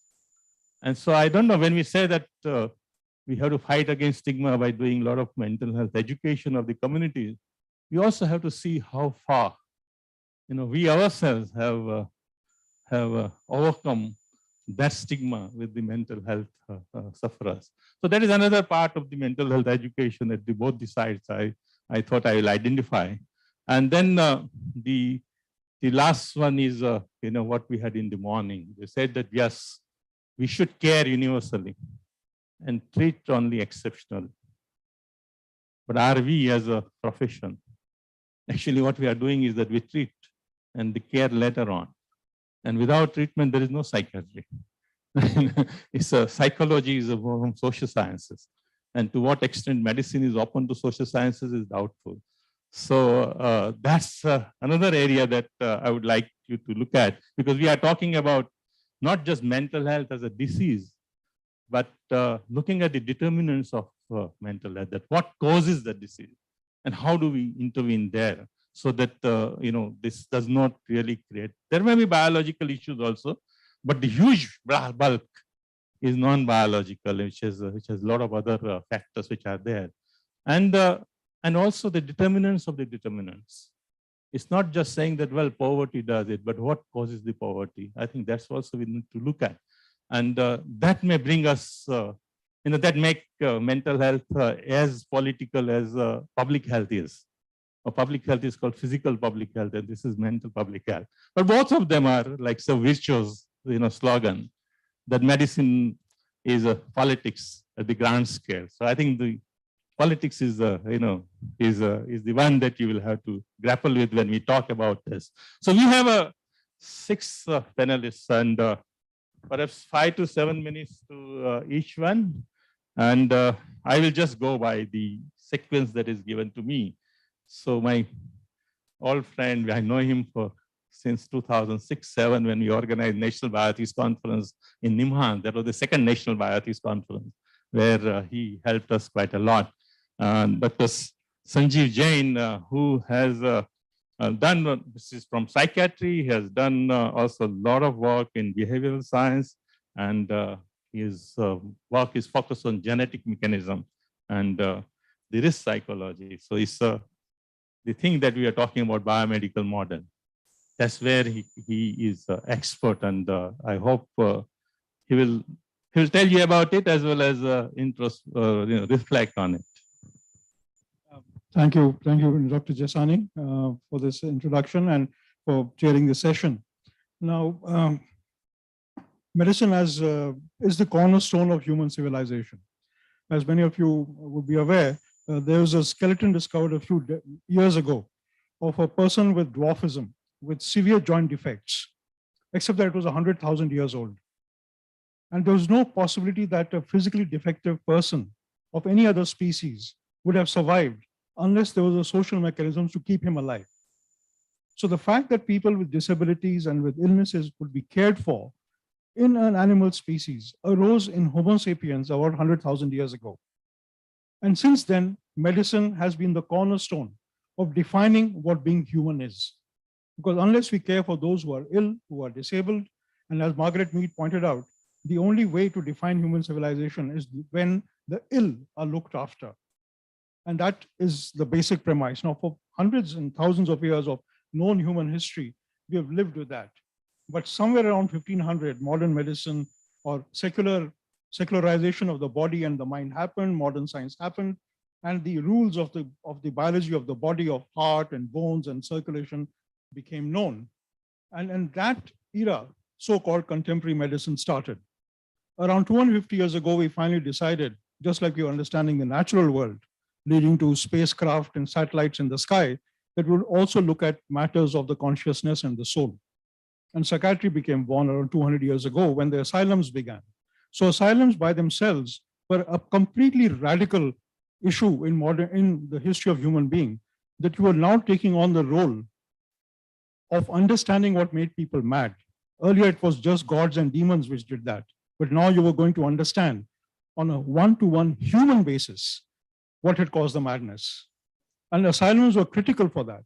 And about much more recently, about 50 or 60 years ago, based upon plants and indigenous folk medicine, we invented psychopharmacology.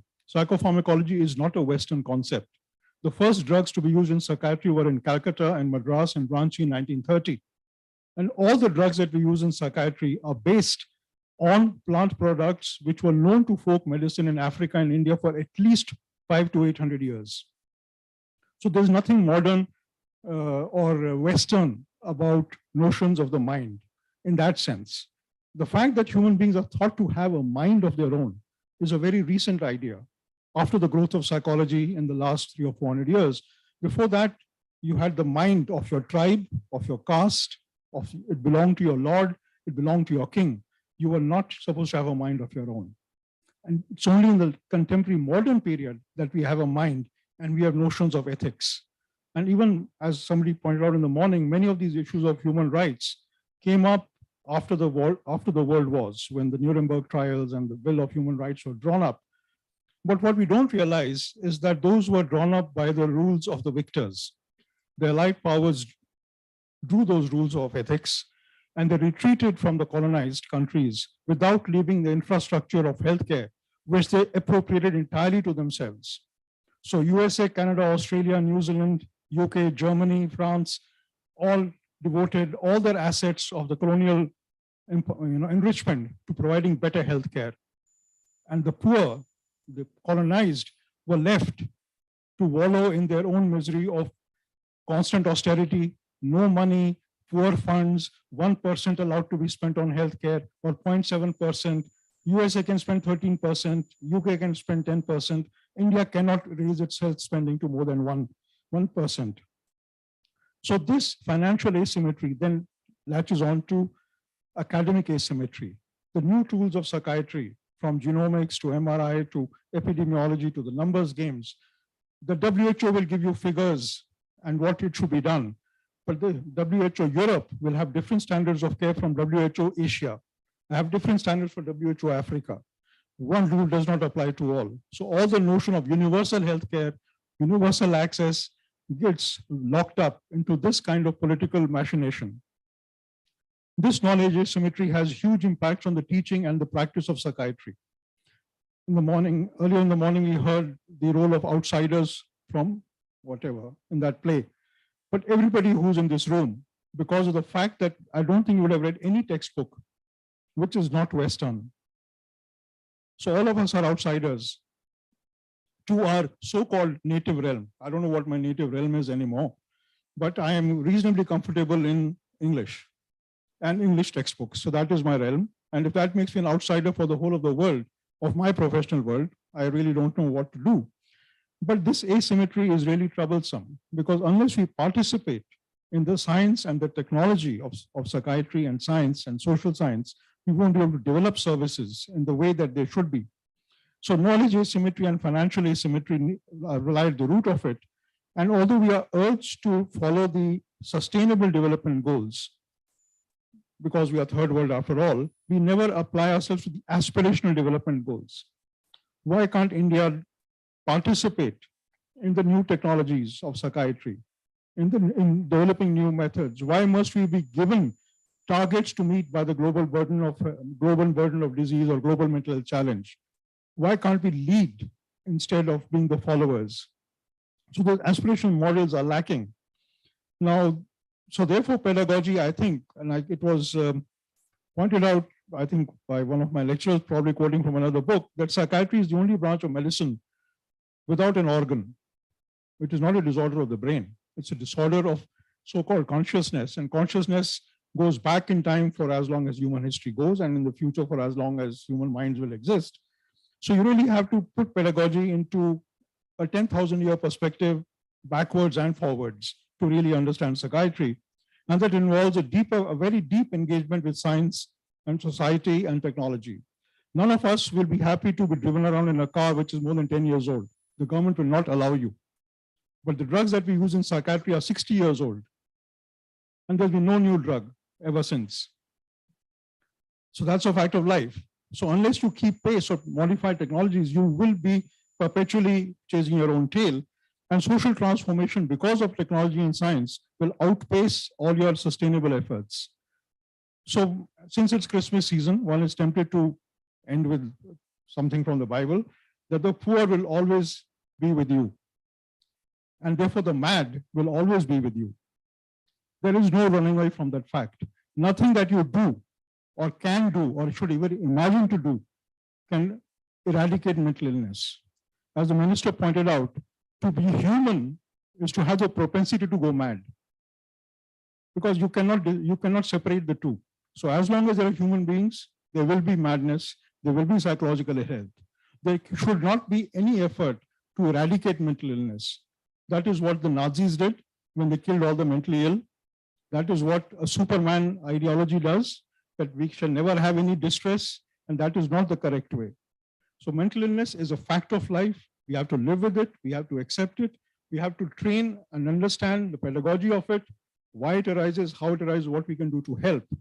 But it involves a very much deeper engagement across the spectrum, from science, humanities, technology, than what we do right now. Thank you. Thank you, Dr. Sanjeev. I think he has provided us a very good foundation of history of psychiatry and mental health professions and work, and then his connection to the society. I think that's something that we needed in order to talk about mental health education. And he's a pioneer, along with Alok and other people, in looking at the history of psychiatry in India. I remember going and looking at the Museum of Psychiatry in India that they have created in Nimas. And if you have any opportunity to go there, please don't miss it.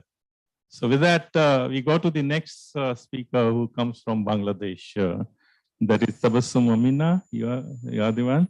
And that she is from BRAC. You know, BRAC is a massive organization. Whenever I have gone there, I have really got floored by the size of the organization. It's a state within state. And there is nothing in Bangladesh that they are not involved in. And so they are also involved she is in the Institute of Education and Development, and she is leading a mental health and psychosocial support project there. So we will get the other side of the story. I think both the interface between the professions and educator and the community. So it is Tabassum. Thank you.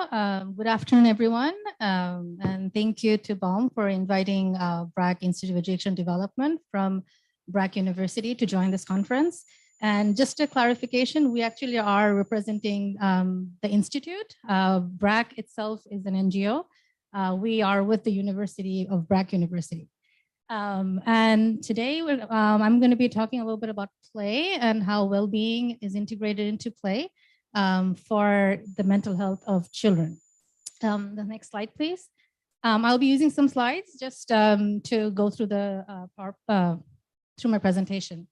So when we think about play, you know, with kids and young children, it's a very important part of their development. And it's not just for development, but it helps children to understand, you know, how to interact with people, how to build relationships. Along with that, if you think about play, play is one of the resources that you can use to build a rapport with a child. It's easy to access and it's easy to reach out to children when you play with them, right? They feel more connected to you. At the same time, we've also seen research to show that it really helps children to build resilience, to be able to be involved in play. So with all of those things, seeing that play impacts how a child's development, definitely it does impact a child's mental health. Next slide, please. So looking at how we have been developing this play lab model at BRAC IED, it started in 2015. We started with ages of children 3 to 5. And then in 2017 to 19 is where we developed a para-counselor model where we incorporated para-counselors into this play labs specifically for the well-being of the children and their mothers and the caregivers. And this we initially integrated in the humanitarian context because we had an influx of Rohingya population coming in from Myanmar, and that's where we did it. And eventually in 2021, we have put it into mainstream play labs too. Next slide, please. So what is the play lab model? So the basic play lab model is it's a safe space for children to play. Our play labs are for children 0 to 6 or 3 to 5, depending on where it's situated. That's how the play labs are. A main focus of these play labs are the play leaders. So the ones who plays with the children, who sort of works with them, who are their caregivers or caretakers in the play lab space. But at the same time, these play leaders are part of their community. Right? So we don't bring play leaders into their play labs. We take them from the community that they belong to. And these play spaces that we create are with resources and materials that they play with, which also is developed within their community, right? The community, their parents, their caregivers, and the community people develop these games and toys for the children to play with. So since 2015, we have so far reached out to 115,000 children, more than that. And along with that, our work is not just in Bangladesh, we've expanded to Tanzania and Uganda. Yes, so what we see is about the humanitarian context that where our play labs have been very effective also is in 2017, we saw that 1 million Rohingya people came into Bangladesh. And of that, 55% of those that population was children. So these children came in and they, of course, had some physical, we could see some physical aspects of their pain and their sufferings, but there was a lot of emotional stress and emotional pain that they came with that is not visible from the outside. That is where we found that play to be one thing that would make them give some normalcy to their lives and make them feel that they are, they belong to the space that they're coming into and create a sense of belonging for these children. And that is where we also felt the psychosocial support is something we wanted to provide the children because children have a very difficult time of expressing what they feel. So if we could reach out to them and find ways to reach the children, that was something we felt the play labs is a space that we could do it through. Next slide. So our humanitarian play labs are pretty much similar to our regular play labs. One basic difference we see in these two is that the cultural preservation we practice in our humanitarian play labs, because here the games and the work or the poems they read, the stories they read, they actually come from their community. So they're people who came in, the Rohingya population, they're the ones who shared with us and we worked with them to co-create these curriculum so that they are able to not, forget their own cultures or not lose their own cultures as they grow up. And it's part of their identity and continues to be part of their identity. And we did this again with parental and community involvement. One of the things with our play labs is it's very cost effective and it's very low cost model. So it's they make toys, they make things, play items that are within their community. So it's not something they need to bring in from the outside. Next slide. So with a play leader, when we are thinking about who can be with these kids, of course, they have to be compassionate. We want them to be practicing empathy. We want them to be able to reach out to the children, be able to connect with the children. So when we think about these characteristics, we also felt that these are the people who could actually work with the children's well-being. And from these play leaders, we identified the ones who had the strongest connection to children, are able to make those connections best. And that's where we went on to develop them as para-counselors. So these para-counselors really focuses on their well-being and mental health, and they work with the play leaders to identify the children, and not just the children, but through the children, their parents and families, and help them, have a better, be able to provide them the service that they need so that they have a better life, or are able to lead a better life. Next slide. So this is our basic paracounselor model, where we have a 5-day basic skill training for the paracounselors, and then they go on to having a 1 month of handholding, and which is followed with 2 assessment processes, and in between we have refresher training so that they're getting continuous refresher trainings, and the handholding is done with psychologists. So it's a continuous process.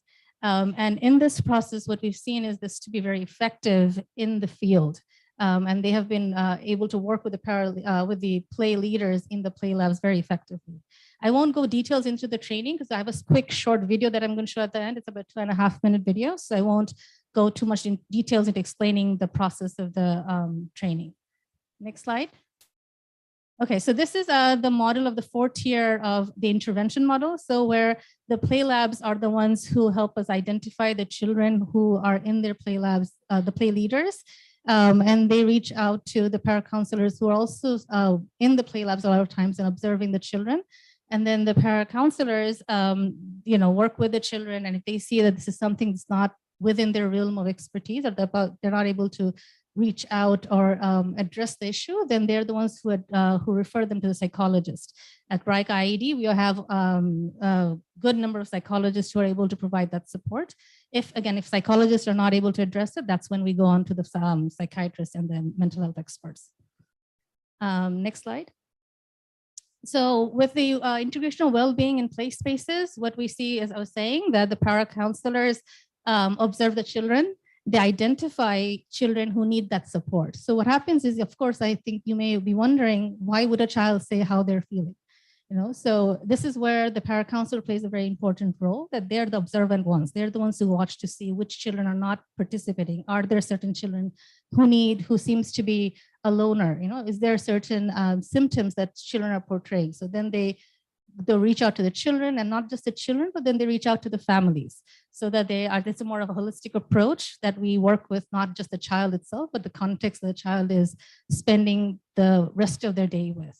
And then, of course, the appropriate referral process that we have following the paracounselors reaching out to the children. I think we have one more slide.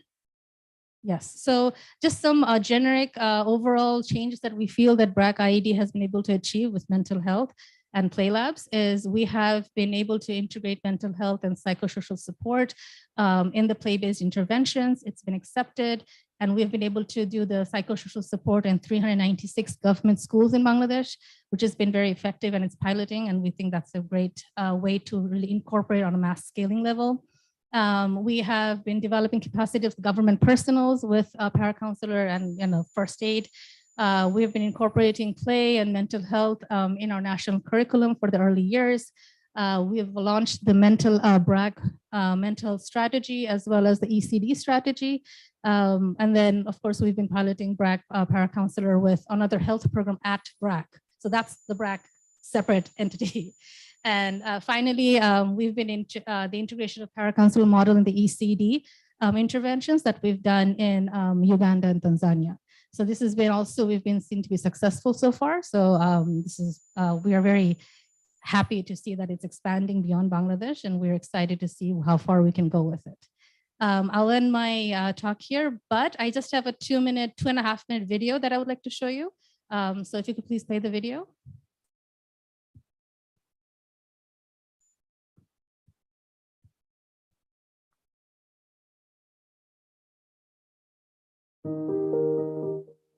Extreme violence and oppression in Myanmar's Rakhine state have caused many Rohingya people to experience or witness extreme violence and lose their family members before escaping to safety in Bangladesh. While their physical wounds may have healed, the memories of violence and loss of families are still alive. Visiting the Rohingya camps and seeing their sufferings and hardships, BRAC IED came forward, realizing that their unseen wounds need to be healed and unspoken voices need to be heard. BRAC IED developed a 4-tier mental health and psychosocial support model for all age groups, which is called the paracounselor model. The 4 tiers are frontliner, paracounselor, psychologist, and mental health expert. The most remarkable feature of this model is its comprehensive supervisory system.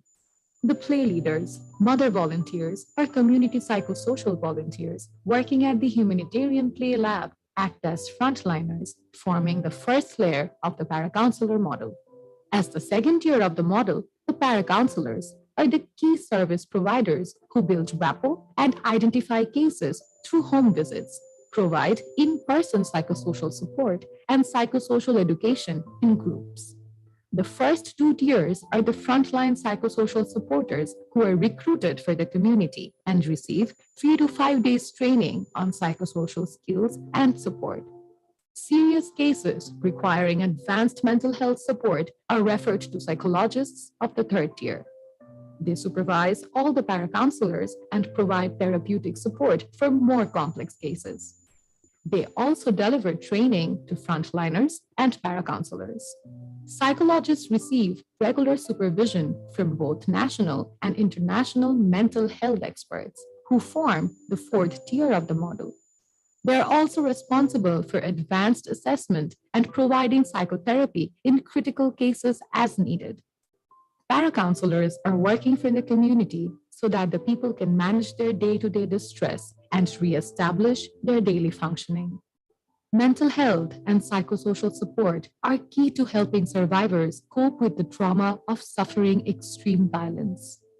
Supporting each other's mental health has shown to help the Rohingya community become more resilient and work towards a better future. To be healthy as a whole, mental well-being plays a big role. Mental health matters.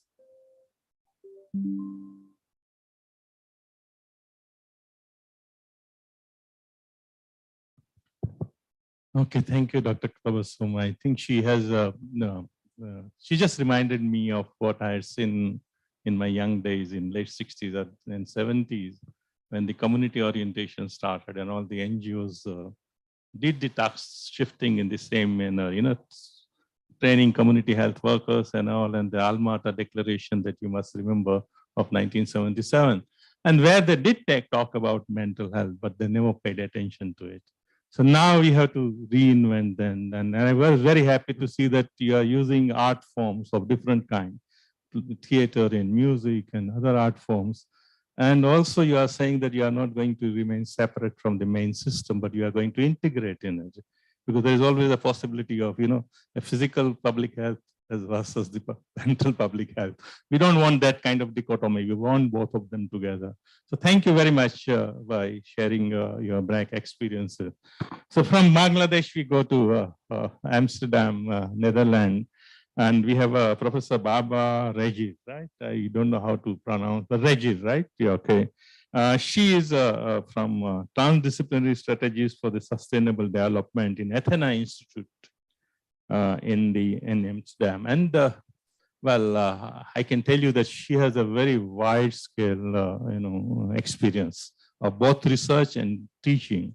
It's not just about health, but it's determinants of health of various kinds that she has got involved in.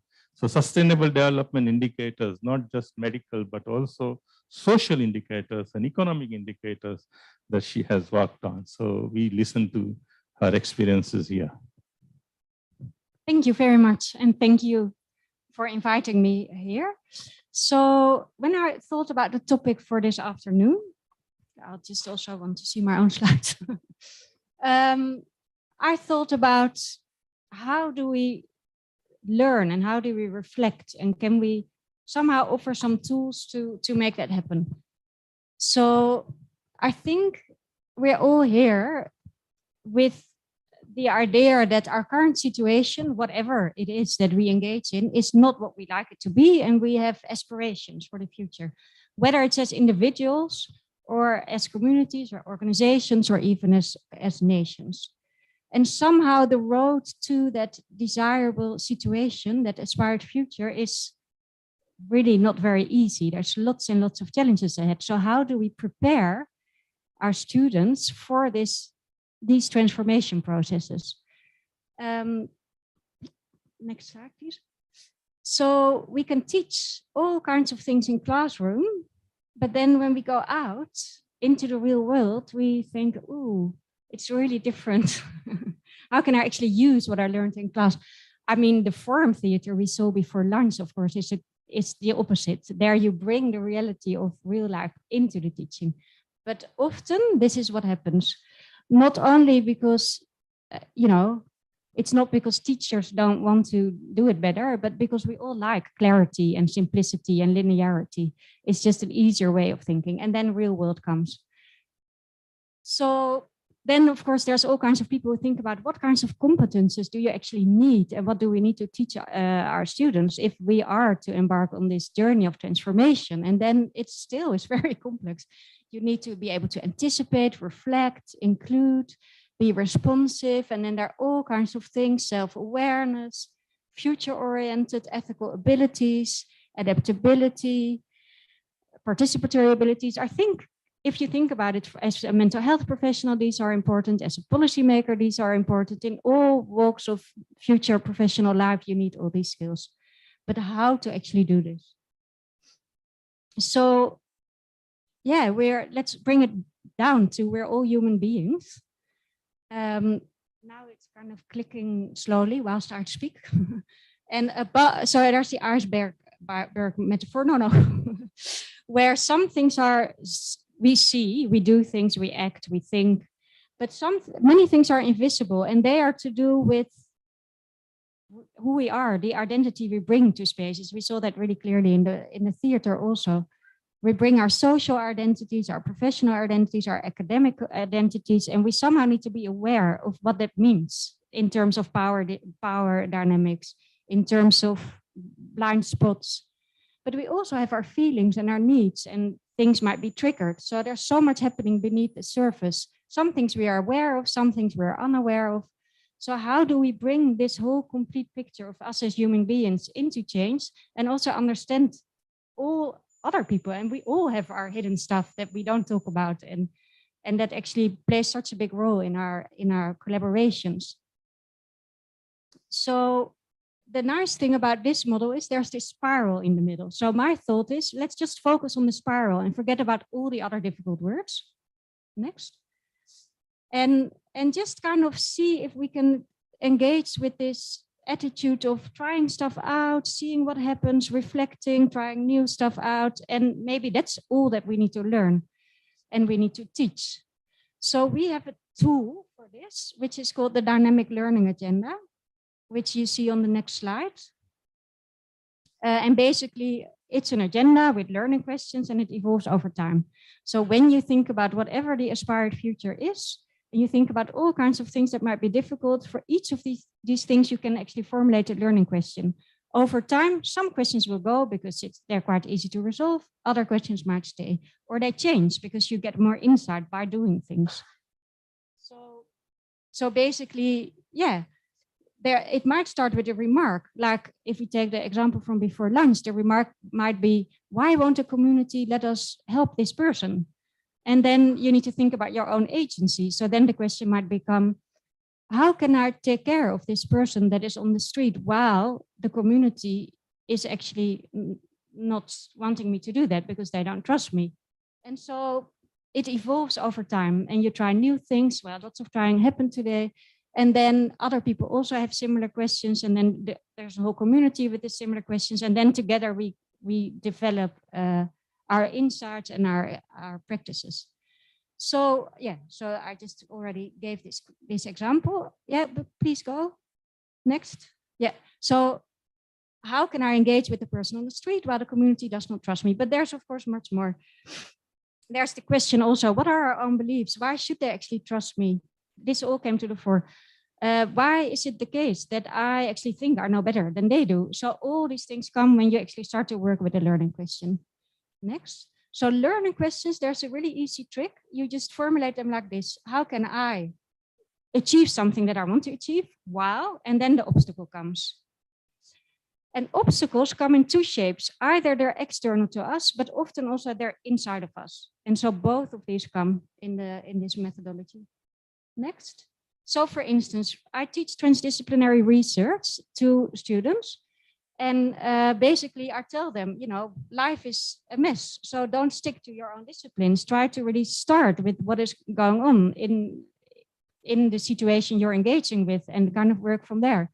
What are the questions that they ask themselves? They say, for instance, how can I develop into a transdisciplinary researcher with no clear academic grounding, it seems, while it feels much safer and more secure in my original discipline?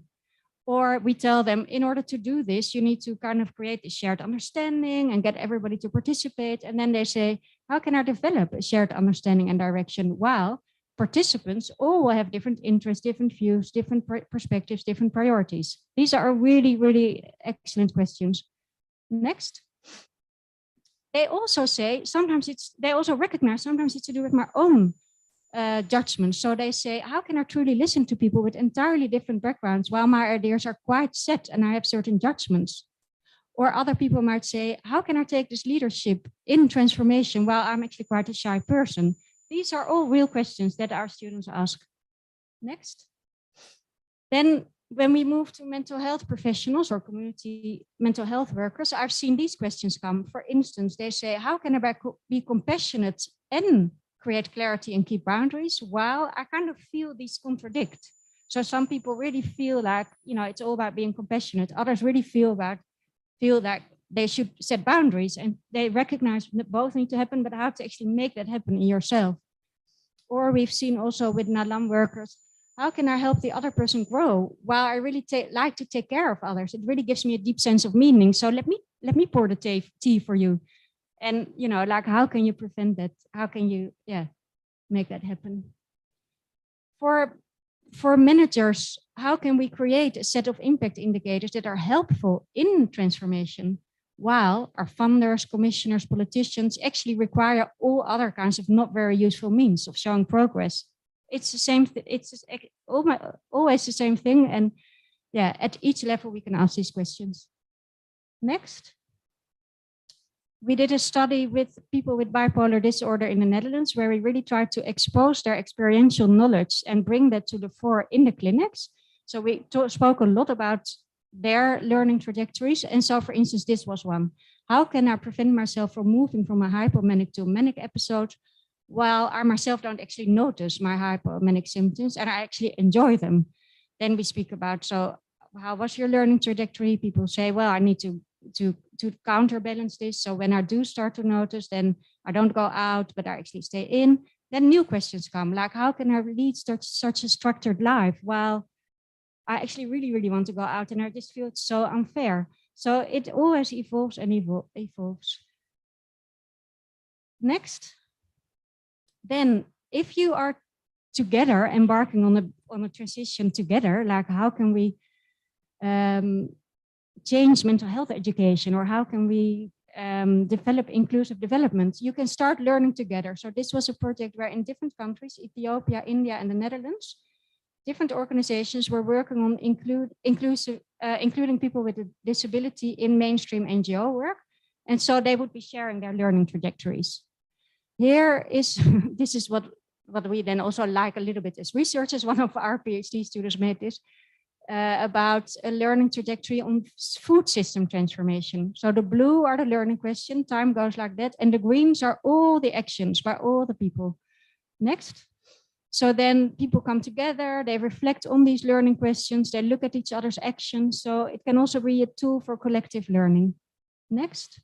And questions might be how to integrate policy domains and municipal departments and different parts of the food sector in that case, while these are traditionally siloed. And then each of these different cities, 12 cities were involved, shared their different approaches to this. They were on the back of the cards. So next, I think this is it. So the dynamic learning agenda might help to develop this action learning, not only as a mindset or an attitude, as your professional, like, reflective practitioner, but also provides a structure for this deeper reflection and collective learning. And the last slide. So the tough issues, they really represent issues that seem to lie out of reach, do not fit into our normal working modes, comprise tensions, and they kind of relate to preconditions, issues that don't seem attainable, but we kind of need to take that agency. And they can be both internal and external. Last thing, so this is a rug, and there's one more click.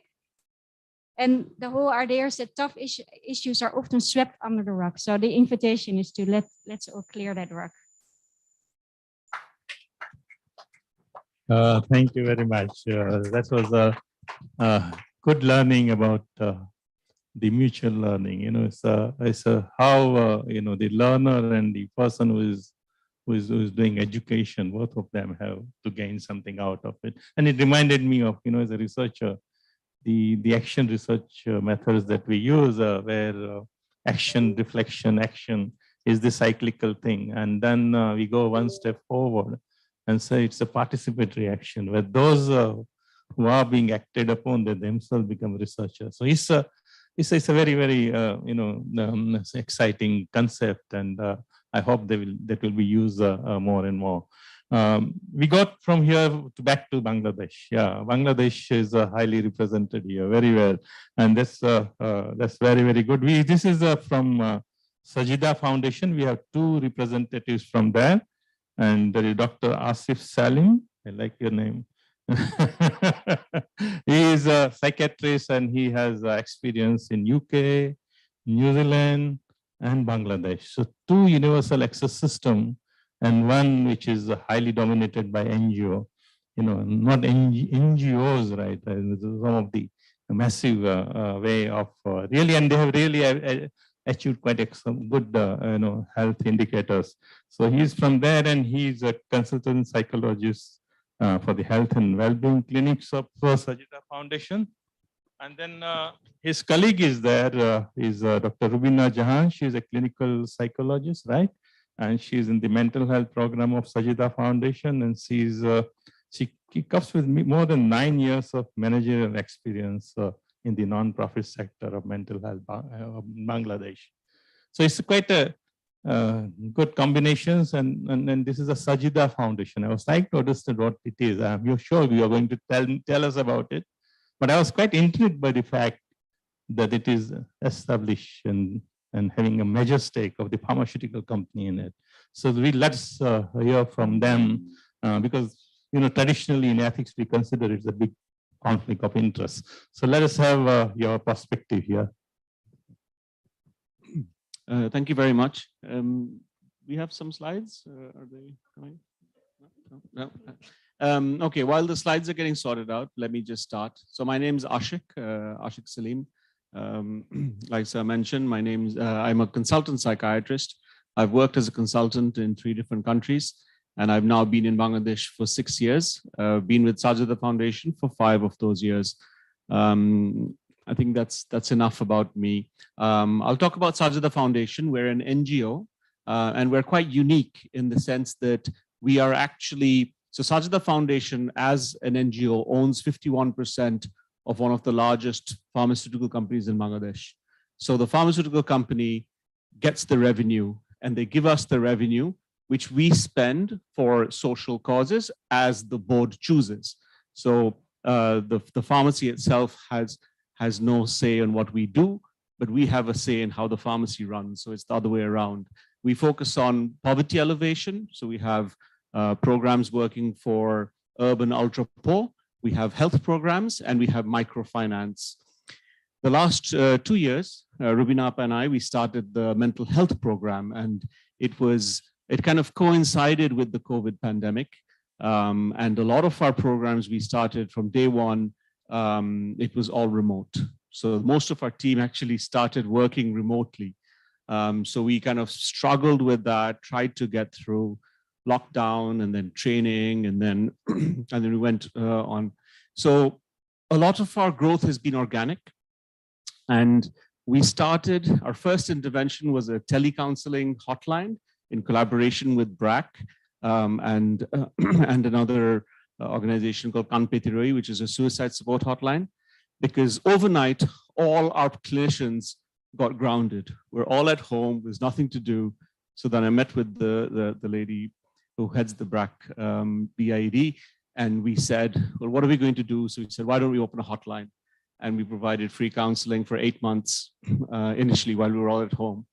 So that was the first project. And then since then, we've had various projects. Now, just very briefly, what I'll mention is that, so BRAC had developed the para-counselor model in Bangladesh, which is quite, I mean, you've seen it, so I don't need to talk about that. And when I came to Sajda Foundation, I had told the board that I am primarily a clinician, and I would like to set up clinical services which are accessible. Now, while we don't want to create parallel services, you know, we're not here to maintain status quo, and we're happy to rock the boat. Government services are not satisfactory at all, you know, all the time, and there is no harm in creating better quality government statutory services. So mental health services, while the large hospitals are run by the government, they can get all the help they need. You know, so I said to Sajda that, well, let's create good quality clinical services for those who can't access it. So a very simple example is that in order to get admitted to a government psychiatric hospital, you have to have a national identity card. But if you're homeless, then you have no documentation. So you can't get admitted and you can't get treatment. So we're in this dilemma. We're thinking about how we can make clinical services. And so one of the thoughts that we had was that, well, let's also create para-counselors, but para-counselors who have a little bit more skill. So we want something a little bit more comprehensive.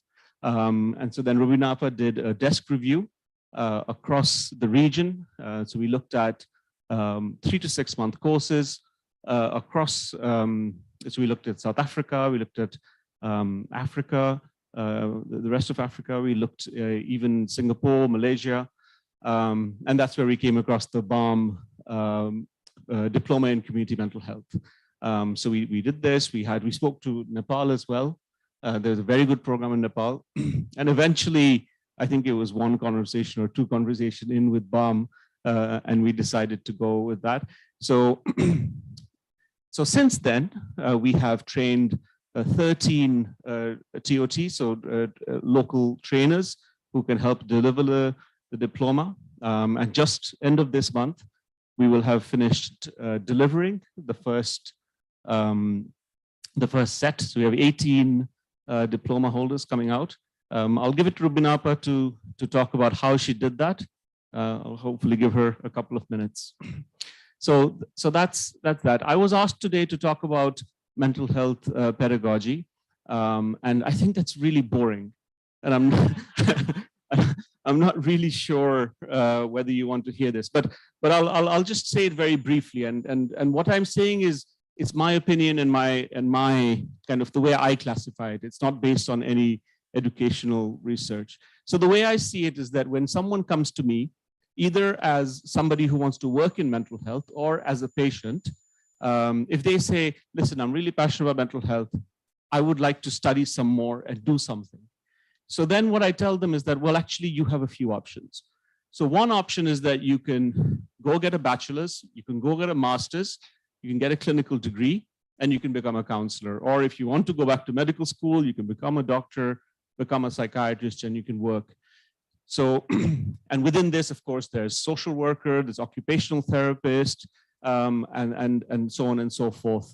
So mental health professionals in a formal pathway of education, that's what I call. The second kind of group which I can tell people is that it's what we call the vocational route. So it's not that they have to do the master's and the bachelor's, but they can do a diploma or they can do a certificate. And again, this can be done in counseling. It can be done in different, so for example, not in social work, but they can say do a diploma in community mental health. So there's the vocational side of this. Other than this, there's also the alternative pathway in which mental health care is being provided. You know, and as I was saying, that even people who are approaching services in our country, in Bangladesh, and I'm pretty sure in India to a large extent, the majority of people who actually come to a psychiatrist have seen at least one traditional healer, whether it's a faith healer, whether it's, you know, or whether it's some kind of alternate medicine. They've definitely seen somebody.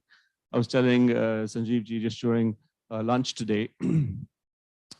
Actually, no, it was Alokji, I think I was saying that just during lunch that we have a patient who's staying in our first home again, and she came with a prescription, and she said that, this medication, I went to a psychiatrist, they did this. And then she said, but then I went to the religious leader and he reduced this and increased this. And completely convinced that that was that person's job to do. So at that point, we remember looking at each other and I said, well, I can't dismiss that because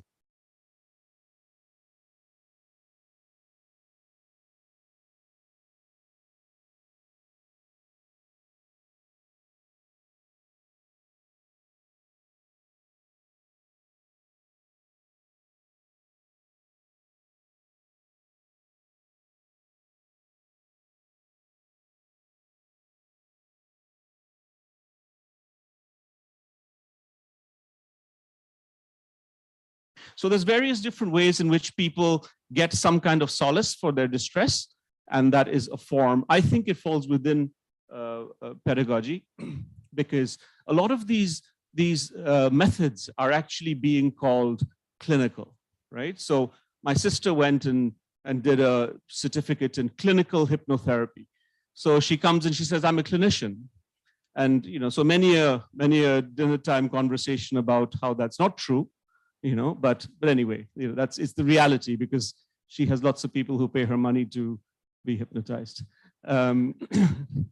So that's I think that's enough about pedagogy. Yeah, I'm looking at Mrinalini just to make sure I get the nod.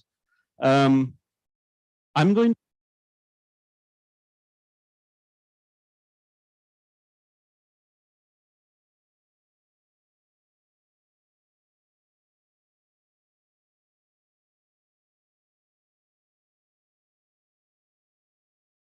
Should be looking to destabilize and not just maintain or shake up the status quo.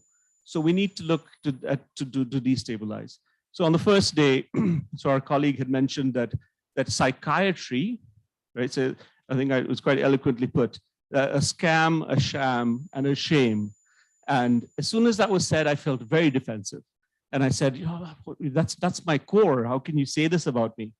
But then I realized that no, it's a point of view and it has to be recognized, because the reality is that psychiatry, while we are part of a guild, right? So wizards have guilds, so we are a guild, and while I may do something in a certain way, not everybody in my guild practices the way I practice, and we need to be responsible for each other.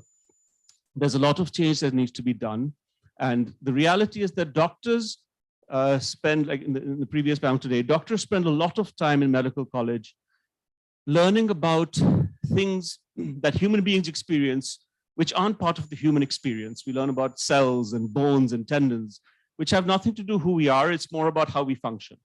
So we get 5 years of this, and then we're put out into the community, and then we're all of a sudden put in front of a human.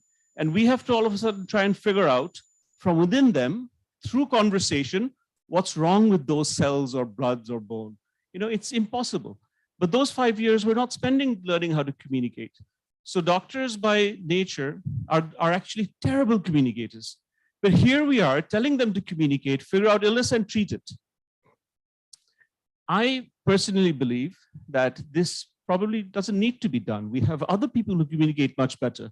Why aren't we letting them communicate, and let the doctors just give the medicine, because that's what they know how to do better.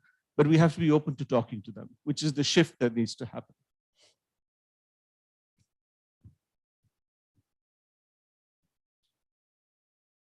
The final comment is related to the last one, is that my first day at my job in the UK, I went and there was a young psychiatrist from South America. And he came to me and he said, Dr. Ashik, I have a bit of insight for you. I said, what is that?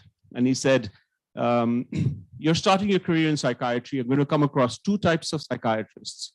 One, who are passionate about it, and two are people who didn't get a job anywhere else. So then he said, looking at you, I think I know that you're passionate, but you need to be very careful about the second group. Thank you. You would like to say anything?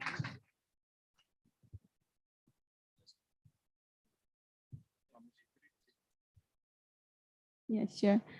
Thank you for the opportunity. It has been a great session since the morning, and I know everyone is tired. I'll take just a few minutes because I am a clinical psychologist by profession. I have gone through a rigorous process of training and education. And then I started working in the development sector, and then got introduced with the community. So I think regarding this mental health and pedagogy, specifically in the Bangladesh context, I have few words to say. So we have one of our interventions, telecounseling platform called Shojon, where we provide mental health support like counseling and psychiatric consultation over digital platform. And over there, we actually integrate many of our Sajida's other development programs. One of its like urban extreme poor program. We have a specific program on that. And we work with the people living in the pavements, slum areas and all. And we actually provide mental health support through mental health program, these tele-intervention. So we have a bunch of counselors who provide support. And then when we started this intervention, we observed that after 1 and 2 sessions, the sessions are getting dropped out and they are not being able to, continue further sessions. And then we started, in the supervision session, we started discussing about it. And we realized that, in the professional courses like clinical psychology, counseling psychology, educational psychology, and other branches of psychology in Bangladesh, the course and curriculum and the learning methods are too clinical, and we actually are taught Western psychology, like he said already. So we talk about CBT, cognitive behavior therapy. We talk about, understanding clients' core belief, negative automatic thoughts, all the jargons, but we don't know how do we translate it into Bangla. So when we serve community members coming from pavements who lives in the slum, they don't have the understanding of what is this CBT means, what is core belief, and what is psychology, what is mental health. Therefore, they don't find reason to continue. So what we learned is that we need to actually transform this content into the contextual, contextualization and indigenization of the curriculum content and whatever psychology we are referring to.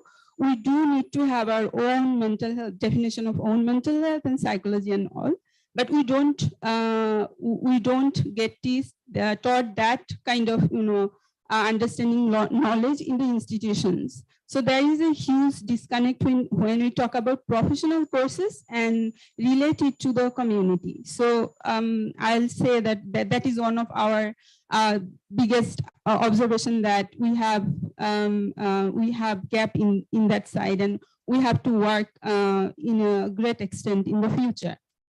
And then if we talk about about the community and serving community and the para-professional courses like para-counselor courses, Dr. Ashik has referred that we have done a desk research. So we have found out that many of the courses are like short-term, 2 days, 3 days, 11 days, where you will not find a right blend of theory and practice and field-based, case-based learning methodologies.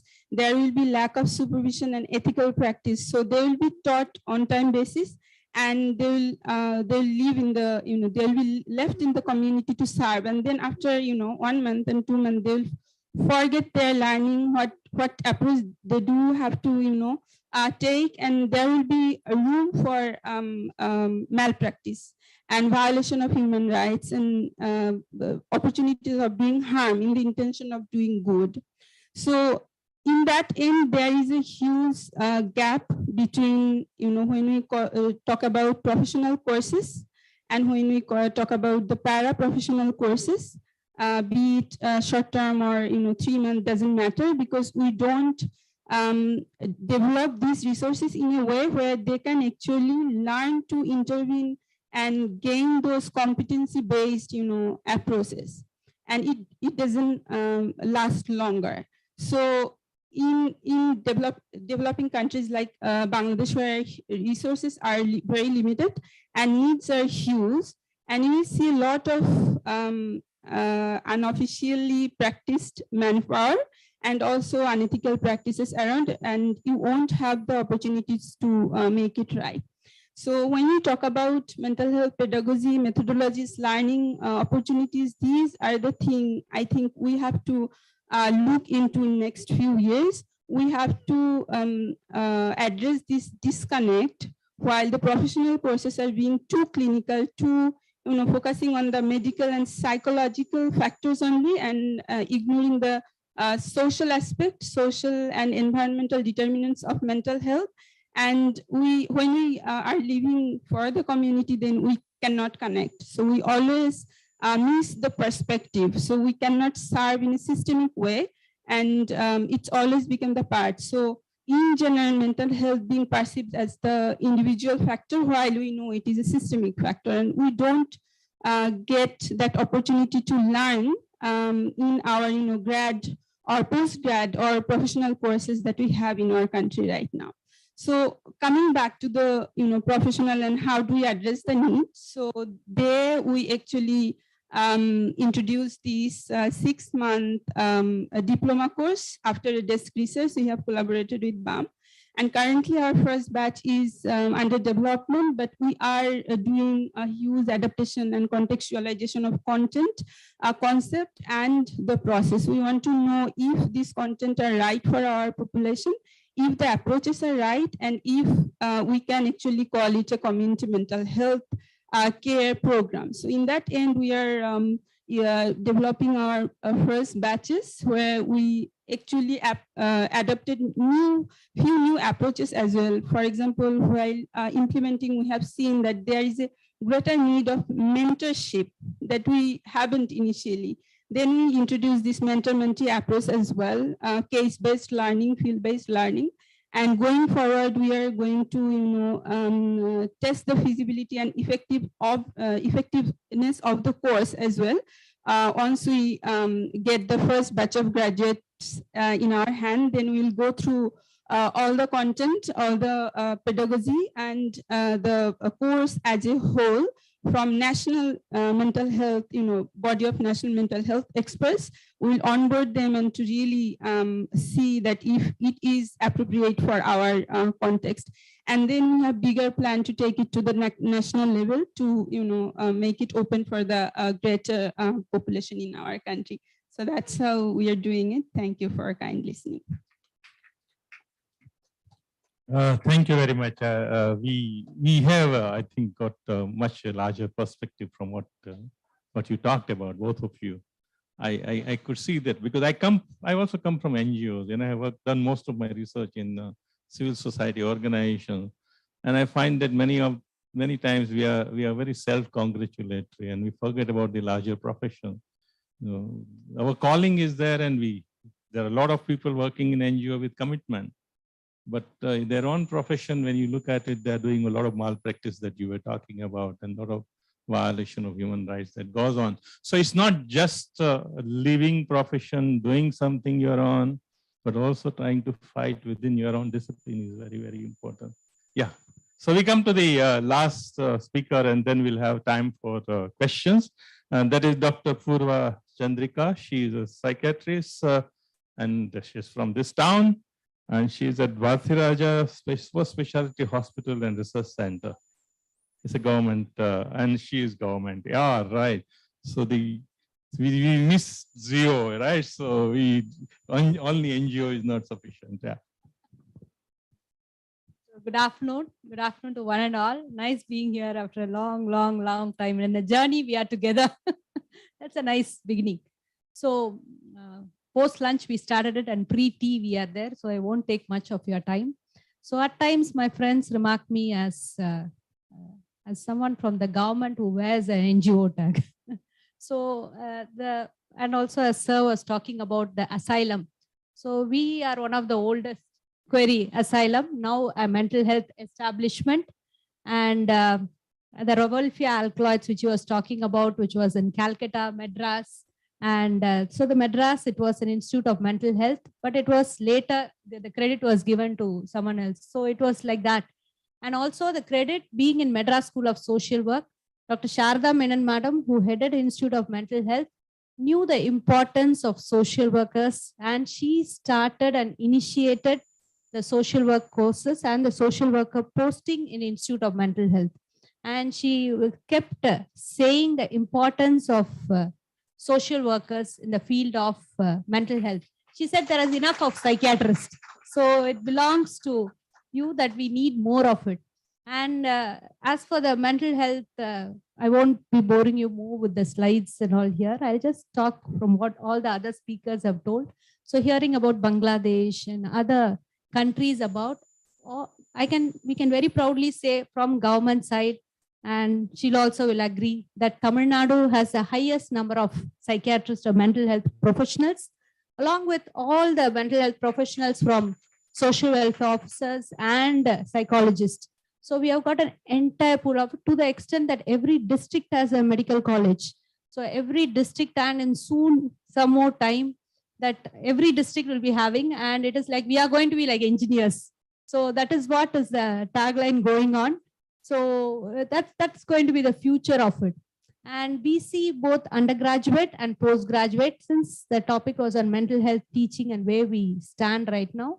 So we thought even there is about, I think you'll be knowing about the Center of Excellence. So as a mental health professional, we have to talk about Center of Excellence, wherein we from the government side, we have to start courses with psychiatrists. We should be running a course on social welfare officer. We should be having a diploma psychiatric nursing.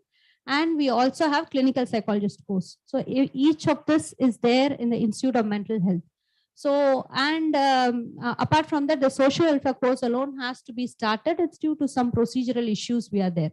So apart from that, the undergraduate gets a light of mental health when he visits Institute of Mental Health for 1 day.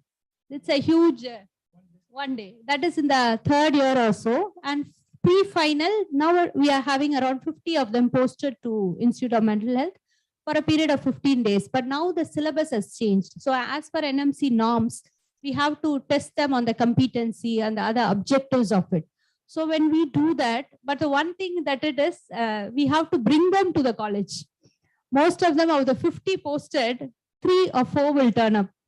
So, so it's quite a bit of a difficulty from our part to bring them to college and make them interested in psychiatry, and makes sure that some of them do take up psychiatry in the future. So this is how it is, but we follow the NMC norms in India, and our syllabus, everything is like based on competency and objectives. That is how it is. And for the postgraduate psychiatry course, the 3-year course, we follow again the NMC norms.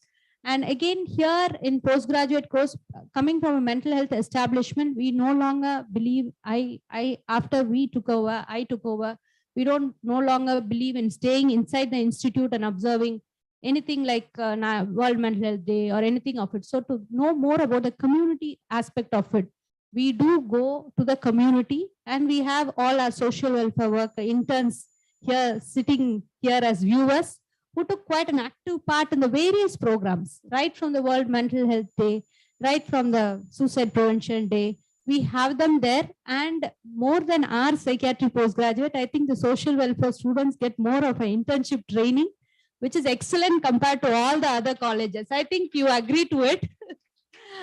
Agreed?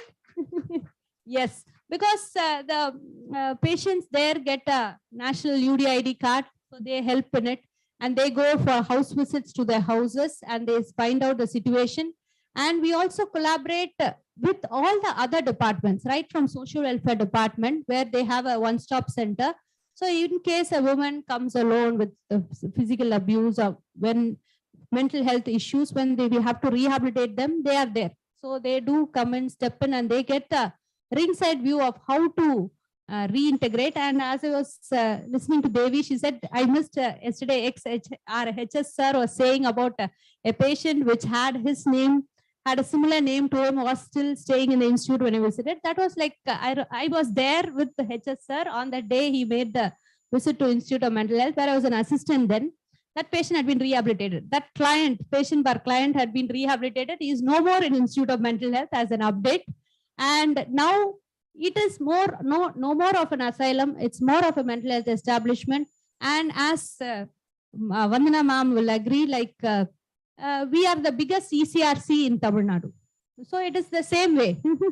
So they run ECRCs in various districts where there are certain government run, and some are like with Banyan, and some and the Institute of Mental Health. If suppose in Chennai itself we have an ECRC in Tadayarpet, if suppose there's a patient there who becomes violent, they bring him to IMH. After some time, we tend to discharge into the community. So that is the way. And again, about the faith healer, we again have a program in Tamil Nadu. We call it the Dawa Dua program. Dawa is prayers, Dawa is medicine, Dua is prayers. So we leave him or her in Erwadi itself, where it's a dargah, famous dargah, but our psychiatrist goes there and treats them. And compared to all the other districts, compared to all the other states in all of Tamil Nadu, India, we have the best district mental health program. Wherein, of course, as you all know, there are psychiatrists posted in all the districts along with the psychologist and social worker. And in some of the few districts where we do work with Banyan, we do work with SCARF with telemental health. And it is like well established compared, because Chhattisgarh, we have one medical officer, Suni, who's from Ooty, who's working there in Chhattisgarh as a district program officer. Of course, where we are lacking is in this telepsychiatry, the virtual knowledge network of NIMHANS has to be brought to Tamil Nadu. But then if we bring it to our policymakers say, see, why do you need a telemental health? Already so many of you are there. Why don't you go in person and address them? Why do you need a telemental health? So these are the technology is little bit lacking in our state, wherein if we get more of this at hand. And also the next is we always concentrate on the illness model. So more of Ayush and the wellness is coming in. We have the central government initiatives that also has to be implemented along with this. And whenever a postgraduate comes, more of a mental health along with the consultation liaison aspect of it with other departments is still lacking. And sir, I don't know about NIMHANS, whereas in here, we have to send our patient to RGGH. So sometimes in more medical college hospital, it's a very fight between who will keep the patient. You keep it or I keep it. We'll be pushing him saying like, no, this is not our problem. This is your problem. They'll say, no. Suppose when we are not there, the patient will be there when the next year when we come up. So these are some of the issues that we keep seeing. And so apart from this, more of this other therapies, like you were saying about hypnotherapy, the art therapy of it, the other therapies which can be worked out in a better way. And in the telepsychiatry aspect of it, the neurology also is a wee bit lacking when we compare, because not much of an experience per se. And the rehabilitative, the community aspect, psychiatry aspect of it, as far as the Institute of Mental Health is concerned. And again, there is a difference in pedagogy in terms of teaching in a mental health institute and in a general hospital setup. There, it is just one unit with one professor and 3 postgraduates, whereas here we have 18 to 19 postgraduates with 19 assistant professors throughout the year. So the difference also varies. The patient load varies. We see 400 to 500, whereas the patients in the general hospital setup will be just 20 to 25. So I'll just quickly run through the slides, which will just see for the hard work that our team did it. You have to see it. Next, please. So there is a pressing need to improve the psychiatry during the, I am being a psychiatrist from a government point of view. I thought, let me put this. Yes, next, please. So undergraduate training, as I said, is psychiatry place as a core specialty, but of course, still not improved and still the interest is lacking. Next, please. And yes, virtual reality is already being used, but not in private medical colleges. We are still way behind it. Next, please. And again, this is compared to the foreign programs wherein the psychiatry early exposure program is there and the psychiatric student interest network is there. All this is a long way to go, but someday we will also reach there. Next, please. And of course, there's also the movie clubs going on. We do have to have one picture. We show one picture and all the postgraduates view it. And on a weekends, we tend to have discussions. Now during COVID, it was cut, but later now we are planning to restart it. And the same thing, the transition period, what happens to our psychiatrists from Tamil Nadu is once they finish their postgraduate, they get absorbed into this district mental health program. So most of the psychiatrists in the district mental health program are from our school of medical, based from Institute of Mental Health or from other districts or medical colleges. Next, please. And this is the same. There are at least 4 different methods. Of course, we have a clinical psychology department, but our students still don't get enough time to spend in clinical psychology. Next, please. And the evaluation also, we tend to do it, but of course, we do stay behind it. Next, please. Cultural psychiatry, as some of the speaker earlier was insisting about it. Next, please. Next, please. Yes, the neurosciences, as I said. Next, please. And the technology and psychiatry, what I told earlier. Next, please. And of course, forensic psychiatry also, legal aspects we are lacking. Next, please. Because we in Institute of Mental Health are more trained than the other students, but of course, they come for a 1-month training with us in Tamil Nadu. And this is like, we do have a weekly program on Twitter, which is slowly picking up. We have to, the knowledge, awareness technique, it is being done by our assistants right now. Next, please. Yes, this is one thing is like, once inside Institute of Mental Health, we don't get any opportunity to go out. So if suppose we have an exchange program with abroad, we really love to get out of here for 6 months or so and come back. Next, please. That is what I'm training in leadership and research. Thank you. So this is what psychiatry training from a government side perspective. That too in Tamil Nadu, it's way behind the other states. Compared to other states, it's way behind. That I can say with clarity. Thanks a lot, sir. Thank you. Thank you very much. And bringing on board what Tamil Nadu has been doing. I mean, Kerala and Tamil Nadu have been pioneer in public health, in India. And so they are very inspiring states. But what reminded me when you were talking about, you said, well, you are making it available, accessible and all, was my early learning, after I finished my medicine and started doing work on community health, where my boss was a plastic surgeon who has gone into public health, Dr. N.H. Antia. And he was quite well known at the time for doing work in that field. And I remember at that time, doctors were going on strike on some issues. IMA had given a call for strike. He came to office excited. Today is the healthiest day, right? I said, what the hell? He said, we see, there's no doctor around. And that means there'll be less ailments in the society. He was very influenced by Ivan Illich, the medical nemesis and the iatrogenesis and all. So we have to be very, very careful that we do need, do something for meeting unmet needs. But the medicine is very, very smart. It can create also the needs where there are no needs at all, right? So that is called supplier-induced demand. And Tamil Nadu and Kerala, despite having good public health system, they have a burgeoning private sector, which is profit. And so we must keep it in mind that when we do activism as a part of our calling and really caring for the community, we are not carrying market with us. Otherwise, it will be taken over in no time by them and you will be sidelined, that, okay, good people did come, but provided me the bridge to reach out to the community and create elements which were not there, or even if they were there, then did not need the chemicals to treat. They require only human touch to treat. So this is a area that we need to keep it in mind. My second thing before I invite question is, today at 4 o'clock in Bombay, there is a report getting released, which is by Bebak Collective, called Mental Health of Muslims in India, done by activists coming together. And I was wondering when they contacted me to be there, but I was coming here, so I could not go out. So I was wondering, we talk about all these things, the education and all. But what happens? Because who are the people who are suffering and why? I mean, there's a whole structural violence, which is not just poverty, but also the communities of the country. Like the Bangladesh has its own problem. We have our own problem because extremism is everywhere.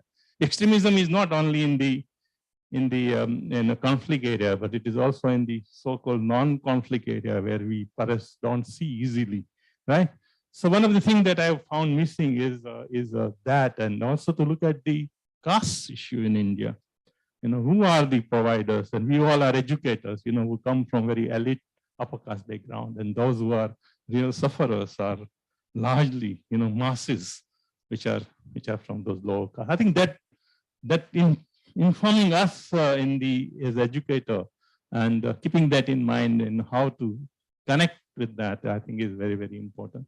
So questions for the panel, and we have, I don't know how much time we have, about 10 minutes, 10 minutes per question or 5 minutes.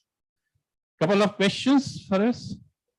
Okay. Are there any burning questions that you want to ask?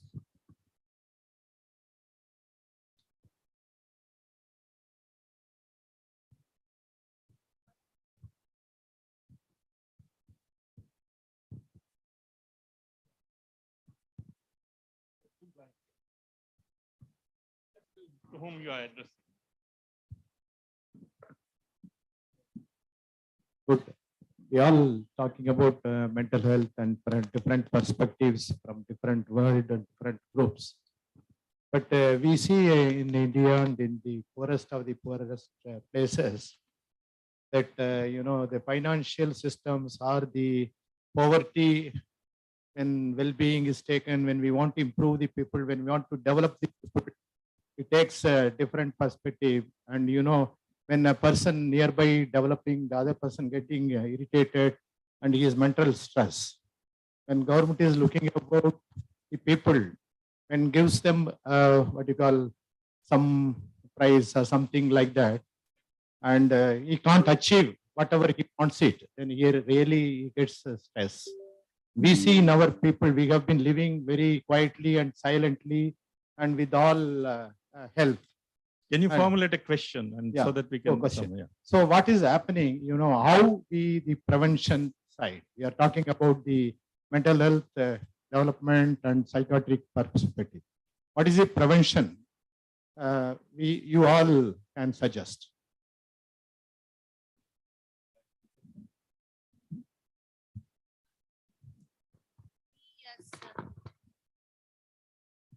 From the government side, the prevention aspect of it is like we start from school.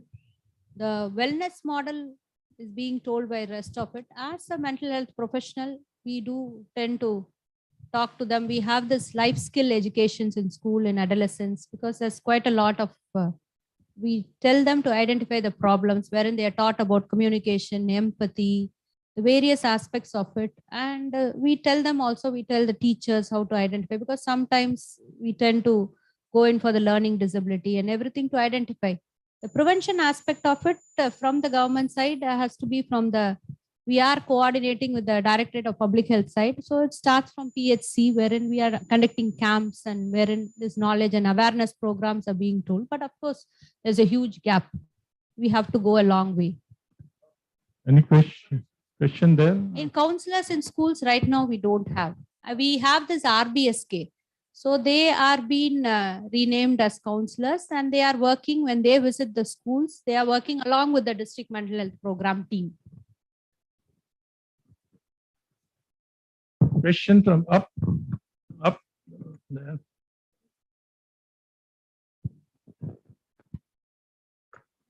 It's not a question. I just wanted to add to the answer that Sir was seeking from the panel. All I have to say is enroll for my little green dictionary. I'm working on it, and that can be the first step towards prevention. Okay, the last one, there is somebody from this side, this corner. Yes, just take the mic so that people who are on Zoom can also. Good evening to one and all. My question is, what about the insurance or health aspects, health insurance or related to mental health patients? Is it available, and how far it is working out policy level? And also for the doctors, what kind of an insurance are you all possess?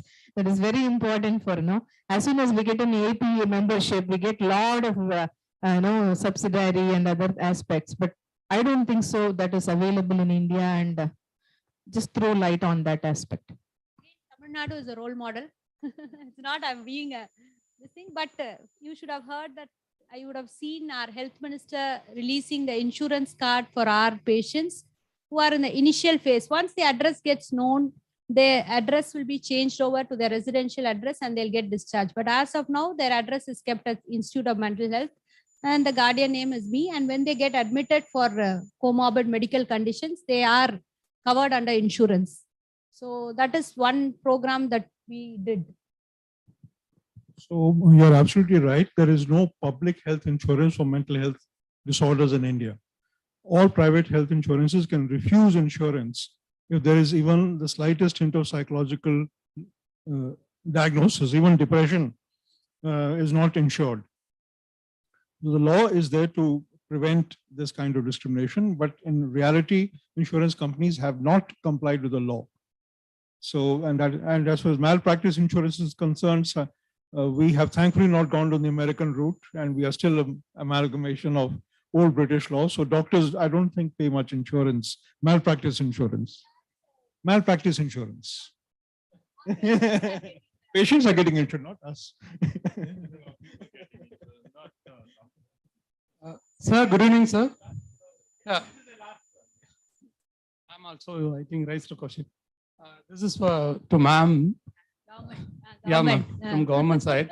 Actually, in 2013, our Tamil Nadu government introduced mobile counseling center to give a counseling for the school children, ma'am.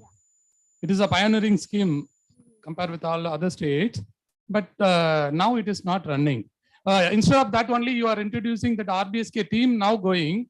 What is your opinion, ma'am? Is it a adaptable approach to RBSK team to give a counseling? No. RBSK is definitely overworked. Yes, ma'am. Apart from that, we also have this, now we are also depending on telecounseling.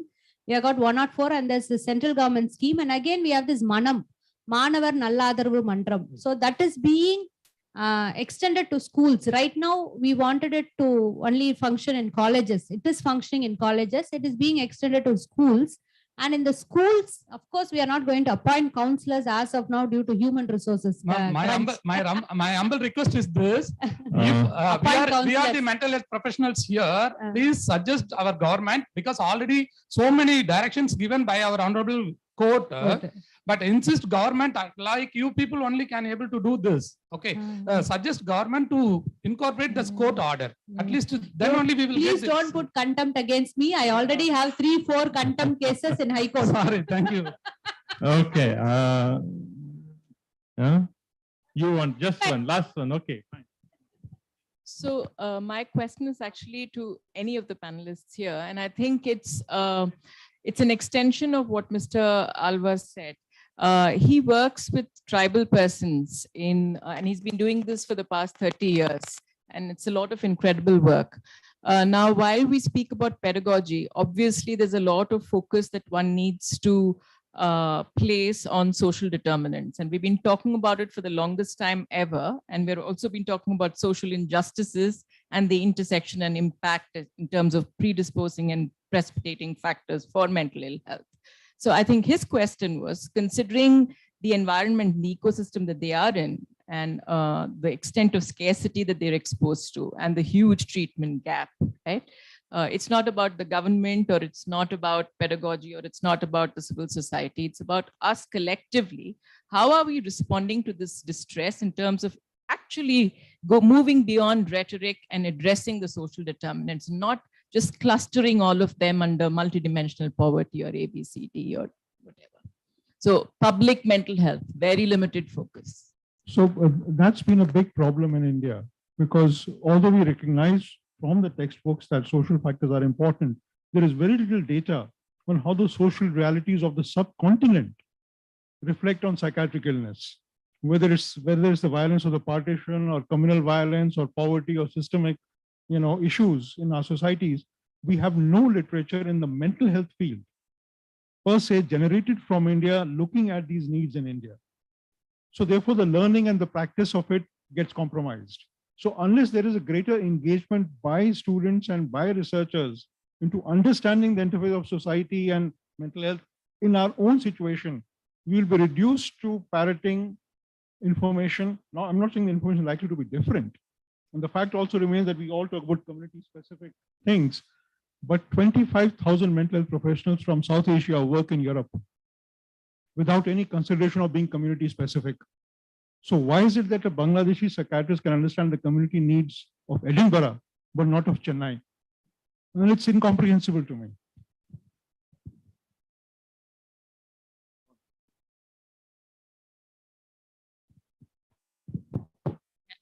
So I don't know if I have anything to add to this, but what I see from our limited scope is so many projects that start from not from the mental health silo or from the medical silo, but that start from community needs. And that's the biggest challenge for so many complex problems, that we start from our specializations, because that's, you know, what we're trained to do. That's how government departments are organized. That's how our professions are organized. But starting from the needs in communities and figuring out together how to then deal with it. It can be tribal communities, it can be school communities where students are taught how to kind of be peer listeners and support there's a beautiful program in Pune where the students have really learned how to listen to their peers, and as a response to suicide cases in their local community. So yeah, it's just this ever kind of challenge of dealing with silos and at the same time integrated work. And I think starting at the root, starting in place-based in communities is an answer. Thank you very much. I think we have to. Before I finish, just I can't resist, but responding to your question, because this is the determinants are very, very important, and talking about it and even making intervention to help people to cope with the social contradictions they support from economic, social, communal and all kind of things that we are talking about, or caste, is one thing. And we as a professionals and paraprofessionals and social workers taking stand ourselves is a very different thing. Humanitarianism that we were talking in the morning is to reach out to people who are in need. But human rights is to empower them and being part of them to fight for their rights. These things are very, very difficult. And at the moment, what we seem to be doing is to sensitize doctors, the psychiatrists, and social, all of these people to actually do humanitarian work. Reach out, go to the community and understand them and work with them. And this was done in what we call physical public health, way back in 1970s, where a lot of NGOs reached out. But just go to the areas where these successful NGOs existed.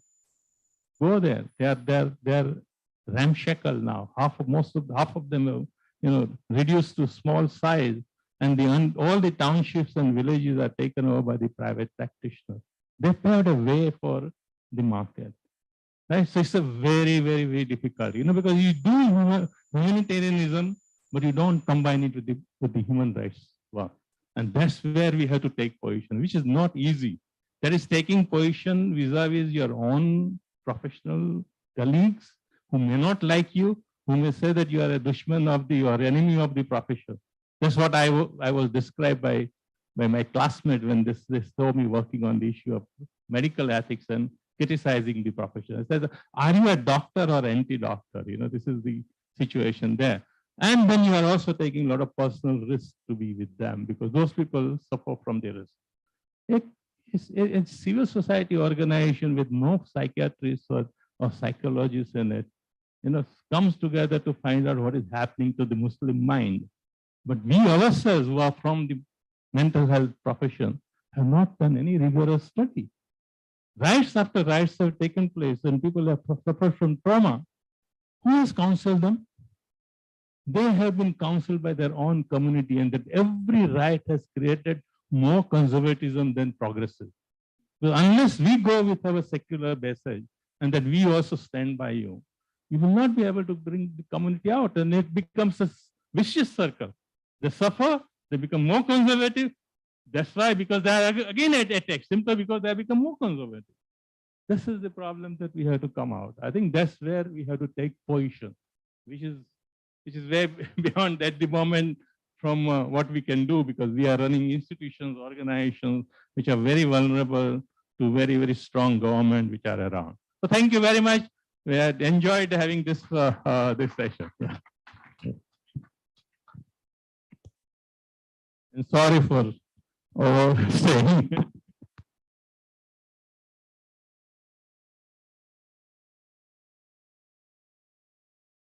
Okay, I think I've become Lady Hitler for some reason. No, this was just so interesting. I didn't even feel like stopping the discussion. But so no tea, just kidding. We thought we will do tea at 4:30. But before that, we'll call on our special guest, Dr. Harsh Mandir. Harsh is very, very close to us, so it feels weird reading out his bio, but then for everybody else who's here, Harsh is human rights and peace worker, writer, columnist, researcher, and teacher, works with survivors of mass violence, hunger, homeless persons, and street children. His bio is 3 pages long, so I'm just going to, I spent a little time making it smaller. So he's the founder of Karwa-e Mohabbat that led an important, caravan of love, to counter the rising hate and fear in this country. He's also the founder of Aman Biradri that was founded in defense of secularism, public compassion, justice, and values of togetherness. He's a prolific writer and columnist. He's written 25 books, and even when he had COVID and he was admitted in the hospital, he wrote a book. So we're very jealous of him, but a complete awe. He was part of the National Advisory Council for Food Security, Disability Rights, and many, many others. He was also the Special Commissioner of Supreme Court of India for the food, during the Right to Food Act, as a result of which so many homeless people benefited. And by extension, he also started many recovery shelters for homeless people in Delhi and across the country. And more recently, in 2022, he was part of the as part of the Peace Research Institute. He was nominated for the Nobel Peace Prize. So Harsh, thank you very much for joining us, and we're really looking forward to hearing you speak.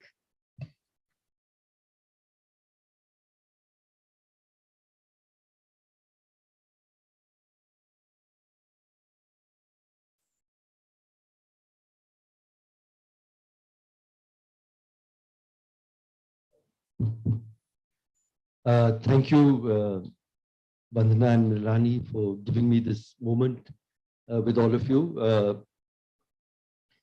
Banyan is a very special place for me. It's a place of friendship and love, but most of all, it's a demonstration of what kindness and justice lived consistently over decades can accomplish. And so in one sense, it's also a place of solidarity for me and also a place of pilgrimage. So I'm really happy to be here. Thank you. So let me say a few random thoughts. And I have a dear senior friend sitting in the front row who said she'll tell me to shut up if I speak too long. So I'll also keep looking at you. So mental health cure, of course, remains one of the frontiers of modern medicine and science. Much more is possible today to cure symptoms and enable a more functional life than a century, even half a century ago. There are still no cures for severe mental health challenges. Sanjeev spoke a little earlier. In the last 60 years. There isn't significant scientific development. Until a few decades ago, the mental asylum or the long stay life psychiatric hospitals were most closely associated with modern medical treatment of severe psychosis. These fortunately have finally gone into history. They're grave problems from a human rights, even from a humanitarian perspective, but even from a medical psychiatric perspective, is very well known to everyone in the audience. In my own life journey, in fact, as a civil servant, I recall entering the Agra Mental Hospital. And it's, it's a nightmare that I still cannot forget. This was still in the early 1990s. Patients were kept naked, tied with chains, given electric shocks. And I felt compelled, in fact, to file my first intervention in the Supreme Court. Muralidhar, who went on to be a judge, was my lawyer, and asked for changes. And I think I learned a great deal about mental health from that time. I also have serious mental health challenges within my own family, and have learned a great deal from that as well. India's Supreme Court interventions succeeded and yet did not. The worst excesses of those large, long-term involuntary jail-like institutions were remedied. The buildings became better, but a new imagination of how persons with mental health problems should be treated with dignity, with respect, with freedom, I think escaped the Supreme Court, and it took a lot longer for those changes to come about. But globally, I think that we also have to recognize that that this movement, founded very much on the human rights that Sani Saab was speaking about so eloquently, and came at a time also of neoliberalism, and with under Thatcher and Reagan, all over the world, we were told to push back on public spending on welfare. So the idea that you have to shut down large, expensive mental hospitals actually was a convenient one to pull back on welfare. And I think that, I've met friends in different parts of the world, and I think in the UK, this picture, he said that you just suddenly ejected with one small black box of their belongings people from long-stay mental hospitals who had been abandoned by their families, who had nowhere to go, were turned away, and nothing else was planned for them. And I think so. So the movement to reform long-stay mental hospitals, involuntary, custodial, prison-like, did not come a day too early, but it should have been replaced by a much more intensive engagement with persons with mental illness and with the larger society and their families and with the larger society. It actually led substantially to an abandonment by the state. And I would also say, sticking my neck out in my own personal experience, working with homeless people for the last 2 decades, often an abandonment of responsibility even by the profession. And just before you want to beat me up for saying that, I'll just tell you one little story. There was a young man, a young boy actually, who unusually admitted himself into a children's home that my colleagues were running. He was about 14. He was in another care home. He didn't have any family. And they just closed down at 14 and let people go. And so he found his way. He said, I need care.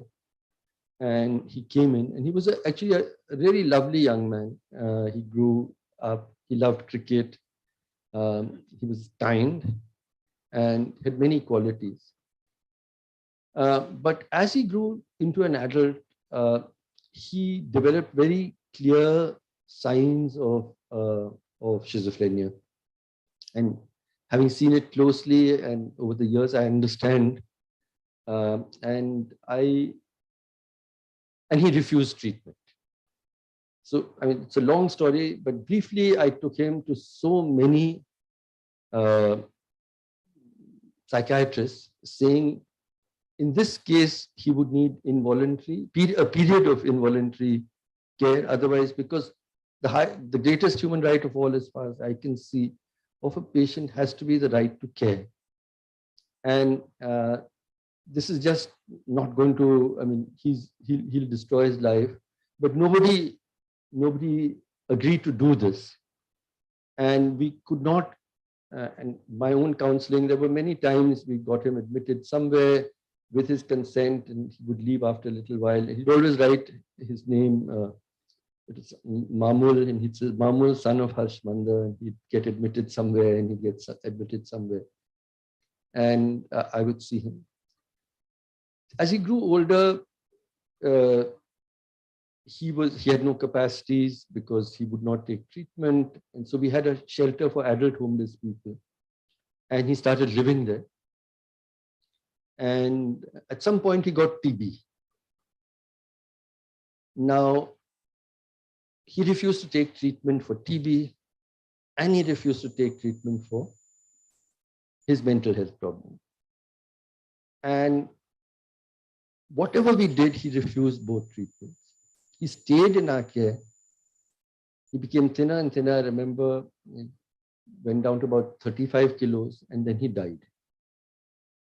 And I remember being part of the group that buried him. I just wanted to share that story because I think the story of human rights engagement is a much more complicated one than simply shutting down large mental hospitals.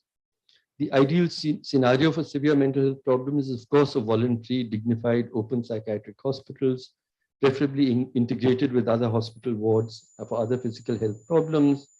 It's destigmatized, the family is there. And I think Nimhans still remains one example. Sadly, not too many like Nimhans. And as a family member, I have also often been at the as a caregiver family member, and I've seen it from the inside. And I wish these existed all across the country. There are other problems as well that I wanted to speak about. What happens to patients who are abandoned by their families, or who have no families, or whose families have no means to support them? These large old asylum kind of mental hospitals had actually a significant population of really, they were dumping grounds for people whom nobody wanted in the world. Now you shut them down, what happens to them? That was to keep them for the rest of their lives in jail-like institutions was not a solution. But shutting them down and making them homeless was also not a solution. I think collectively we owe it to them to look at what can be done. For a brief period, Justice Verma was the NHRC chairperson, and I was working closely with him on the one hand in the context of the 2002 Gujarat riot survivors and justice, but he also asked me to look at mental hospitals. And we try to create a small project for what can we do with people who have nowhere to go. So we try to empty out the mental hospitals to those who had families. What happened to those who don't?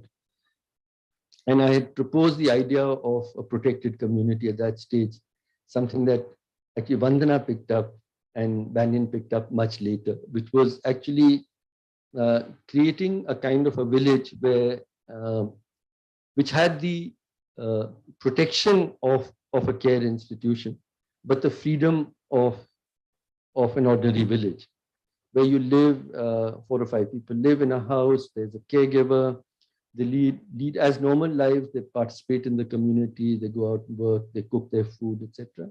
But there's somebody to oversee their medical needs.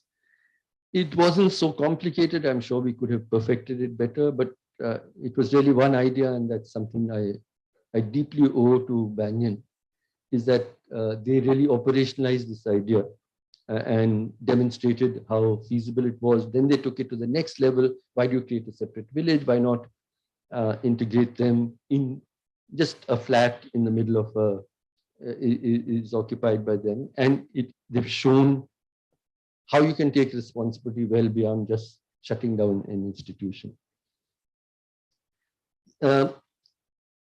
Another problem that I wanted to highlight, looking at my watch and looking at Sujata as well, I just was about the lack of social community structures that are indispensable. And here I'm still talking about care. Prevention and all is still a much bigger issue.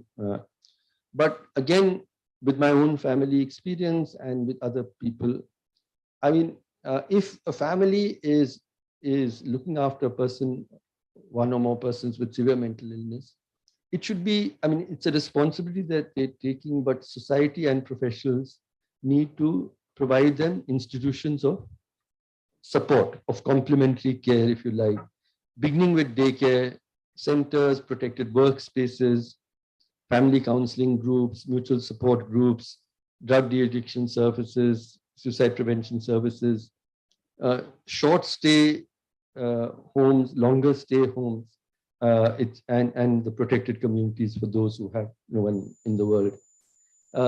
Again, I saw some of those structures in Bangalore around NIMHANS, and I was just talking with Dr. Sanjeev about it. And they've occurred, but they're still very small. They were very difficult to access. But with all the social capital that I had, we were able to access them. But I can't find them around Delhi, let alone anywhere else. And I think our abandonment. So when I talk about a professional abandonment of, Amartya Sen said that the most disadvantaged community across the world are persons with disability. And I would say within persons of disability, persons with mental health issues will be among the most disadvantaged, among the most disadvantaged in the world. And a conference like this is important, but my heart breaks every time, because literally we've just left it to families to heroically take care of people, some very fine NGOs, but that is not an answer. Since we're having a conference of this kind, it's really this: what are we doing as professions of both psychiatry, psychology, and social work, but much more so, what are we doing as a society built around the notion of fraternity?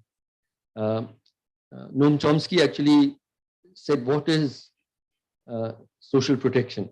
And he defined it as the idea that we should take care of each other. It's such a brilliant summation. Can we build a society where we take care of each other? How far we have traveled away from that idea. Within the healthcare profession, when COVID hit us and we literally had lakhs of people dying, the unacknowledged numbers are being debated, but the rivers were flowing with bodies and so on. Looking carefully, I found that 80% of doctors, trained doctors in this country, work for for-profit corporate hospitals. 80%. It's one of the highest in the world.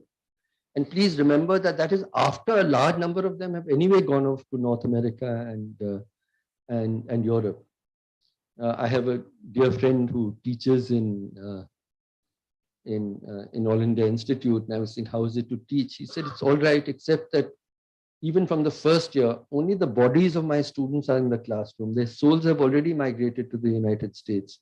How much can I do with them? So it is in this context, we have a society where we don't value human lives equally if they are of disadvantage. And I think that's really what we want to underline. There is, of course, also the question of not just that we have such few doctors in public systems, just the number of psychiatrists. I got a table here.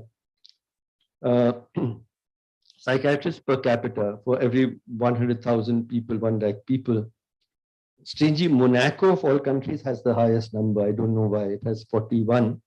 Norway comes second with about 30.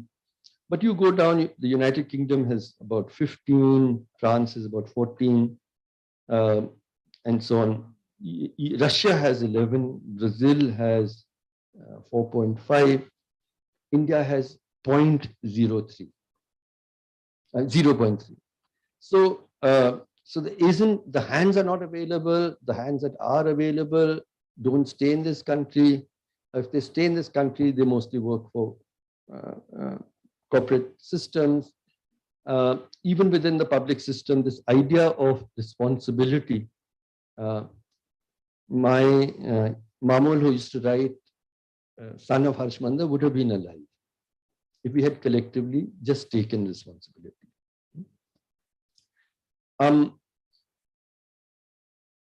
I had wanted to talk a little more about Banyan and Ishwari Sankalp as examples of care, but I think we're all familiar with them. But I want us to keep them in our minds and hearts of what is possible.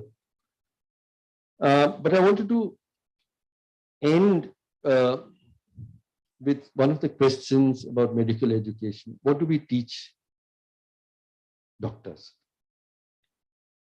There was an old Bollywood film called Munna Bhai MBBS. I don't know how many of you've seen it. I think it's quite an exceptional film. It was saying something important. In fact, Lancet carried a serious article about what it tried to say. Basically, it tried to say that in the end, a patient needs a doctor who speaks kindly to him or her, sits by his side, touches the person, gives a little time. And medicines and all come very far behind. And it's a profound idea. It's also a very simple idea, which they put forward in a funny kind of way. How much do we teach kindness in our medical education? But the other thing that I wanted to talk about is ethics. How much do we teach ethics? And here I wanted to end with a very grim story. I normally try to end with stories that inspire, and that's why I thought of Banyan and Ishwari Sankalp. But while this conversation was going on, I recalled a few months that I have spent in Germany. I was in Germany studying. I wanted to study what happened in Nazi Germany in the 1930s and the parallels with what is happening in India. It's another conversation I find terrifying, how almost it's like a playbook, and one by one, we are doing exactly what happened before the Holocaust in Nazi Germany. But the one thing that I want to bring here, one of the things that I found most horrifying in my learning was what happened to persons with disability. Before the slaughter of the Jews in that large scale, it was disabled people and other groups like homosexual men, but disabled people in a big way. I went to a place, they memorialized it. I went to a place where 10,000 persons with disability, especially people with psychiatric disability, had been gassed to death over the course of 1 year. Now, I went there, and this person, there was one person who's just made it his life's purpose, so he's studied it, etc. He told me that what used to happen was every day, 4 buses used to arrive from care homes across Germany with persons with disability, persons with mental illness, whom doctors had certified that they deserve to die. And I just couldn't believe that, yeah, doctors did this. Then he showed me there was a form which just had 3 or 4 points. Can this person work? How much does it cost to keep this person alive? And does the person have a family that is bearing these costs? On this basis, doctors had certified, and social workers, that these people deserve to die. And they used to not be even kept for one day to sleep. They would be brought, and within the same day, they would be taken, gassed, and killed. And this happened over a year, and they emptied out about 50% of the population of all care homes across Germany with this killing. I still couldn't, the complicity of large sections of the German population is another story, which I won't say. But somehow the ones that most troubled me of all, on the one hand were priests, the role of the church, but the other was the role of doctors. And so I tried to study it more. And there's this large hospital called Charité, which was also complicit with a lot of the crimes. And so I contacted them and they agreed. And in fact, one doctor was to meet me and 4 or 5 of them came because they wanted me to understand. And they said, you don't understand, the profession with the highest enrollment in the Nazi party was doctors in the entire Germany. So I just wanted to put it out there.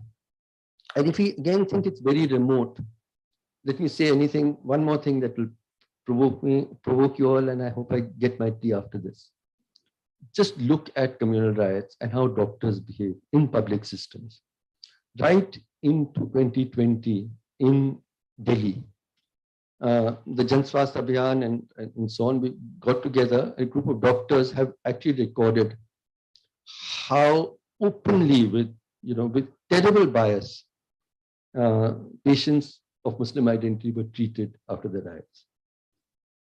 So we're not those many steps away from what I described in Nazi Germany here. And therefore, can we have a medical education which is centered on the one hand on compassion, but on the other hand on ethics? These are the challenges that I feel is ahead of us. Thank you for bearing up with me and giving me this time to speak.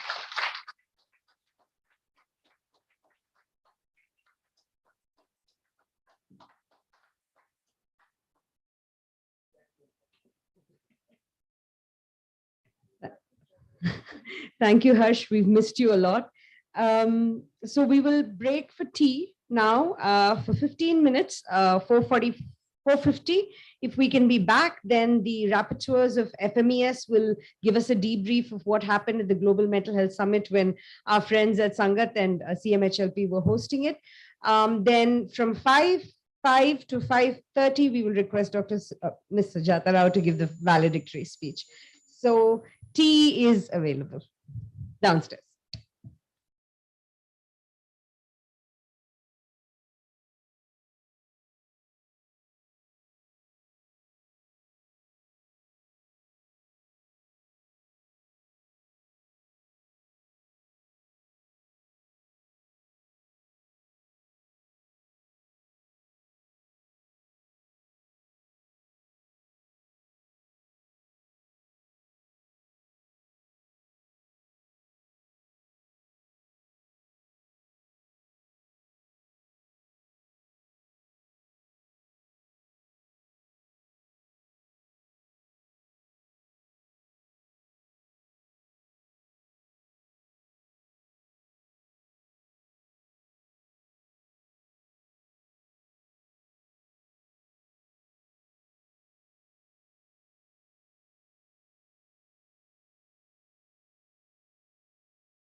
for the 9th NBC conference and the Movement for Global Mental Health Summit to just debrief us on the first 2 days of what happened.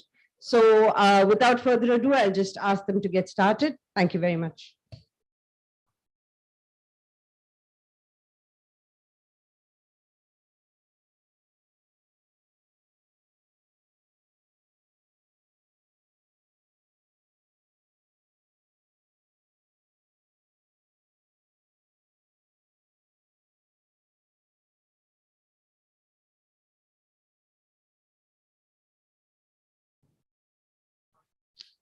Good evening, everyone. I am Dr. Aravind Chandru. I hope you have been enjoying the various panel discussions and presentation over the past 3 weekends. Over the next 12 to 15 minutes, we as a part of Rapporteur's team will be presenting some key insights into the proceedings of the conference, and I will be presenting for day 1. Next slide, please. The theme for first day of the conference was mental health care paradigms, which focuses on global mental health and social justice, mental health marginalization and development, intersectoral approaches to suicide prevention, contemporary debates in psychiatry from clinical diagnosis to recent advances. Next slide, please. Mental health is not just a medical or public health concern. It is also a social, political, and economic issue that must be addressed on a systemic level rather than focusing only at an individual level. The lived reality of persons with mental health concerns should be on an account of lack of opportunities, socio-economic exclusion, and disadvantages. Therefore, it warrants reframing of mental health conception, which focuses on social determinants and the cause of causes. One of the highlights of the proceedings was the need to move towards a transformative mental health approaches, which basically necessitates a right-based approach that not only consider how marginalization and oppression affect mental health, but also how self-determination should be redefined. It requires insights into how institutions that favors only certain type of knowledge should be reconceptualized, and how practice that are racist, sexist, homophobic, and classist should be abandoned. A transformative model must place a strong emphasis on the lived experience of people who have been institutionalized, have undergone medical health treatment, have diagnosed with mental health issues, have survived trauma, and can speak to the urgent need for a radical change in medical health services.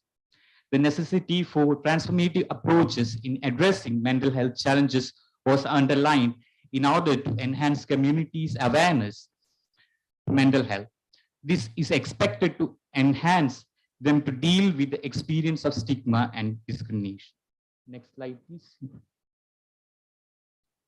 The relation between mental health, marginalization, and development was examined. For instance, how structural factors such as caste, race, poverty, gender identity, and sexuality affected mental health, both at level of individual and at a community level. It was noted that the partnerships and collaborations are not possible due to existing systemic discrimination. Denotified and nomadic communities, for example, have unique ideological pattern, culture, political, and social lifestyle, rituals and traditions, and are hard to reach and are less visible and are thus left out. The historical impact of discriminatory behaviors have an important impact on an individual ability to express themselves, which lead to increased distress and loneliness. Discriminatory environment and marginalization adversely impact their dignity and agency and allows the society to further marginalize such communities. Marginalization is a matter of power. Due to the interaction between biology and mental health, the term gender and mental health has historically been used to refer cis women and their mental health. Shifts have occurred from a pathologizing and denial narrative to some level of acceptance of the reality. One another point was about the system's response and how media shapes public perceptions of mental health and how in turn that affects an individual's motivation to access the care. Next slide, please. The connection between domestic abuse and suicide highlights the value and necessity of integrated interventions. Coming to contemporary debates in psychiatry, current alternative discourses go beyond simple diagnosis rather than making attempts to fit psychiatry into a medical framework. Seeing mental illness as a social construct must not deny the suffering of the patients. It is crucial to recognize the complexity and diversity of the phenomenon of mental illness and the need to integrate the social and biomedical models of psychiatry. It is recommended to adjust the treatment to the individual's requirement. With this, I invite my colleague, Neha, to take it forward. Thank you, Arvind. I'm hoping I'm audible to everybody. Good evening. For the next couple of minutes, I will highlight some of the key messages, recommendations, and themes that emerged from the second day of the conference. The overarching theme for day 2 was research ethics obligations in mental health spaces. And some key focus areas were priority areas in mental health research, neglected perspectives in research and ethics, participatory and collaborative research, and innovative approaches. Next slide, please. So one of the discussions held on the day was centered around mental health and human rights. And could we move to the next slide, please? Thank you. So some quick takeaway messages from the particular discussion. So the first one is around, historically the misuse of terminology. Mental health issues or disorders, this particular terminology has been highlighted as problematic because it does allow the society to discriminate against people with psychosomatic issues, and researchers and caregivers just need to be conscious about this. The United Nations Convention of Rights of Persons with Disabilities was the catalyst for a change in the approaches or the opinions of people about people with intellectual disabilities. Historically, such people have been discriminated against and their rights have been abused, specifically in the context of mental health care. Psychiatrists do have the power currently to treat people against their will. So there's a huge movement, there's a shift in these approaches, but this is one of the things that were highlighted. The next one, I'd like to share a quote by one of the speakers that was used, "Nothing about us without us." So if we do speak about meaningful research, this would include active contribution from the society, which is ethically defensible, more impactful, less wasteful, and basically centered around the concept of co-production and active participatory research. The next major topic that was discussed was, meaningful inclusion of people with lived experiences. It can be challenging at times to include them. And some of the things that were discussed was that inclusion of people with lived experiences from the beginning at the time of starting the research, and also to tackle some of the challenges that are, for example, tokenism or the play of power or the power dynamics between the researchers, the doctors, and people with lived experiences. If tackled properly, it can lead to an effective and meaningful contribution. Next slide, please. Now, sorry, can we go to one previous one, please? Skip one slide. Thank you. Some key insights from ethics and health systems. So the ones all of us do know that, involuntary confinement as a practice is ethically contested, has been widely written about. And it is ethically contested across the globe. However, in certain jurisdictions, in certain countries, it continues to be used across various countries with a legal criteria. One of these speakers on the day, Marisha, has conducted a study in South Africa, and what she noticed during the part of the study was that other than the said legal factors, practitioners also look at some extra legal factors to refer patients to a specialized hospital. Now, these could be possibility of a referral or the provision of specialist care, etc. And these factors are largely governed by the healthcare systems in the country and are contingent to the availability of resources. The extent to which these ethical decisions can be made, they depend on, one, the human rights framework, number two, the legal instruments, the health systems, and the nature of its working. So in the clinical context, if there is an increasing need to acknowledge these extra legal factors and the effect that the system has on the decision-making process for them. And for the researchers in this area, there is an increasing need to either focus studies on measuring this effect or approximating this effect. And this is one of the key recommendations that came out from Marisha's work. If we could go to, sorry. Now, I did mention participatory research earlier. Some of the key highlights from some additional points, that I'd like to mention are there is an increasing need for researchers and practitioners to understand what it truly means to include people with lived experiences, to meaningfully hear them, mobilize them, and involve them into research. It's imperative to view mental health research in a broader aspect and include a wide range of or a diverse range of stakeholders, for example, the families, the caregivers, the patients themselves, the policymakers, and researchers. So we could, in turn, look at people with lived experiences as experts of their own health and their condition. And also it gives them another edge wherein they are cultural experts as well. We do know that, there are various cultural aspects that need to be considered in the mental health spaces. Another key recommendation that emerged was for a need for long-term equitable partnerships with people with lived experience.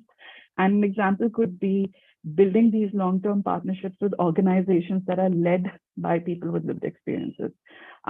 With this, I thank you all, and I'd like to now invite Shri to sort of highlight the conference proceedings from today. Hello, am I audible? Yeah. So, hi, everybody. My name is Shri, and so the theme for today, as you know, was reimagining community mental health towards diverse and inclusive ecosystems. Today's talks had a special focus on person-specific care within community and social contexts and community mental health care and collaborative approaches towards mental health care and pedagogy. So, I will not take much time since it's today's sessions itself. So the first set of sessions focused on person-specific care for the elderly, looking at contexts and challenges, particularly rooted in the sociality of the communities. So mental health care for the elderly emerges as a rising concern in India, because even though in India right now we have a majority of young population, but in a few years, the population will start to age. And right now, the frameworks for tackling mental health care concerns for elderly persons are not very well developed. And there's a lack of awareness of understanding mental health of the elderly in terms of issues such as dementia, Alzheimer's, etc., as well as a lack of approaches towards handling such issues when they come up. So some of the issues that were discussed were integrated solutions, looking at how mental health care can be integrated into present welfare schemes in terms of financial management with regards to pensions, etc. Caregiver mental health, because caregivers are also under a lot of stress while taking care of the elderly. And in essence, the whole point was to include community-based intersectoral approaches, which I will discuss in the next slide. So next slide, please. So the collaborative approaches to mental health care that we talked about. So we had a number of people who have been doing on-ground collaborative work, intersectoral work, and we listen to a lot of their stories as well. So essentially mobilization of community organizations such as panchayats and intersectoral connections, both in terms of caregiving as well as logistically, helped increase access to mental health care. So one of the ways that this was done was through home visits for the elderly who might not have been able to travel, and etc. So and these are transdisciplinary approaches rather than unidisciplinary or unidimensional approaches of looking at people and their health. So yeah, and ultimately aids in building up a very comprehensive approach utilizing community networks and already present community allyships to deliver effective solutions for mental health care. And it is also rooted in the social systems and context of the particular community that is being looked at. There was also a special focus on understanding mental health care in war zones with an example from Kashmir. The speaker made it a point to mention that peace is a process, and understanding mental health in war zones and conflict zones comes with its own set of challenges, which are also extremely multi-layered. And access to mental health care does become a privilege in these places because basic survival takes more of a precedence. So in this case, so mental health of people in war zones and conflict zones is completely is constantly changing, and there's an increasing feeling of anxiety, helplessness, and powerlessness, right? So the important things here become, or rather what needs to be a priority becomes creating a safe space, a sense of belonging, and a sense of more of home in that sense. So an example that the speaker gave was using psychological storytelling and having conversations either online or offline, which creates a sense of continuity, a sense of community, and a sense of being able to speak one's own truth about one's own reality, which is often lacking or denied in these cases. The final session, which happened right before the break, was on mental health and pedagogy. So I'm not going to be looking too much into that since it's extremely recent. So we started with the history and development of psychiatry and looking at how the individual has emerged as a mode of understanding mental health. One of the speakers talked about the play lab model and training of paracounselors, and essentially about the therapeutic benefits of play and how different interventions could be integrated into play in order to help equip people, mostly children, with tools to manage and their own mental health, such as self-soothing mechanisms, etc. The session also focused on moving from a linear teaching model into dynamic teaching models, which includes community outreach, which includes interventions, which includes trying and understanding contexts and social systems, and including that into the interventions rather than just learning an intervention and applying it. So these models also included telemental health technologies in mental health training, and which was like hotline services, free services, clinical services delivered through telephone when access might not be possible. So one of the speakers also highlighted that Tamil Nadu has the highest mental health care providers, and neurology and telemental health are areas that need more improvement, but they are upcoming, and well, we hope to see more newer technologies and more integrative solutions for the same in the future. So that's broadly what happened today. So next slide, please. Yes, and so this is finally the Rapporteurs Committee, which has made all of this possible with their very swift documentation and reportage of events as and when they come. So many thanks to everybody. And yeah, with that, I would like to conclude today's the recap of the 9th National Bioethics Conference and the 5th Global Mental Health Summit. Thank you.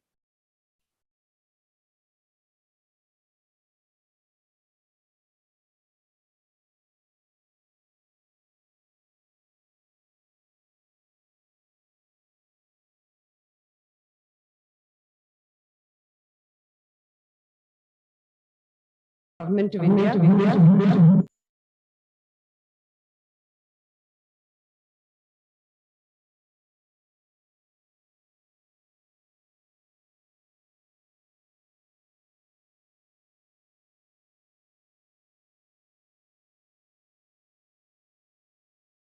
Population Council, USA, AIMS, Raipur, and BSNL. Ms. Rao has an MPA from Harvard University, USA, was a Takimi Fellow at the Harvard School of Public Health and the GRO Harlem Brundtland Senior Leadership Fellow at HSPH. She's the author of a book entitled Do We Care? India's Health System, published by Oxford University Press in 2017. Thank you, ma'am.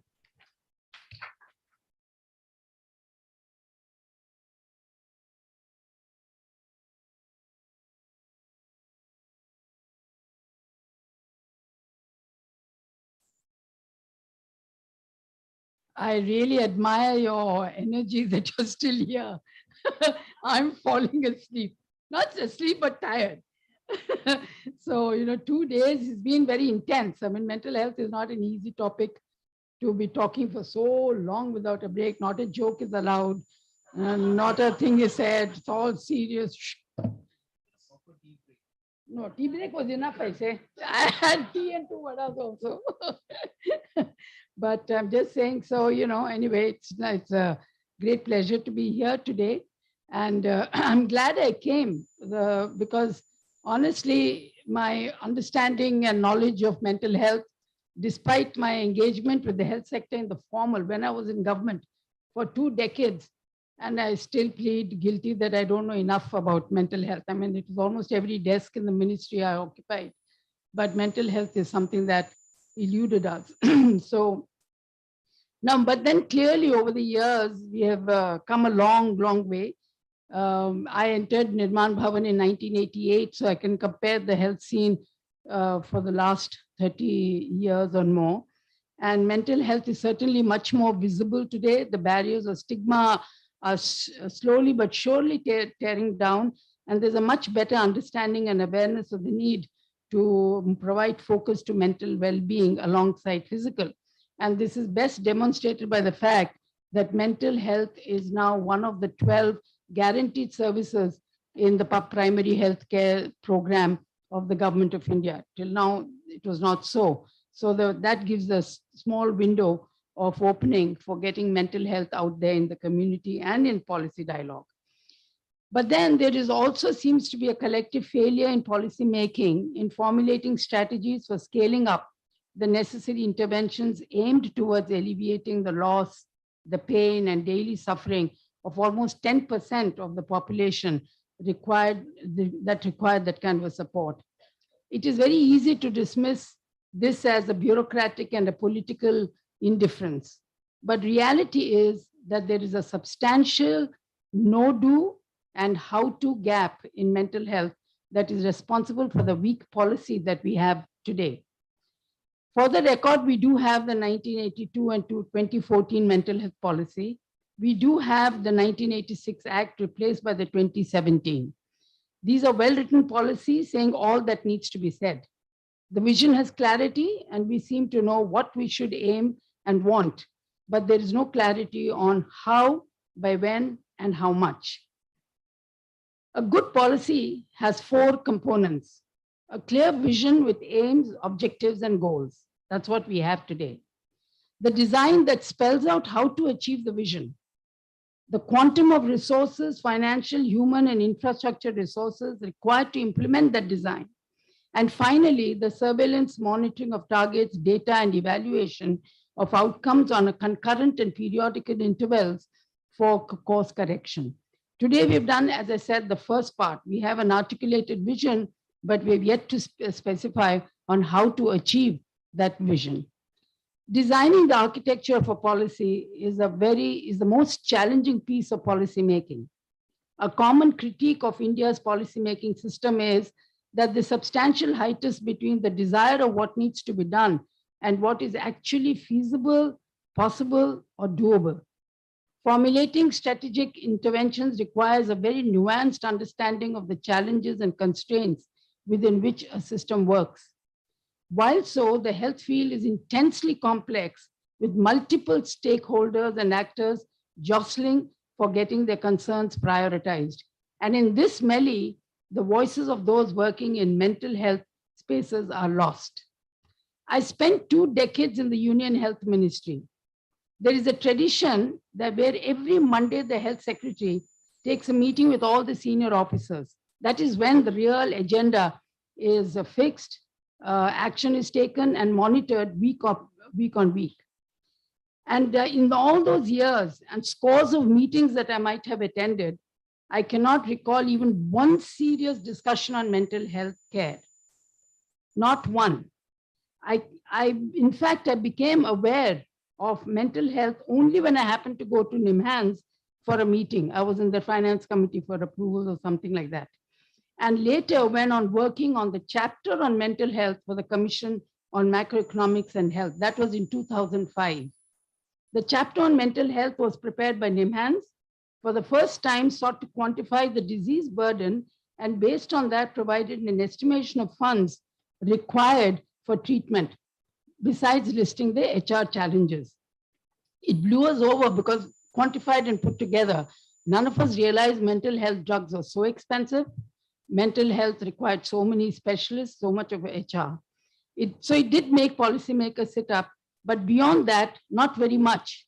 But yes, slowly the seed was sown, and then you slowly ambled along to get the act in 2017.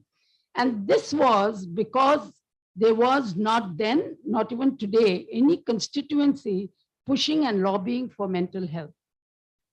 The active pushing by civil society activists and receptive officers in the ministry led to the Mental Health Care Act of 2017. This was a watershed moment as it provides a decisive shift from the previous policies in 4 ways. The act addresses the regulatory function of the state by laying down norms and principles for the delivery of mental health care and treatment services in accordance with ethical standards.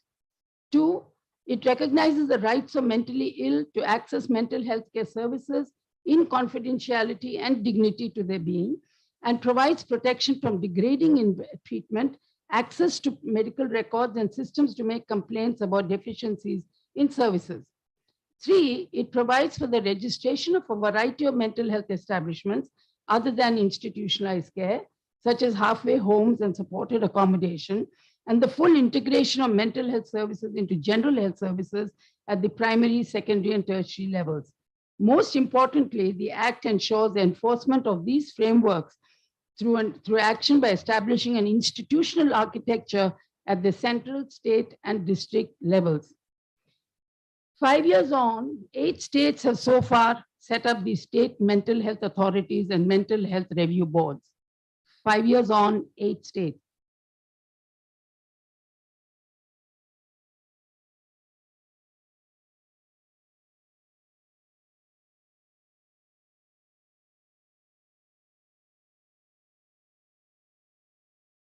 From various constituencies, government, mental health professionals, persons with mental illness, caregivers, and so on. And these bodies are also supposed to also be filled up in a very transparent and a non-biased manner so that we really get the people of competence who ought to be there. In mental health review boards for grievance redressal, this was an innovation. The processes, membership, and manner of selection are transparent and consistent with the spirit of the Act. Yet, this Act still has 3 infirmities which at some point need to be addressed. The authorities have both executive and adjudicatory roles. The investigator and the judges are the same. This needs to be amended. The MHRBs also receive and adjudicate complaints regarding deficiency of services, resulting in a multiplicity of authorities and overlapping of functions. We need to simplify that. And 3, instead of only in exceptional circumstances, basically it should be the rule, not the exception, that mentally ill persons should be allowed to access grievance redressal processes in writing, online, orally, or even on telephone as per their convenience. But this provision in the Act is only in exceptional circumstances can you resort to these different ways of giving your grievance. What is significant is that the Act has provided the platform and the basic structure for taking the implementation process forward.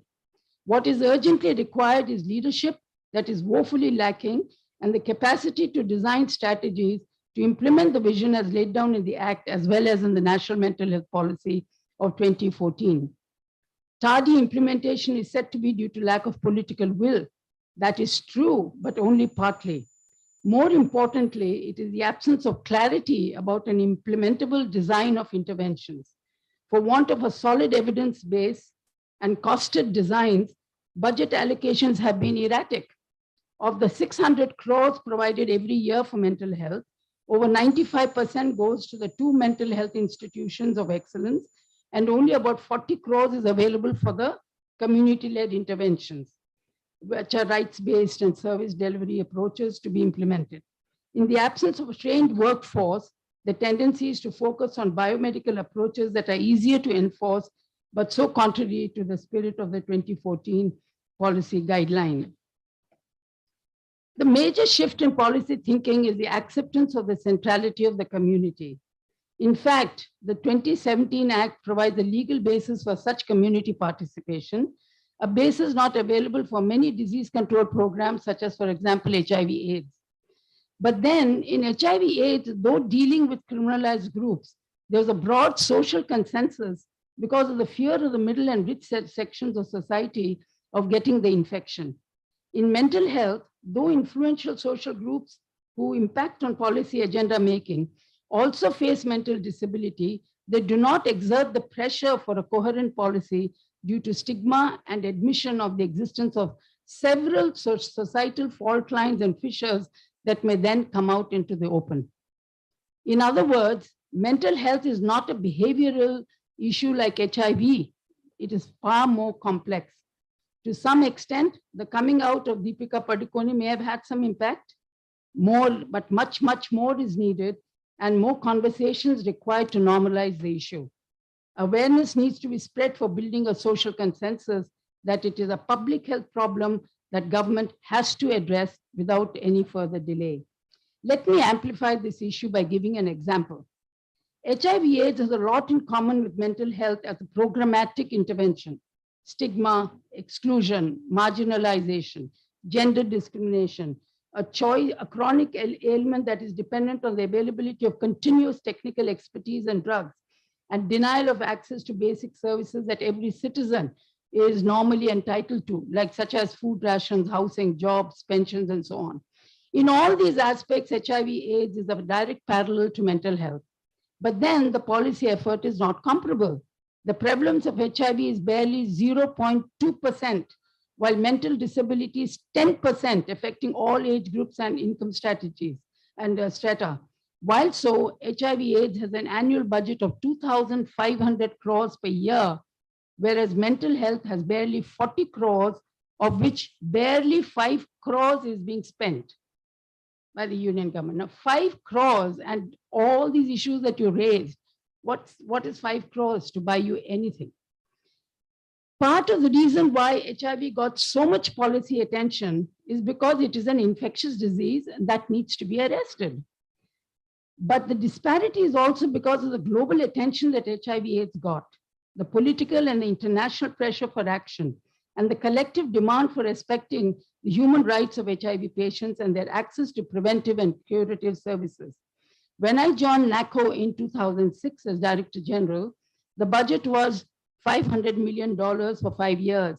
When I left after 3 years, the budget was $2.5 billion, 5 times more. What I'm trying to say is you have a design, you have a strategy, you know how to get those objectives achieved, money will follow. Money is not a constraint. Money is a constraint because we don't know how to do what we have to do. India's HIV policy was unique in India as it had a very successful evidence-based preventive policy that is implemented with intensive engagement and involvement of the key population groups, sex workers, men who have sex with men, and injectable drug users.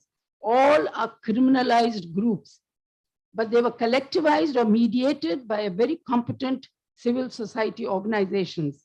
The key populations were included at all stages, from making policy to designing its execution to monitoring it. Even in the ART centers in medical colleges, we had persons living with HIV to keep an eye on any denial of treatment or corrupt practices, alerting the system in case of stockouts, and following up with dropouts. This then is really what is community participation. I, as an additional secretary, special secretary level officer, DG NACO, in a technical group that I have constituted, would be having a sex worker from a brothel sitting next to me and telling me, your guideline is all sham, it's all rubbish. Now, do we have any technical group in the ministry today dealing with mental health with Nandini sitting there next to the Secretary of Health and saying, your policy is crap?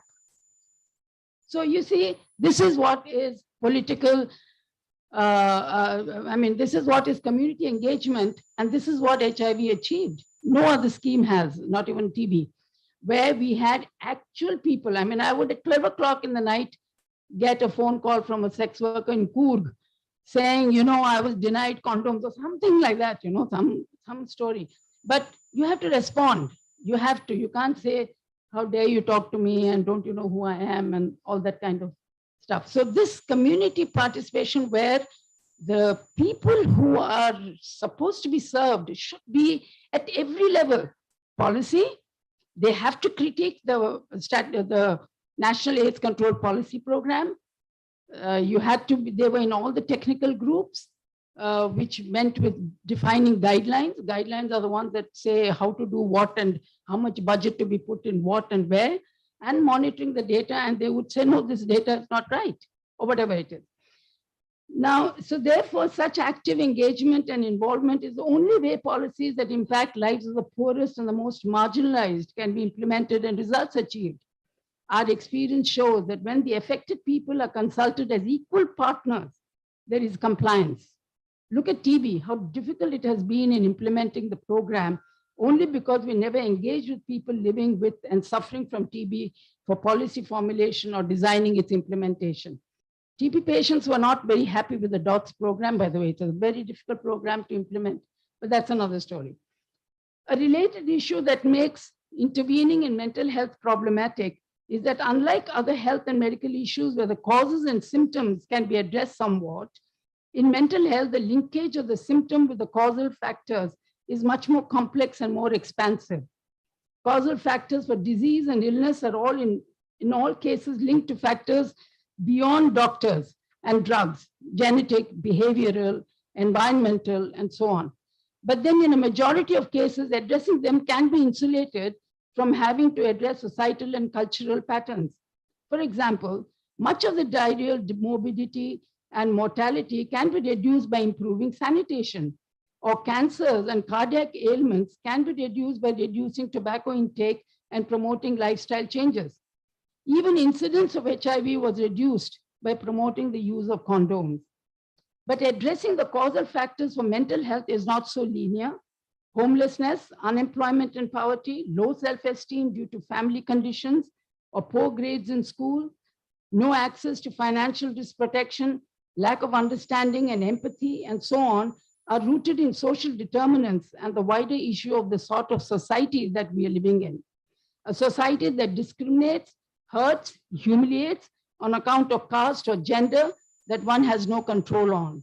Enough studies have shown emphatically that loss of jobs and incomes and tough domestic conditions induced due to the lack of justice and fairness in our model of development are root causes for mental stress.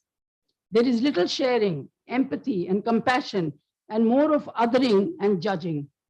In fact, we are seeing these ugly facets of our society every day, be it against women, children, or religious minorities, resulting in increased episodes of suicides, the most extreme form of mental stress. These root causes have to be addressed as mere medication is inadequate, as with cessation of medication and non-addressal of the causative factors only results in relapse. How then does a health department responsible for mental health, with only hospitals, doctors, and drugs at its disposal, deal with such complex, intersectional, and intensely political issues? In such a backdrop, designing the policy intervention requires solid evidence, a more comprehensive understanding of social dynamics, and an institutional capacity to cut across departmental silos and mobilizing support from other agencies, housing, food security, education, skill training, employment, including religious leaders and civil society. Not being a one-shot affair, mental health calls for long-term commitment, patience, empathy, and continuous interaction with persons needing help. Such long engagement becomes difficult to sustain in impersonal public health systems where employees have other work and are transferable. This then makes involving for the sake of stability other actors, be it family members, community members, or civil society, very, very imperative. Strategy then means building capacity among these support systems to carry on the activity irrespective of the responses from government facilities. It means building systems and not be dependent on individual leaders. It means building, nurturing, and enabling leaders at all levels from the bottom to the top. This is yet one more lesson that HIV/AIDS has to teach. HIV/AIDS leadership was not only the ASDG or a joint secretary or a secretary health. The leaders were the peer workers, the heads of the community organizations, and they were recognized as our leaders, and it is their advice that we followed. The absence of such leadership and capacities in the health sector is known, yet we do not have a comprehensive understanding of how to address the issue. It is often felt that short-term trainings are enough and adequate. Short-term trainings give knowledge. They do not build capacity and confidence required to lead. Capacity building needs handholding and technical support on a continuous basis. Technology has made it easier for such support now through telemedicine. So let's see what we can do now. Design of interventions for mental health has to be comprehensive, intersectoral, longitudinal, multidisciplinary, and community family anchored. Reducing such a widely spanned out policy mix is difficult, and for this reason, it is essential to have models implemented in different geographies, different social and cultural environments, among different age compositions, and different strategic tools and approaches. These models then provide the data about what works at what cost and what does not work, so as to enable formulating the policy for a full scale up. This is a sequencing that took place in HIV/AIDS, where models among different target groups in different geographies preceded the full scale up policy.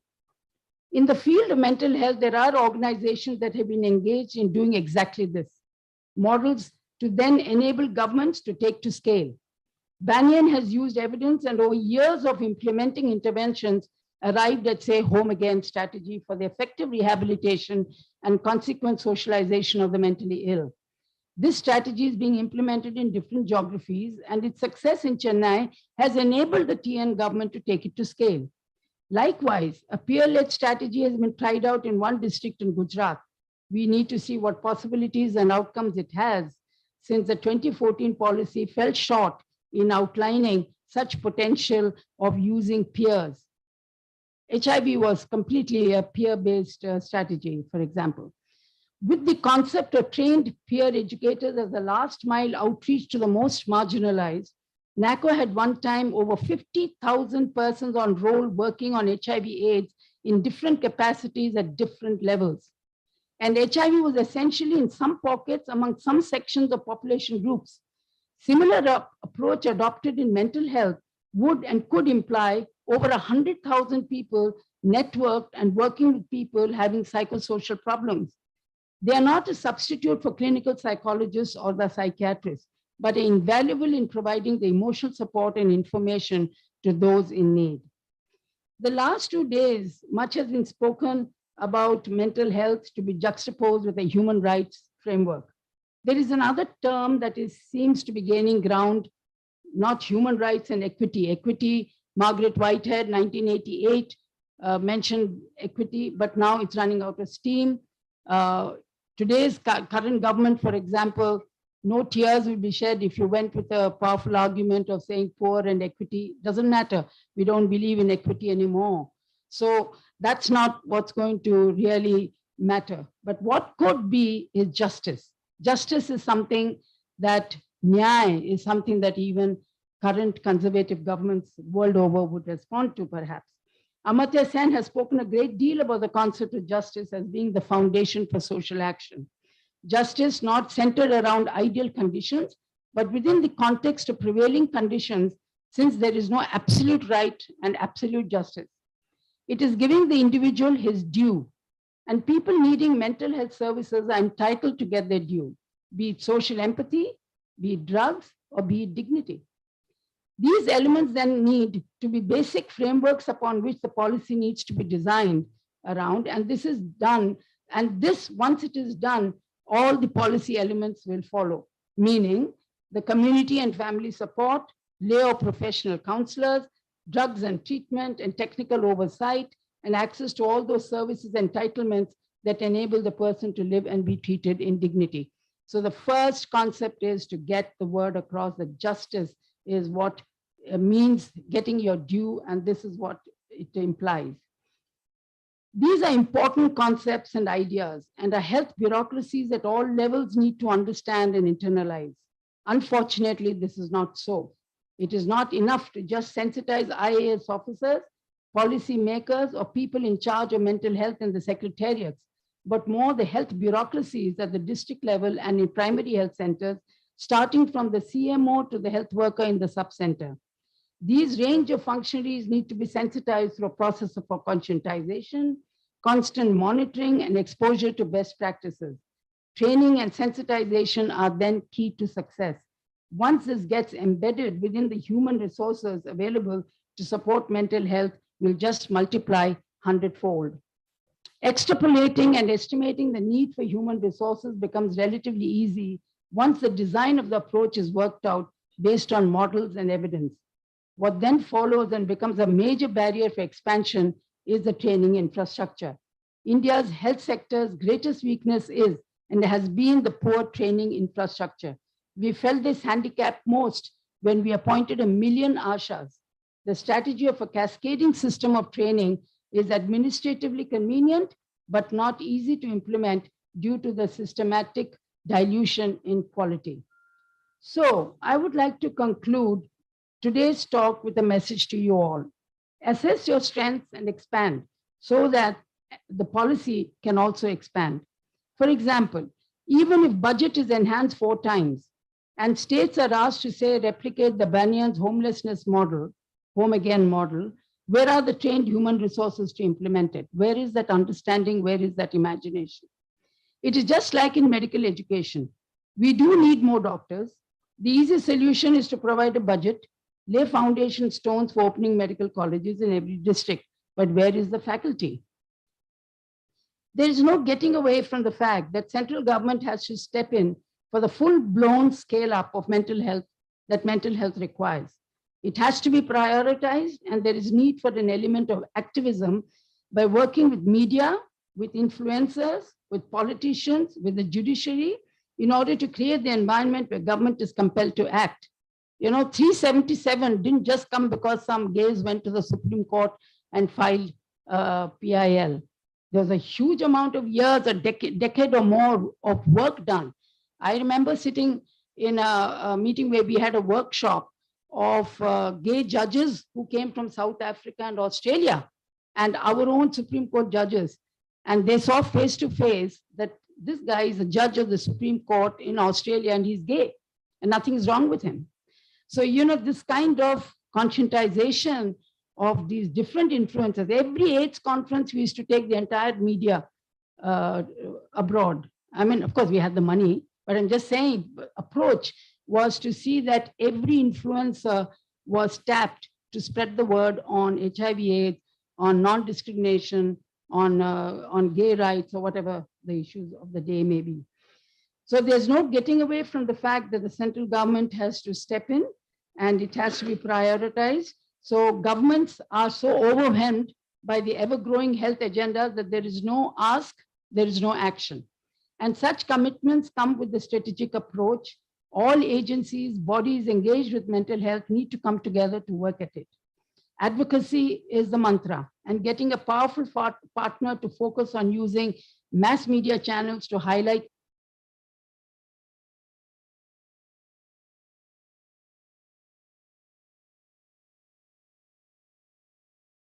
opportunity and platform available to bring in the mental health perspective. one line of thinking, of course, is that, due to the general non-responsiveness of the union government, perhaps it's easier and better to work with state governments to do what one can within the space provided by them. There is some truth in that. And we see the success of such advocacy and political support, both in Kerala and Tamil Nadu, that are far ahead of other states in the implementation of the Act of 2017. In Kerala, there are 550 family health centers that have a mental health clinic with a trained nurse and counselor. And today you heard Chitra tell you how they're trying to integrate mental health services with a palliative care program, which is an outreach program that every one of these family health, that the primary healthcare centers have, paid for by the Gram Panchayats. And now this outreach program means there's a mobile vehicle, there is a nurse, there is a doctor, they go to the houses and they do home, palliative care services are provided in their homes. Now, once you can also integrate mental health into that, you really reach the homes of the people and it can expand very rapidly.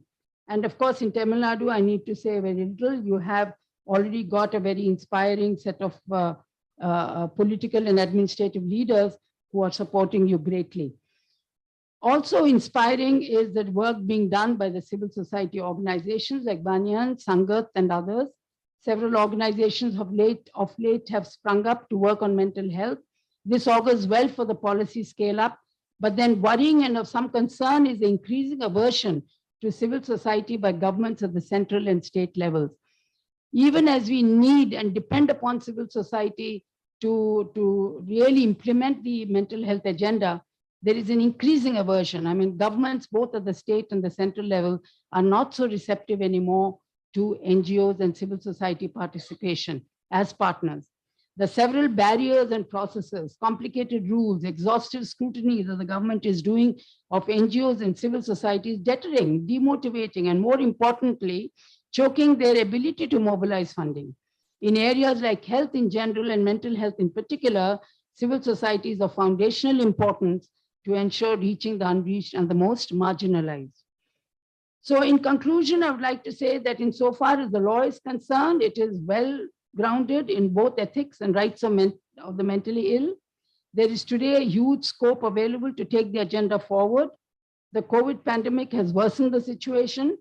The irrational lockdowns, the mindless closure of schools, enforced isolation, domestic violence, loss of incomes, etc., have created great distress and mental disorders. It is necessary to no longer neglect the reality of what is happening and pool all resources together. What is needed is leadership and imagination. Discussion, participation, dialogue, and clarity is required.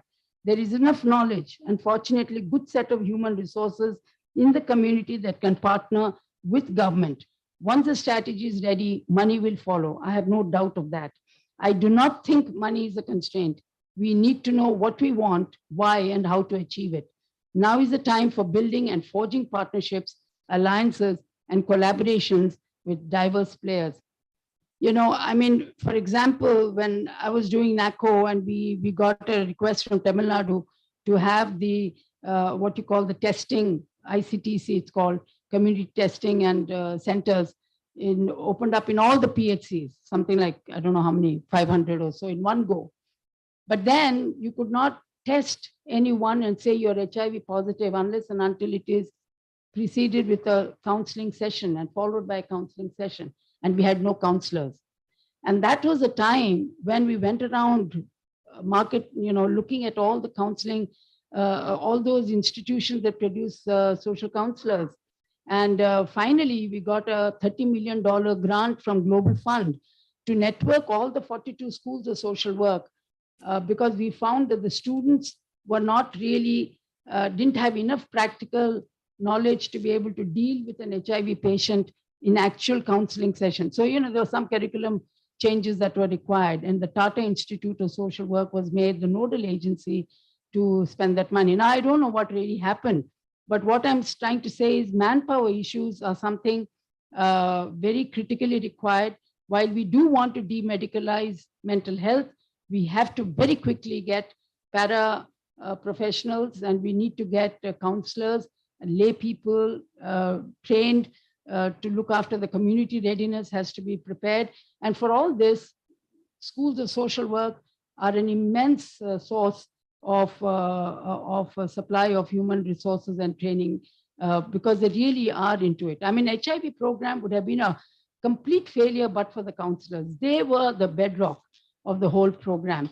And it was amazing what work they did. So I think these are the critical nodes. Of course we need psychiatrists, we need psychologists, but there's no point chasing them. More than 60%, I don't know, I think Sanjeev should be able to tell me how many are in England. I mean, we produce X, 60% of them are in England or US or something. So, we are not able to retain our own doctors here. Hopefully it will improve. But the limited point being made is you can't only depend on highly professionalized medical corps. You have to create a non-medicalized army of people to deal with this huge public health problem. So I see it as an exciting time because there's a huge potential. There's every reason to be positive and optimistic for the future. And I would like to, anyway, wish you all Godspeed. I would like to thank the organizers for giving me this opportunity, Ninalini, to share my thoughts and also wish each and every one of you good wishes for the years ahead.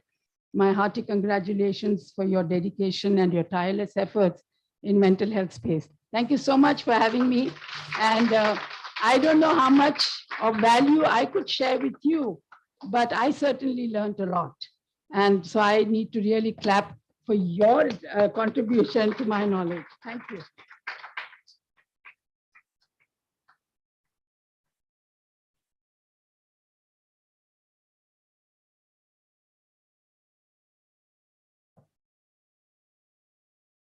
So to save time, Mrinali said that please run. So before 6 o'clock we'll complete. I was looking at whether it's really international conference, which continents are missing. Is it Antarctica? Or is it South America? Or is it Australia? Yes, only 3 continents are missing. All other continents have a representation here. And there are more than 200 people have spent close to 12 hours in the last 2 days. So which is equal to at least 2,200 hours that we have spent time to look at this theme on the mental health and the inclusive development. Thanks to all of you for joining this movement at the global level. And we are also handing over the global movement, mental health to the Uganda colleague here. So please, reach out to them and contribute, to the movement. So it's a movement is moving from one continent to another continent, but still global. Welcoming all of you to join this movement. And as part of this, 2 days event, we had a successful launch of the Transdisciplinary Center, which has already started off with a discussion on how this can be part of a PG, MPhil, PhD curriculum. So thanks to the Vijay University, VU University, for joining us in this. And thanks to all the delegates, including speakers, who are all from different, backgrounds, starting from, politics and, the civil servants and the faculties and the professionals and the professional associations, and most importantly, the students. And we never forget the participants who are the users of service and the caregivers. If you look at the session started with the users and caregivers. That's a change of the narrative that we want to promote. And we also want to bring them at every aspect of our work, whether it's practice, research, education, name everything, the policy, advocacy. So we look forward to all of your support. At this time, we want to thank our supporters who are already listed here. Just want to mention IJME, Sangat, FMES, RIST, MGMH, NBC, CMHLP, VU, GCC, APPI, SFL, and most importantly, our own co-host, Madras School of Social Work. If you look at, closely, the president is with us, our principal is with us, and their faculty, students, and they have spent so much time, in helping us to organize. So the number of hours, I just, try to calculate at least to 5,000 hours, double the amount of time that all of us spent, went only towards preparation.